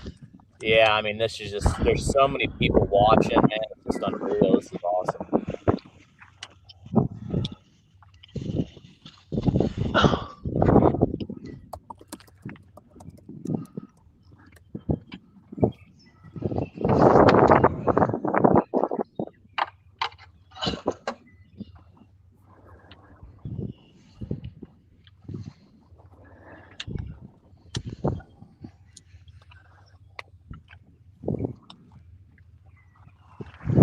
Catch that one up in the shallows, Lucky?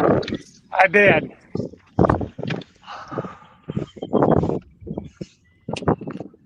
Missing them though.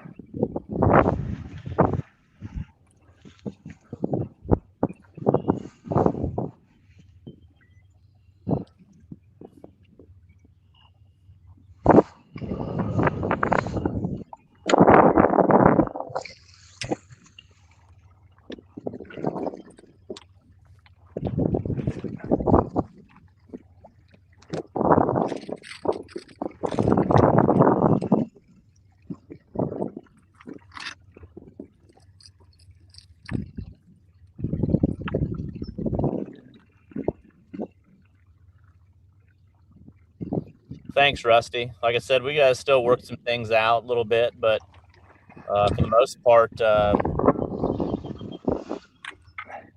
we're doing good.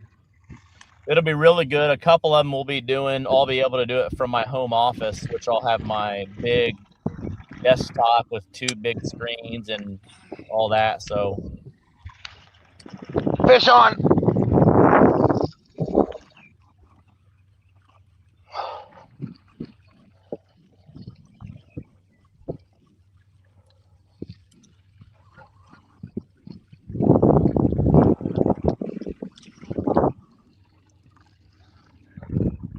Oh, come on. thanks, Robert. You still okay in that couch? You didn't pull anything?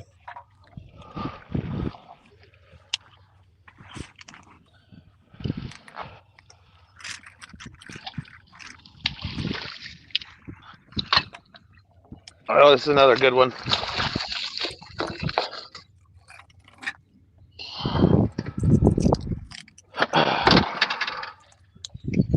Brian Sanama said, fishing and watching fishing doesn't get any better. Tough day for Ludtke. I know that feeling. Yeah. Thank you, Brian. I know you do.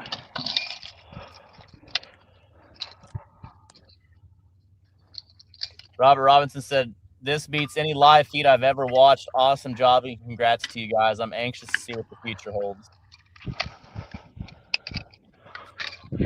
That's super cool. It is. I mean, it's been a blast.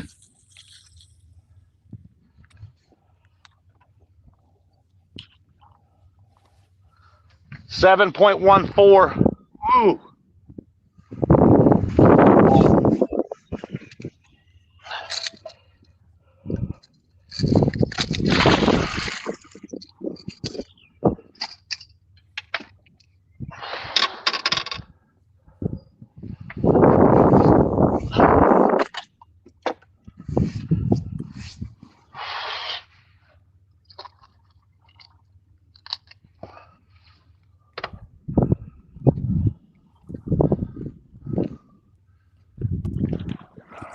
That was caught at 114.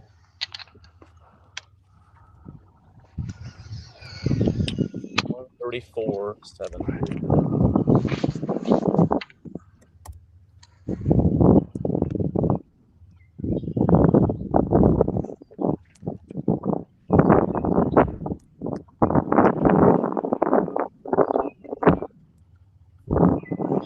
Maclo said that does it. I'm buying another boat. Who said that? Seth Macalo. This does. I mean, I'm ready to like go hook the boat up and go slay some channels, man.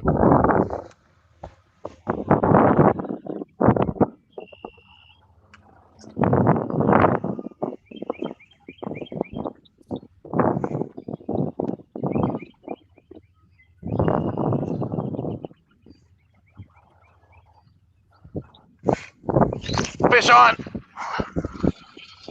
Listen, if you know, I was literally watching your rod get buried as you're weighing that fish. Did you hear me? Yeah, I heard you. My rod was getting bit. Both of you have had so many bites that you didn't know about. I need to do like a funny video of all the bites that you guys aren't aware of. Oh, I'm aware of them. I just can't get to them fast enough.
3.34.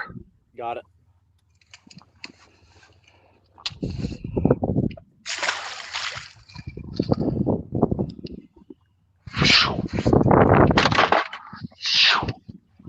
Holy cow. Midnight River Runner says, is Crawford using J hooks or trebles? Crawford's using circle hooks. 6/0 circle hooks.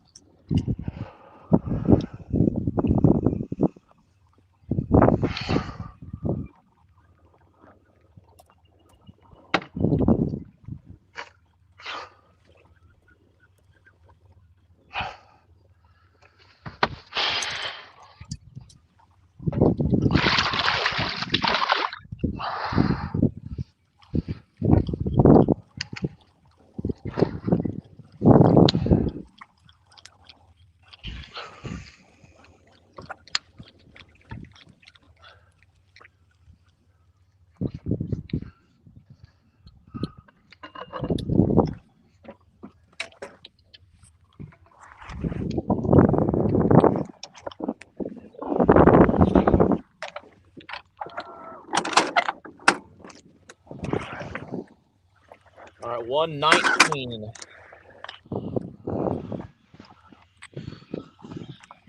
Very nice, Joe.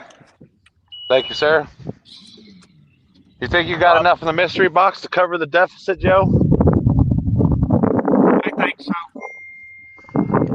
Robert Robinson says, Alex, these guys fit the format so well, answering questions and keeping us entertained even between bites. Awesome job, guys. Thank you. Thank you.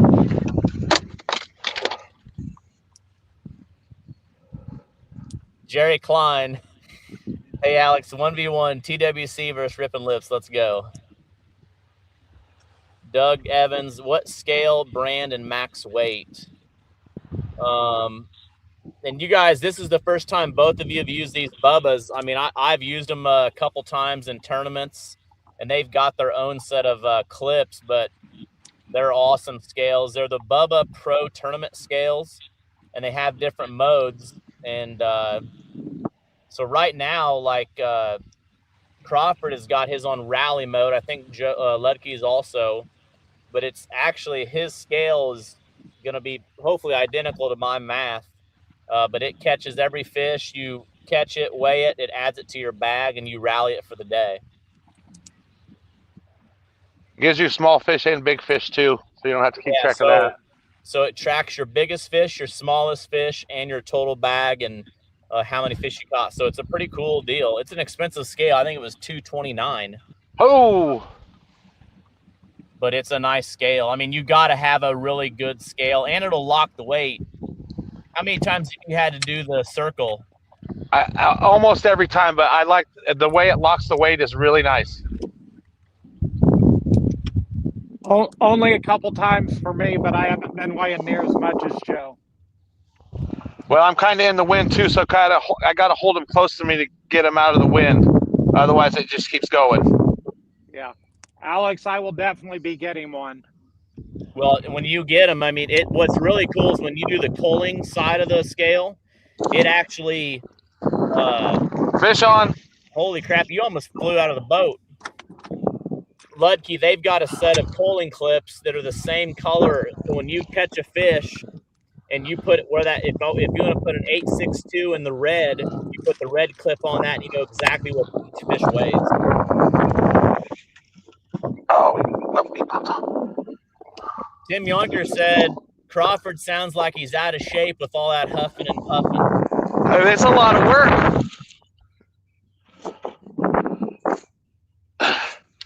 It's not easy to reel in 30 fish, regardless.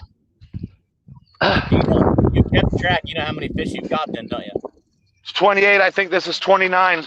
The scale keeps track for me. It's 30. This will be 31. Oh, man.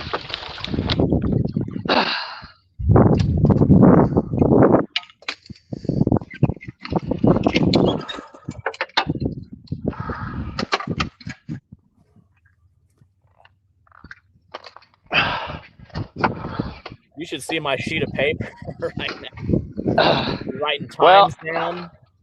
I was going to do that same thing, but I'm glad I didn't because I've never really had the time. So this is caught at 123.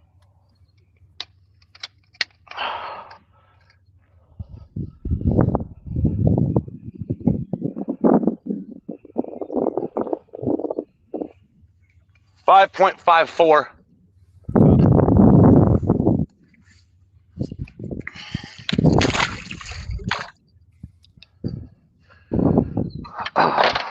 How many fish does your scale say you caught?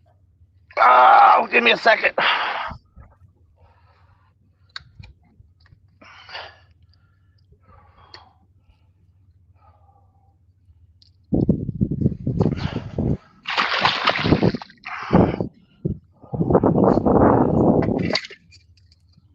$31.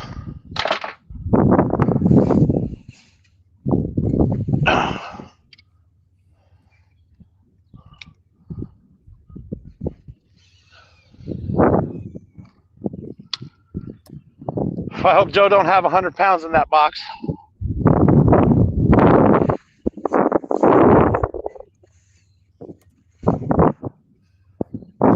Okay, so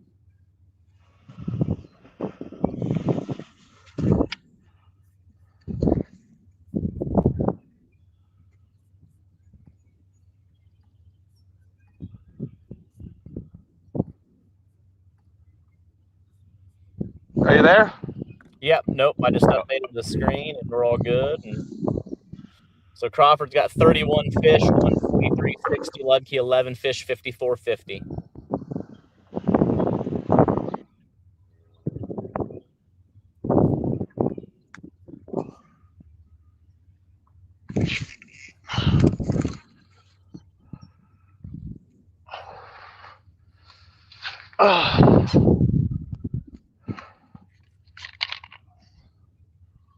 Somebody just drove by and gave me the thumbs up. Like they know I'm here doing this.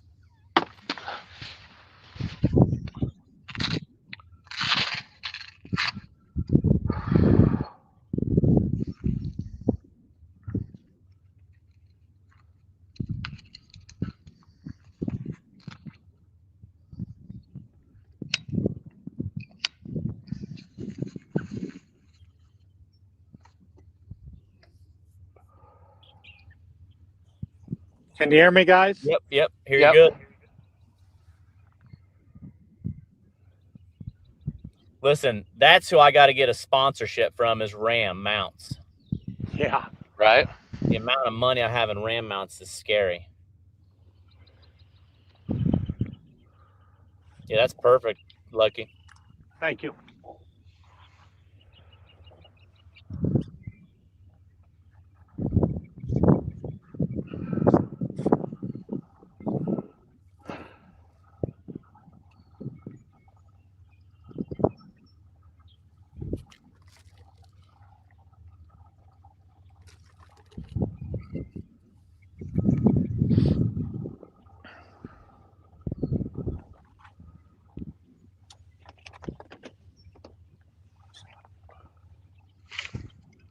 Fish on.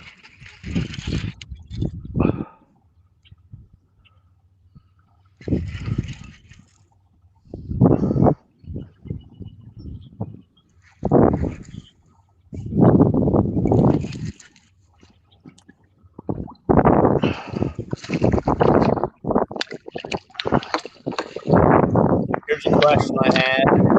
I got somebody asking, do you think that if you in shallow water with sonars, does that scare fish away with the pinging from a sonar? I honestly don't think so. Ludtke, what do you think? I don't know. You have people out there that they say it does, but I don't know. Normally, I don't have problems catching them shallow, even running electronic. I usually listen to the radio the whole time I'm fishing, even in tournaments, so I don't really buy into a lot of that. Yeah, I do.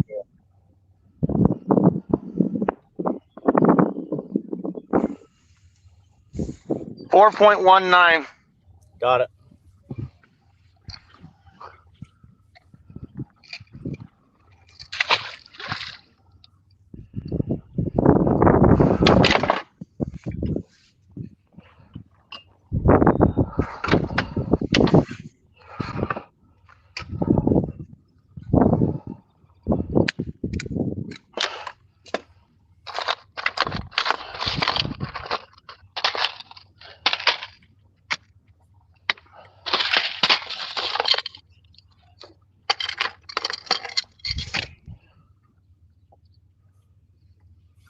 So I got a guy asking, do you have to leave the scales on the whole time while fishing for it to keep track of all the fish you catch that day? No, it has an option where you can leave it on all day.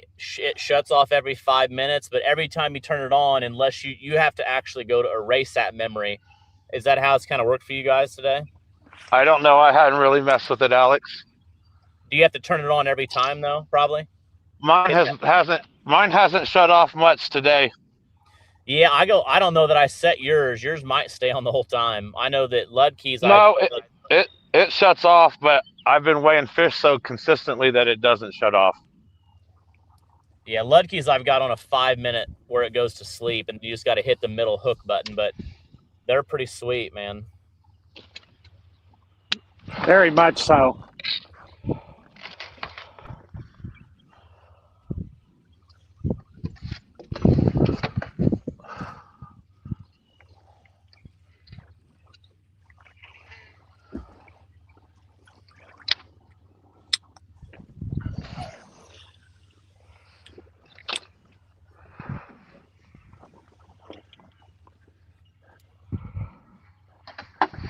Alex, who's up next? So the next one is gonna look like next.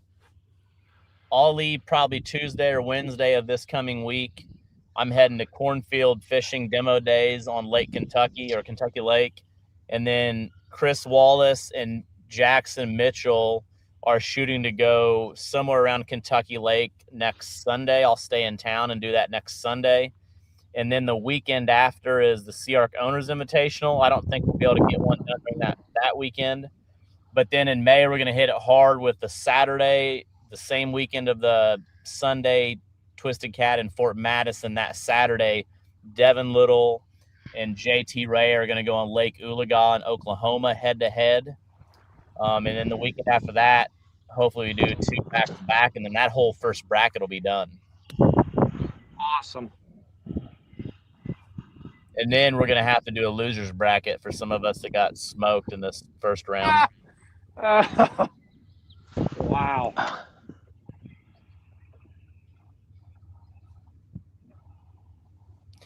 John Klassen said, how is Crawford setting the hook that hard with the circle hook? You know, kind of explain how that's how you're doing that. I mean, it's no different than a J hook. As long as I know that fish has got it in his mouth, I'm going to stick him. You know what I mean? And it's not a long enough consistent bite to reel down on. You know, you might get 1 in 10 of these fish that you could actually reel down on, or they'll just drop it on you. But if you have it in your hand, and once he hits it, you just tag him. I mean, obviously it works, right? No, yeah. Joe, anytime I try setting the hook with a circle hook, I hit their lip and pop it out. I don't have any problem with it at all. I mean, I haven't used a J hook. I don't even have none in my tackle box. Same. I probably haven't used a J hook in 10 years. Same. But Lucky, he's holding it like he's cradling that rod like a little baby. And when that thing gets bit, if you're anywhere, I'm sure Yiki's got smoked. Oh, it's not that bad of a hook set. It's similar to a Cliff Miller.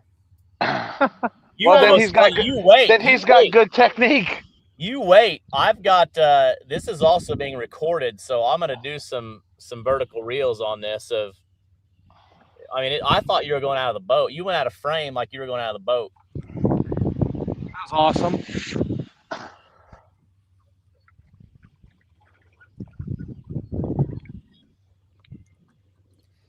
Kentucky Lake is where I grew up, and it would be cool to see him on the Cumberland. It's tricky river to fish.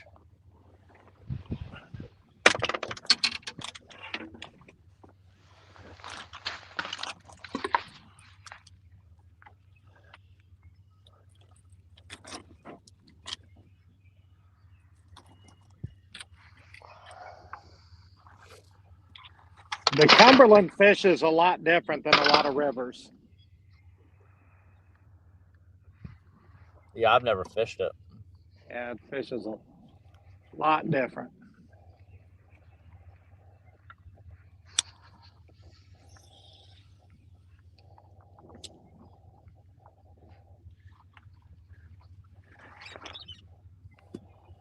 That's really a body of water where you have to fish structure, it feels like.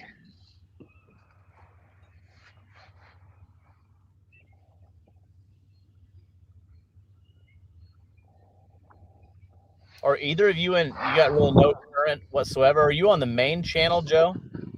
Lucky. Yeah, I'm off it, but yeah. But you're on the main river. Yeah.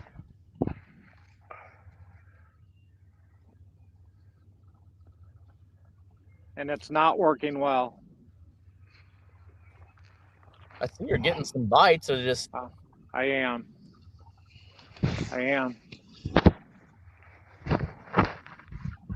Need to be holding it, I guess. It helps. Obviously it does.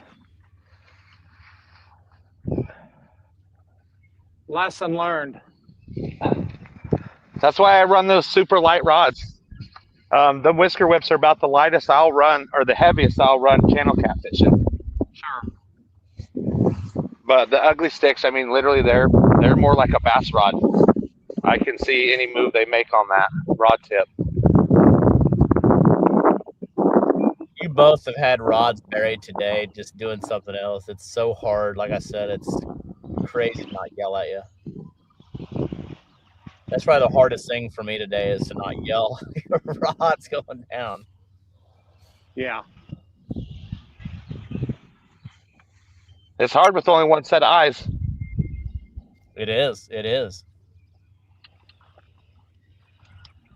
And the first hour, it was really bothering me. The missing. Are you kidding me? Oh.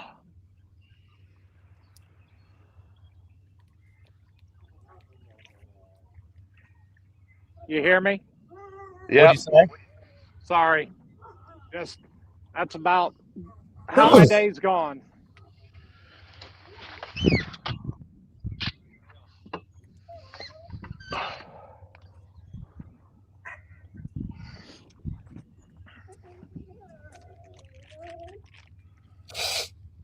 What time is it, Alex?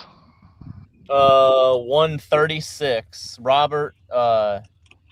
Robertson, Alex, is planer boards not an option channel catfishing? No, a lot of people, especially I'd say the last 2 years, wouldn't you guys say in Burlington there was a lot of people dragging boards last year?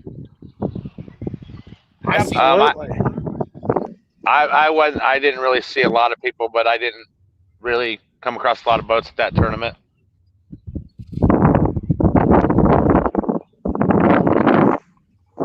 You absolutely can do it. Yeah, a lot of people are actually starting to bump for channel cats.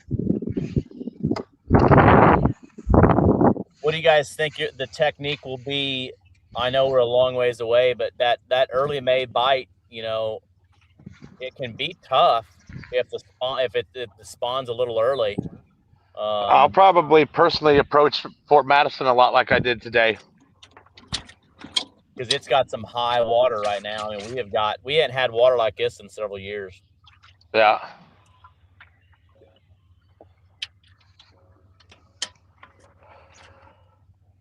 Yeah, I'm not going to say anything because I owe Joe a big one back.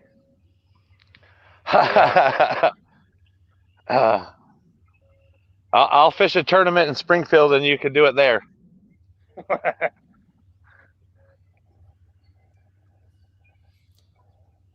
Somebody had a good comment earlier. They said, if this wasn't on live feed, this would be one of those fish stories. Yes.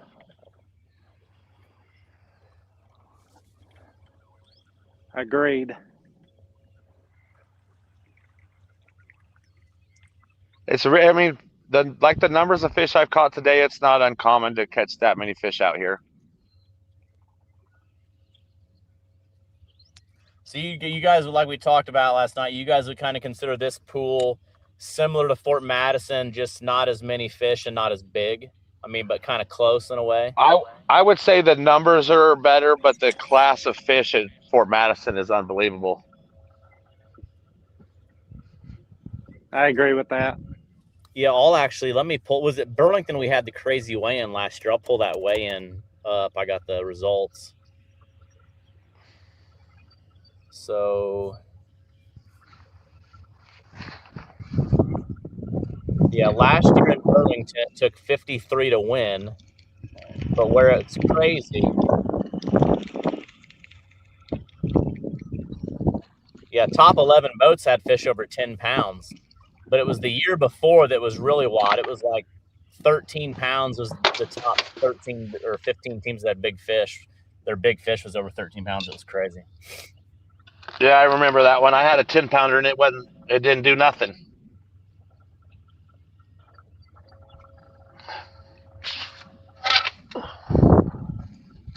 Alex, where did we get the 18-pound channel at last year?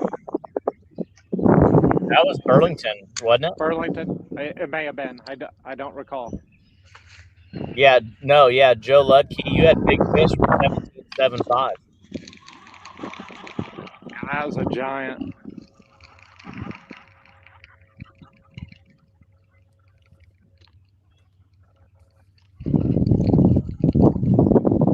Yeah, I would say if today we were in Fort Madison area, I mean, we'd see a lot bigger fish than we're seeing today. Yeah, but I don't know that you'd see the numbers. You wouldn't probably see the numbers, no. You can some days, but it's been rough over there with this weather changing back and forth and back and forth. How many fish did you and Liz have? I think Liz had 8 and Alex only had 2. I had 2 for 16.70 and she had 8 for 46.63. Yep. All good fish.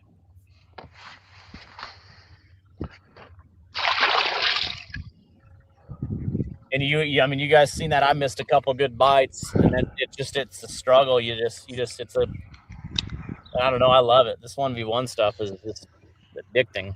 I'm not even fishing it, and I'm fired up. I was jamming to some music this morning on my way back to the hotel. I was ready to roll.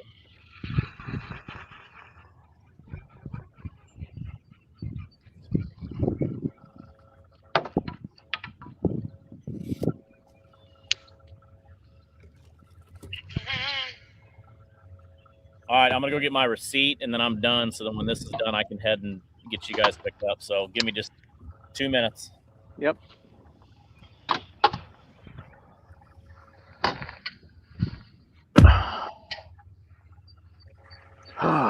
Joe, you can sit down the last 20. Okay. You've done enough damage. Thank you.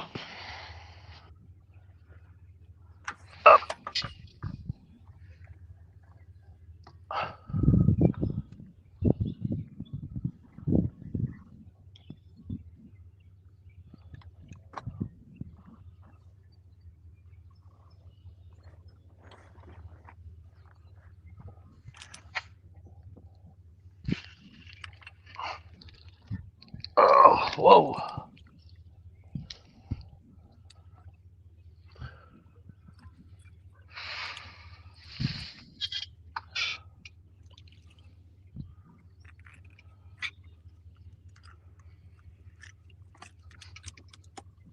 What's your next tournament, Joe? Fort Madison. Yeah.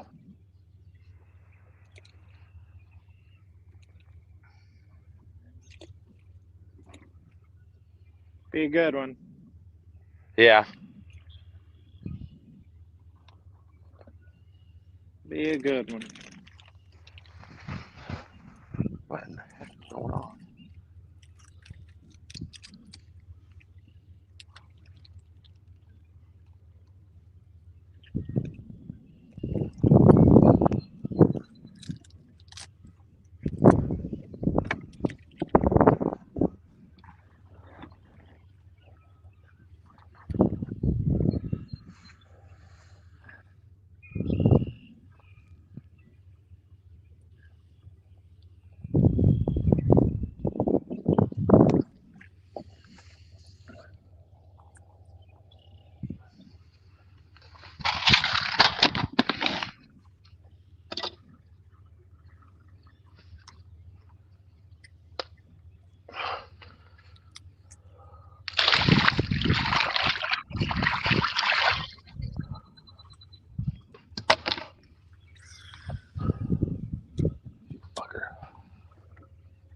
Sorry.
Everybody still there?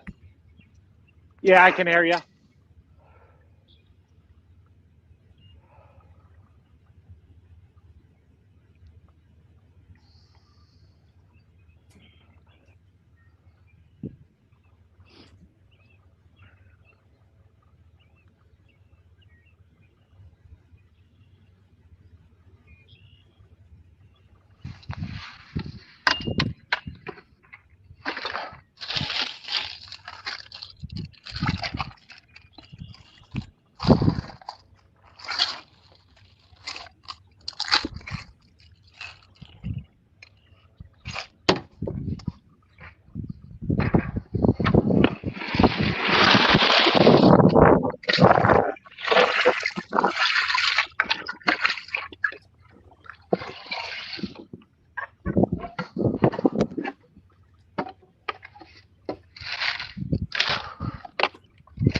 All right, I'm back.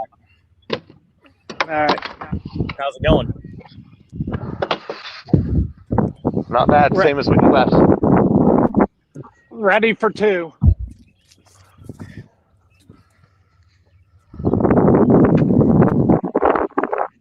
Get this I am one also- up and over with. I am also ready for 2. Even with the lead, I'm still nervous.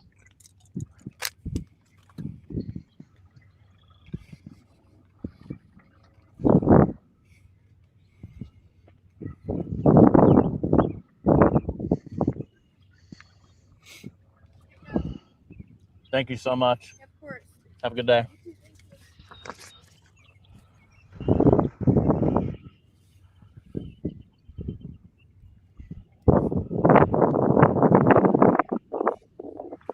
Are you guys close to each other at all? I don't have a clue. No. Nope.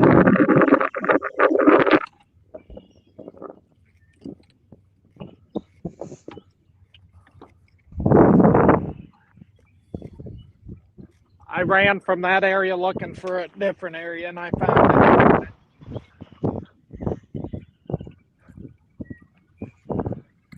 Scott Rupert said both are awesome anglers. Great show. Thank you. Thank you. Jerry Klein said, Joe, Ludtke, you still could get second. Still a chance.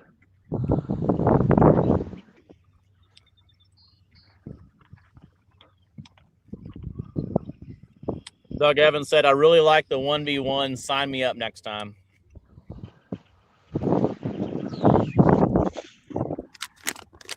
It's fun. It really is. It was a blast. Yep. Absolute blast.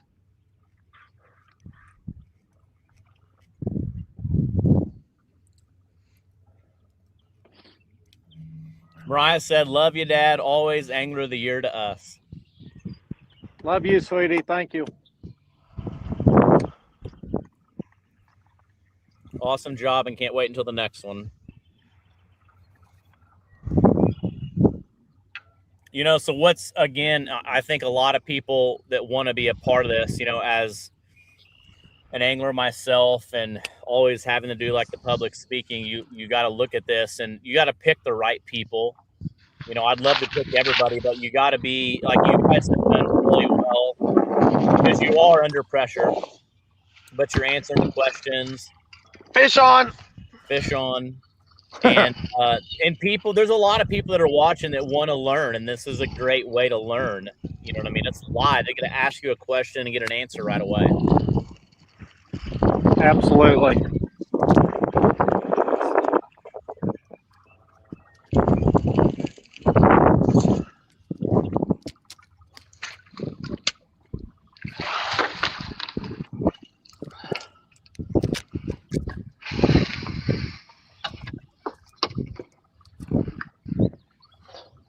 What's the official time, Alex?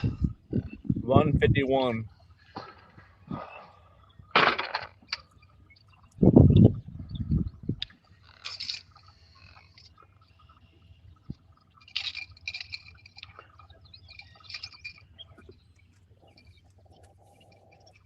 So you went from 1:27 to 1:51. And what time you caught your fish? What's that, Alex? 5:18. Okay. Your last fish was caught at 1:27.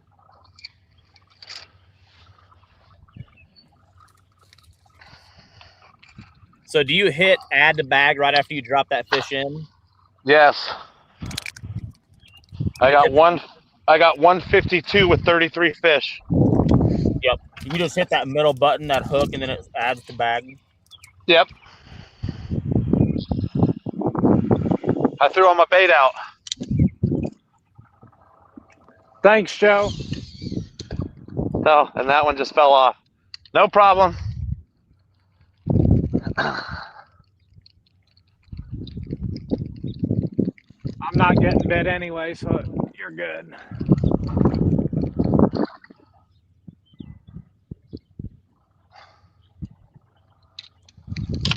Get your boat cleaned up.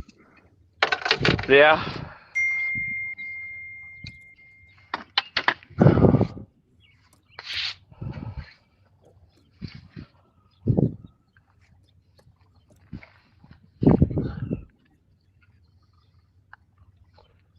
Have you guys been able to hear me pretty good and clear for the most part today? Mine has went, other than my phone going dead, has went perfect all day, Alex. Yes, I have. Okay, good.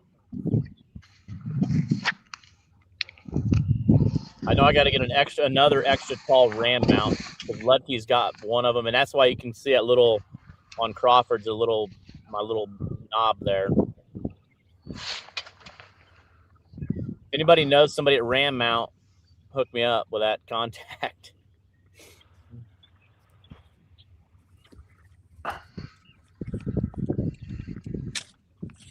Sam Hughes said, this was awesome, guys. Alex, you do a great job. And thanks and congratulations to both of you for the great showing, answering questions, which, yes, you guys did awesome. Nate Blint would be a good 1v1, but he can't hear anything. So you never be able to get any answers out of them. Yes, Robert, they still have the mystery fish at 2 o'clock that we'll pull out. Tim Yonker said, this has been great. Next best thing to being in the boat. Thanks for showing us.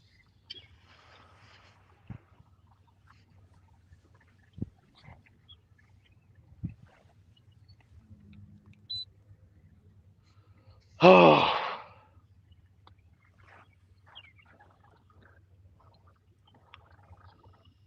It looks beautiful out. There is nothing, like I said, I wish I was out there, obviously, but this is awesome to watch. And the weather's really been beautiful today. I mean, couldn't ask for a better day. Doesn't hurt when you catch 150 pounds of channel cat either. It helps. It does help. But no, it's been beautiful. It's been fun, Joe. Great. Congratulations, my friend. Great job. Thank you. Always good fishing against you, Joe. Absolutely. Enjoyed it, brother.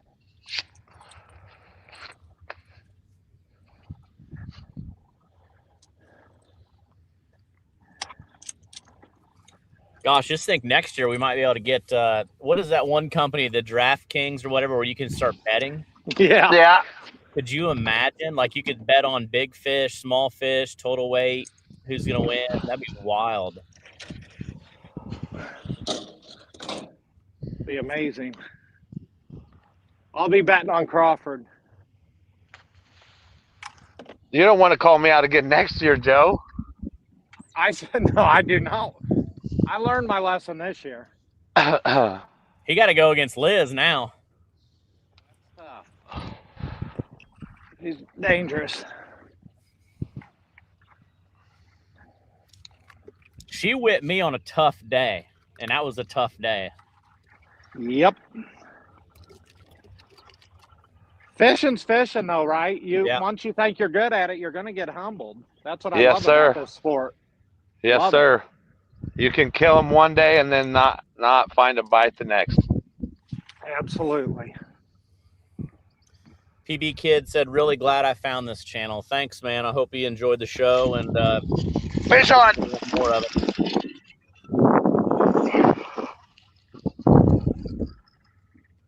Doug Evans said, yep, the next step is betting. We're always doing side bets. Yep. Good job, fellas. Katie said that'd be cool. Yes.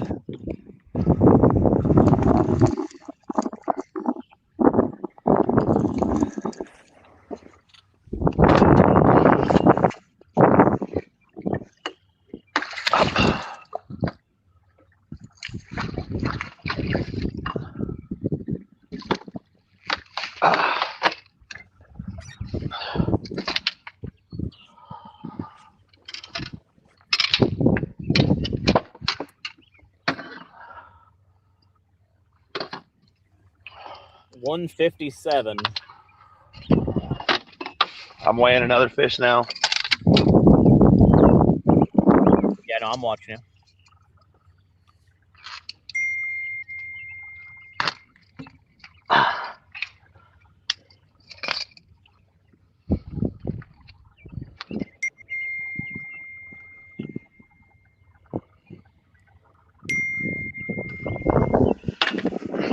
$4.72.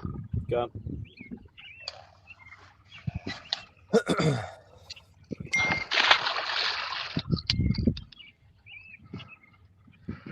I'm down to my last piece of bait.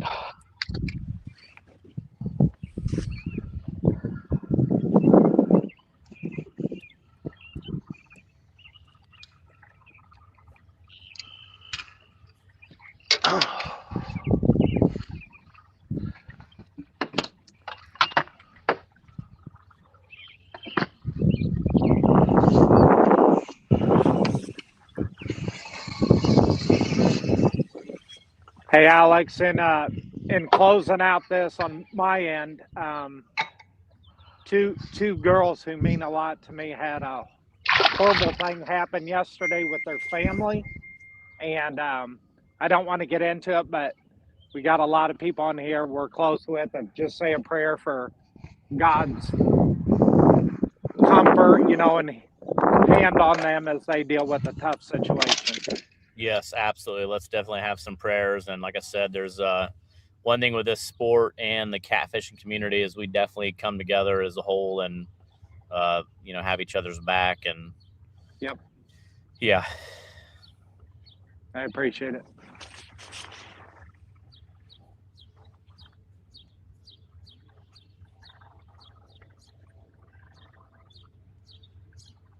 how'd I do on your guys' graphics?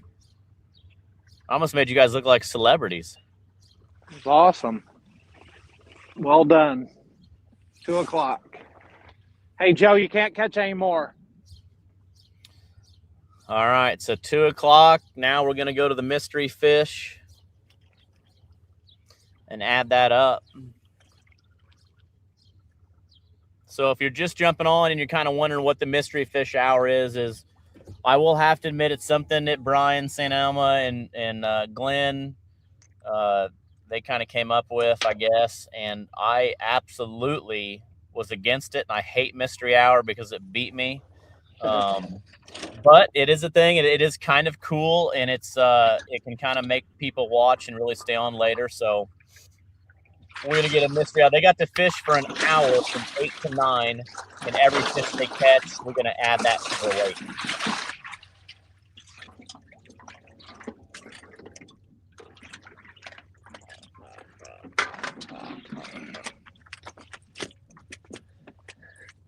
You hear me, Alex? Yep. Yep. Let's start grabbing. Got a couple in here.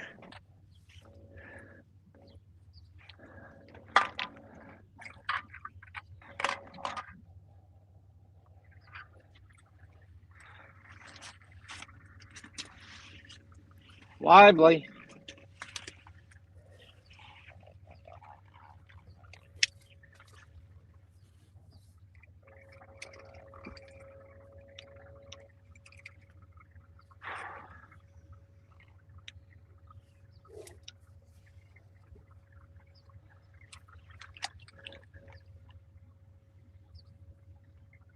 Whichever one you're ready. First one, my friend, 4.60. Oh, Crawford, hold on a second. I lost you. Okay. So Ludtke is 4.60. Correct. Okay. 3.90. Okay. You can throw those over.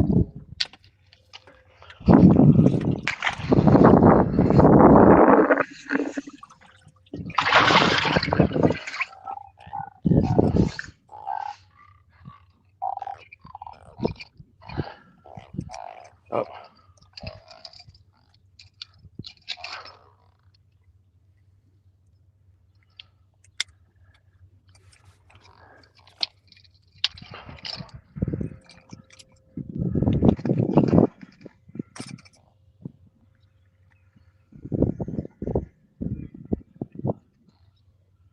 My second fish is 3.55. Okay. Second fish, 4.72. Okay.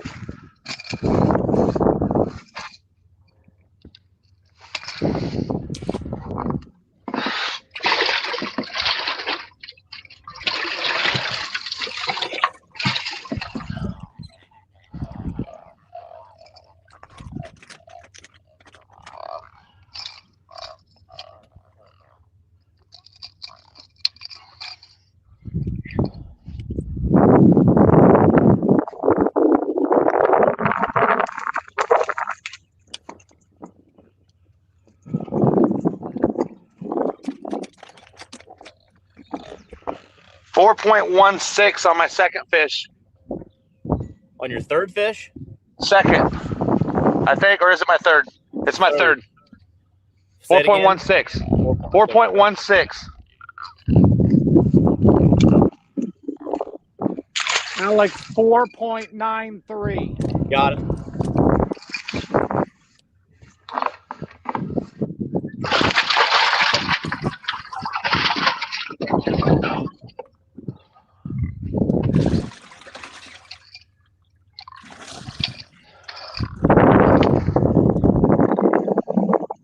Golly, you boys were on them this morning.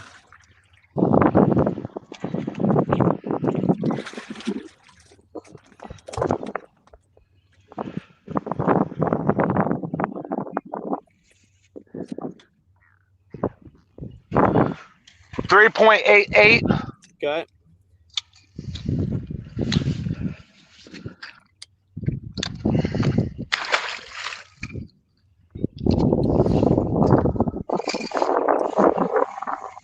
Last one.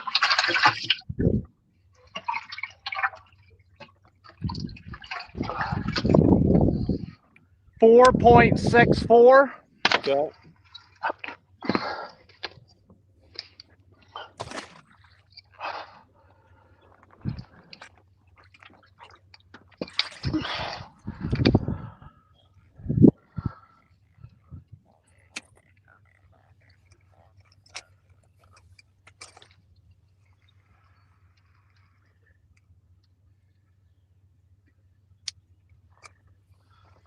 $6.86.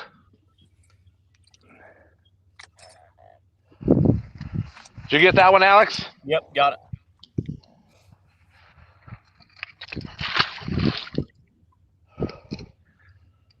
My grand total is 3.24. All right, say that again. 3.24. Okay.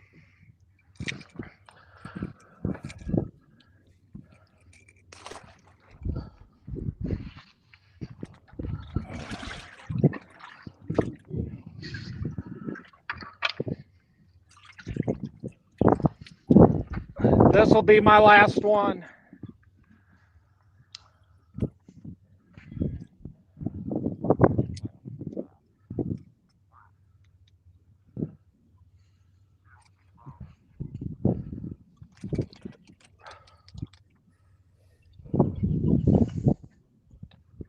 $4.52.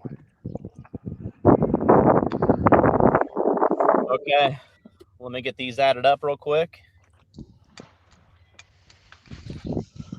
I got 180.05 with 39 fish. Let's see if that's what I get. Hold on just a second. Amazing, Joe. Good work. Thank you, sir. Thank you. Of course.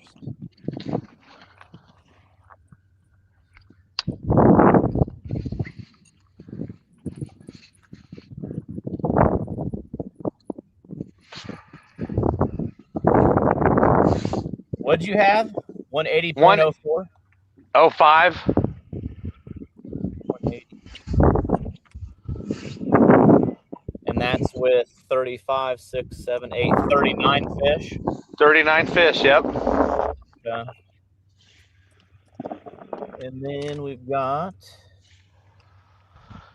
450.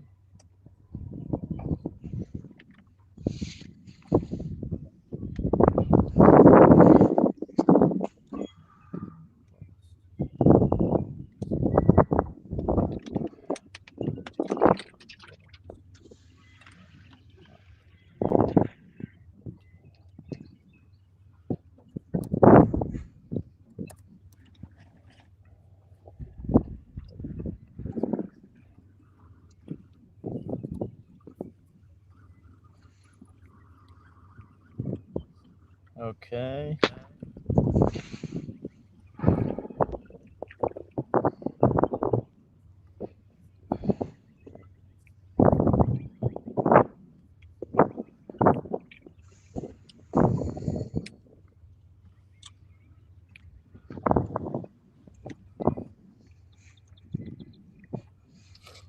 Okay, so we've got Crawford with 39 fish, 180.05. Ludtke with 17 fish, 81.15. Ludtke had a really, really good mystery hour. Just to kind of give you an idea, on the mystery hour alone, Ludtke had 4, 6, 7, 2, 4.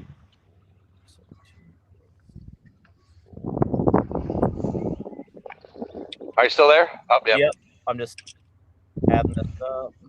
I'm nervous about my phone dying. Oh, 20. So Joe Ludtke had 26.65 in his mystery hour. Crawford had 3.9, 3.5,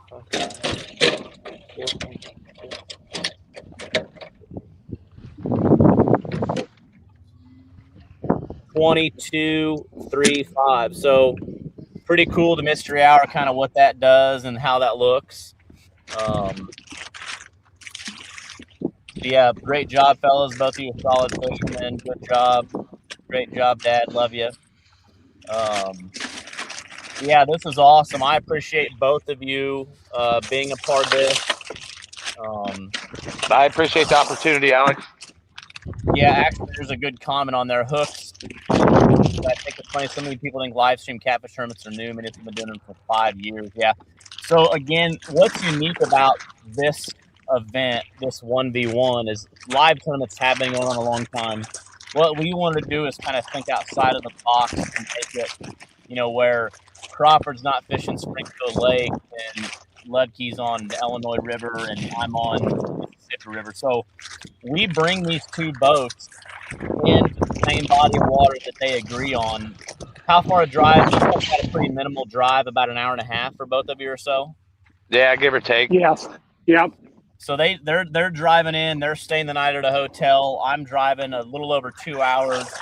We all meet up here. We get stuff set up on their boats. Obviously, we've got some things to work out, but for the most part, it went really good.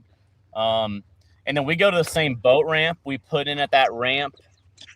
Look at this like a regular Twisted Cat Outdoors catfish tournament, except, let's see if I can bring all 3 of us, except instead of just everybody going out, we don't know until the end of the day, we're just picking 2 people head to head live all day plus the mystery hour. So just something a little bit more unique.